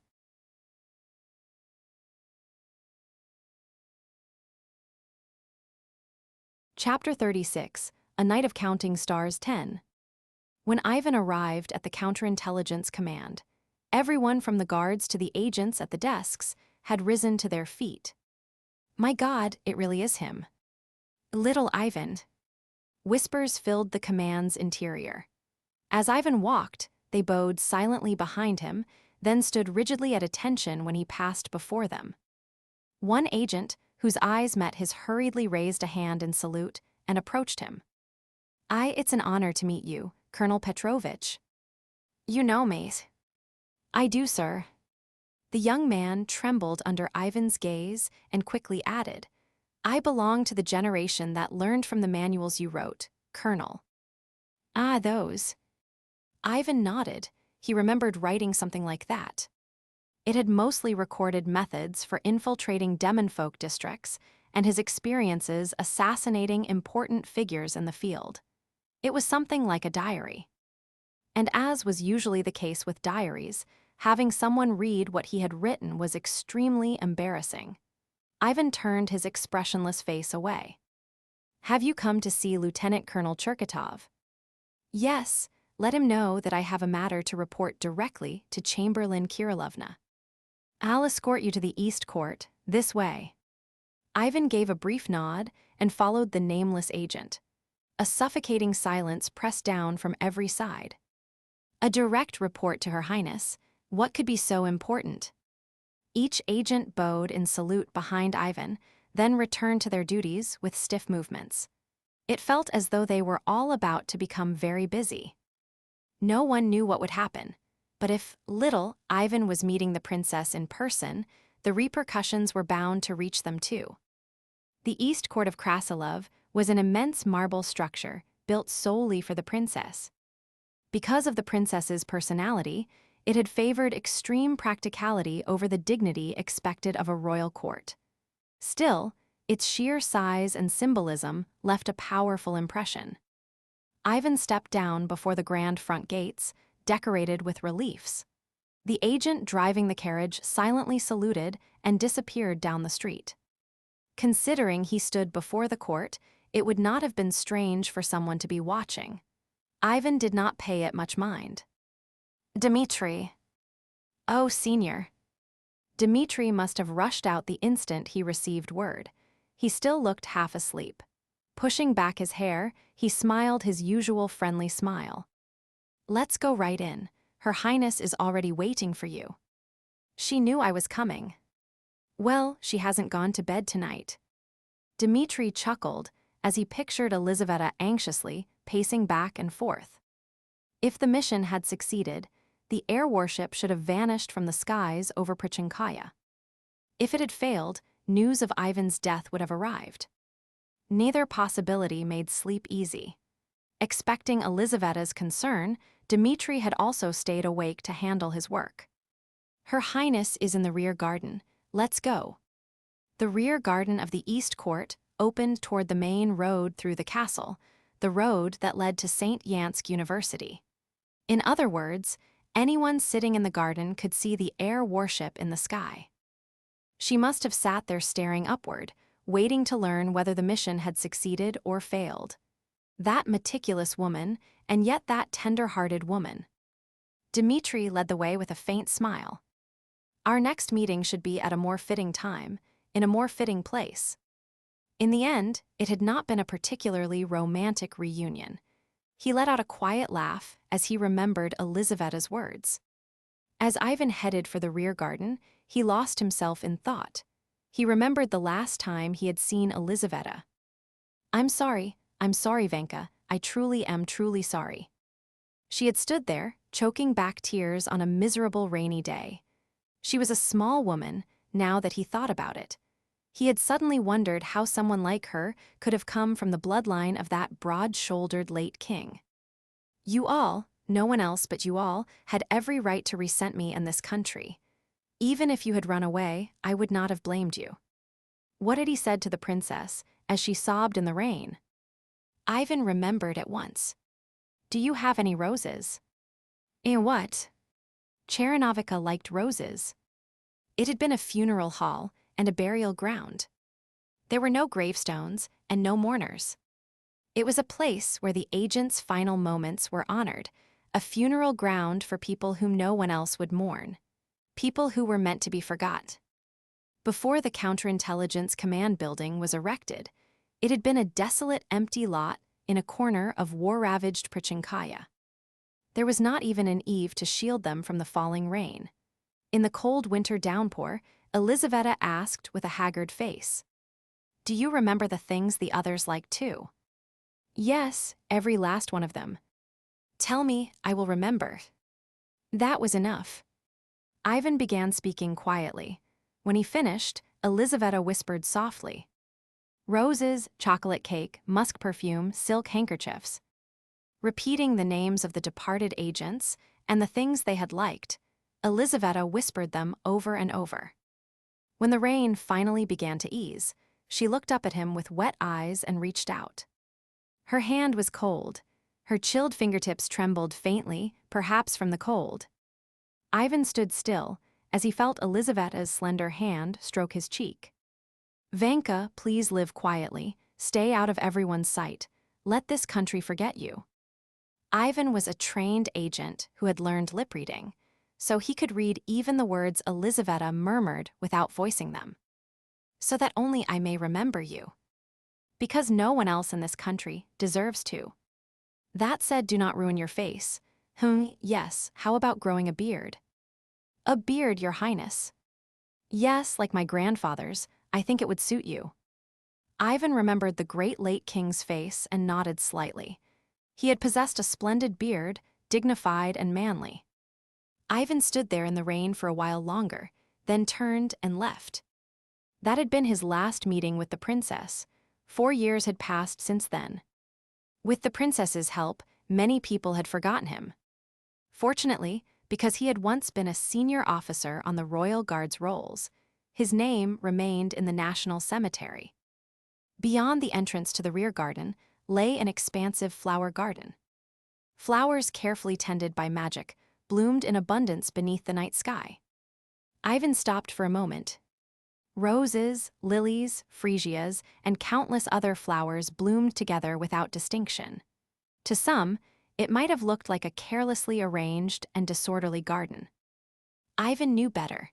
This was a memorial garden for those who had died in the last war. Flowers were planted after somehow learning which ones the dead had favored in life.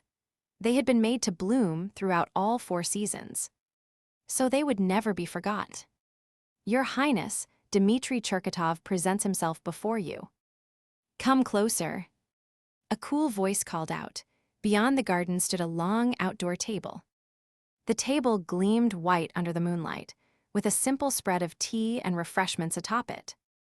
Beyond that sat a small woman, sorting through a pile of documents. "Vanka, it has been a long time." Her silver hair was neatly arranged and secured with a vivid blue pin.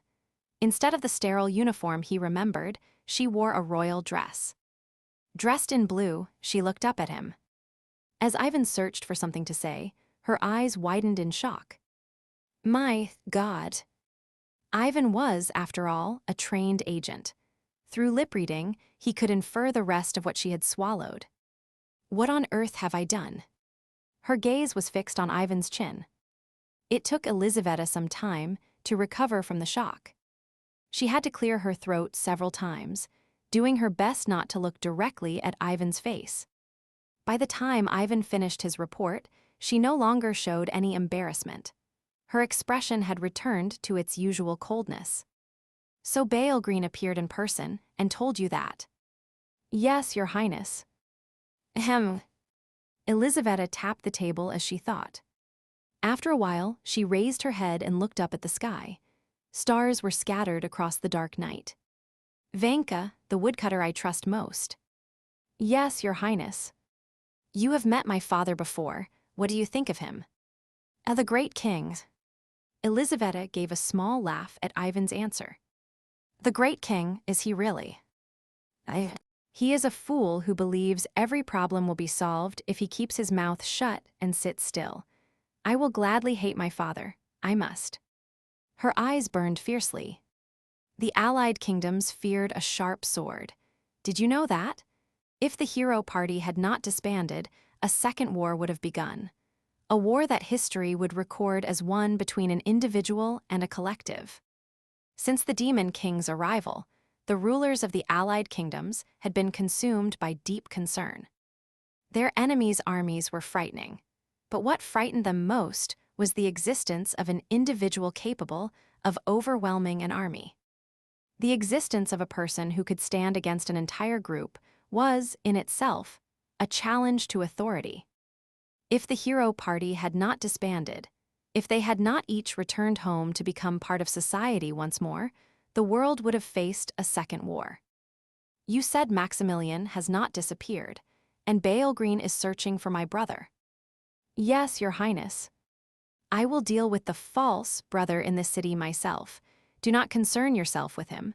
But yes, why would my real brother have formed a connection with the hero party's great mage? Elizaveta's eyes sharpened. What if the hero party had a reason like the one that meant all of you had to perish back then?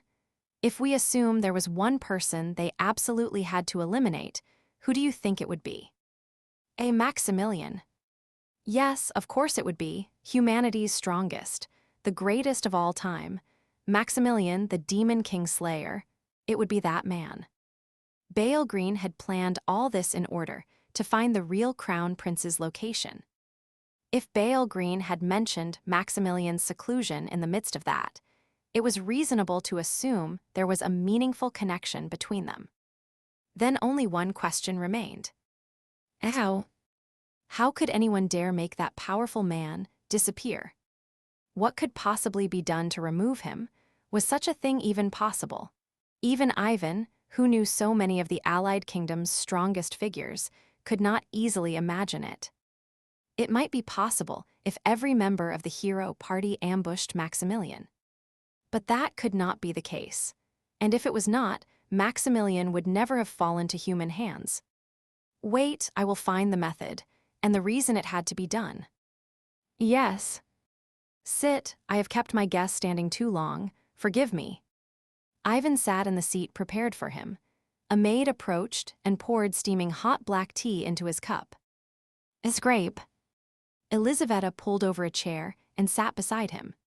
Let us put work aside for now. For the moment, yes, can you enjoy this? It has been 4 years, Vanka. I had hoped our reunion would be more romantic than this, but when does the world ever go as expected? They sat side by side and looked over the flower garden. The flowers shone in the moonlight, swaying softly in the breeze. Do you recognize them? Yes, Your Highness. I have not forgotten. This small woman, who still barely reached his chest, smiled faintly. It was a smile carrying deep exhaustion and pain, yet still bearing a trace of the bright spirit she had once possessed. When I step out from my office onto the terrace, I can see this garden immediately. Your Highness, I hope you will not look at the flowers. Pardon. The late king once said something to me. Ivan paused, choosing his words as he recalled those old days. It had been during his service with the royal guard. The burden of war, hardship, and the price paid in blood is the duty you must shoulder. For that reason, I hoped Her Highness the Princess would look not to the earth, but to the sky as she walked. Elizaveta silently stroked her teacup. Ivan raised his head and looked at the sky. Stars were scattered across the night like grains of sand. Perhaps one of the few benefits of this pre-modern fantasy world, with so little artificial light, was the beauty of its night sky. Ivan spoke calmly. Your Highness said you remember those who departed when you look at the flowers, but that is not right. Do you remember our wartime maxim? Do not mourn those who have departed. Yes, because we stand in the same ranks as they did, because all of us will one day leave this earth. Elisaveta closed her eyes at his words. He poured tea into her cup and placed it in her hand. The white teacup had been warmed by the black tea. It was warm. Please carry on the late king's will, Your Highness. Look not to the earth, but to the sky as you move forward. When you miss those who have departed, look to the night sky instead. Elisaveta opened her eyes. The night sky was not dark. Beyond the black heavens, stars spread in abundance between the clouds that had drifted into view. Do not picture the departed in the flowers. Count us among the stars. I believe they would want that from Your Highness as well. Ivanka. Elisaveta turned to look at Ivan. She stared at him for a long time with tearful eyes, then quietly reached out. The hand warmed by her teacup settled against his cheek. Elisaveta looked at him for a moment before asking softly, "How about trimming your beard just a little? Please be merciful. What if I order you to? I have already left the service, Your Highness.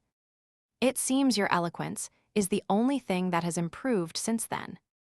Having said something Enrica would fiercely object to, Elisaveta broke into a broad smile.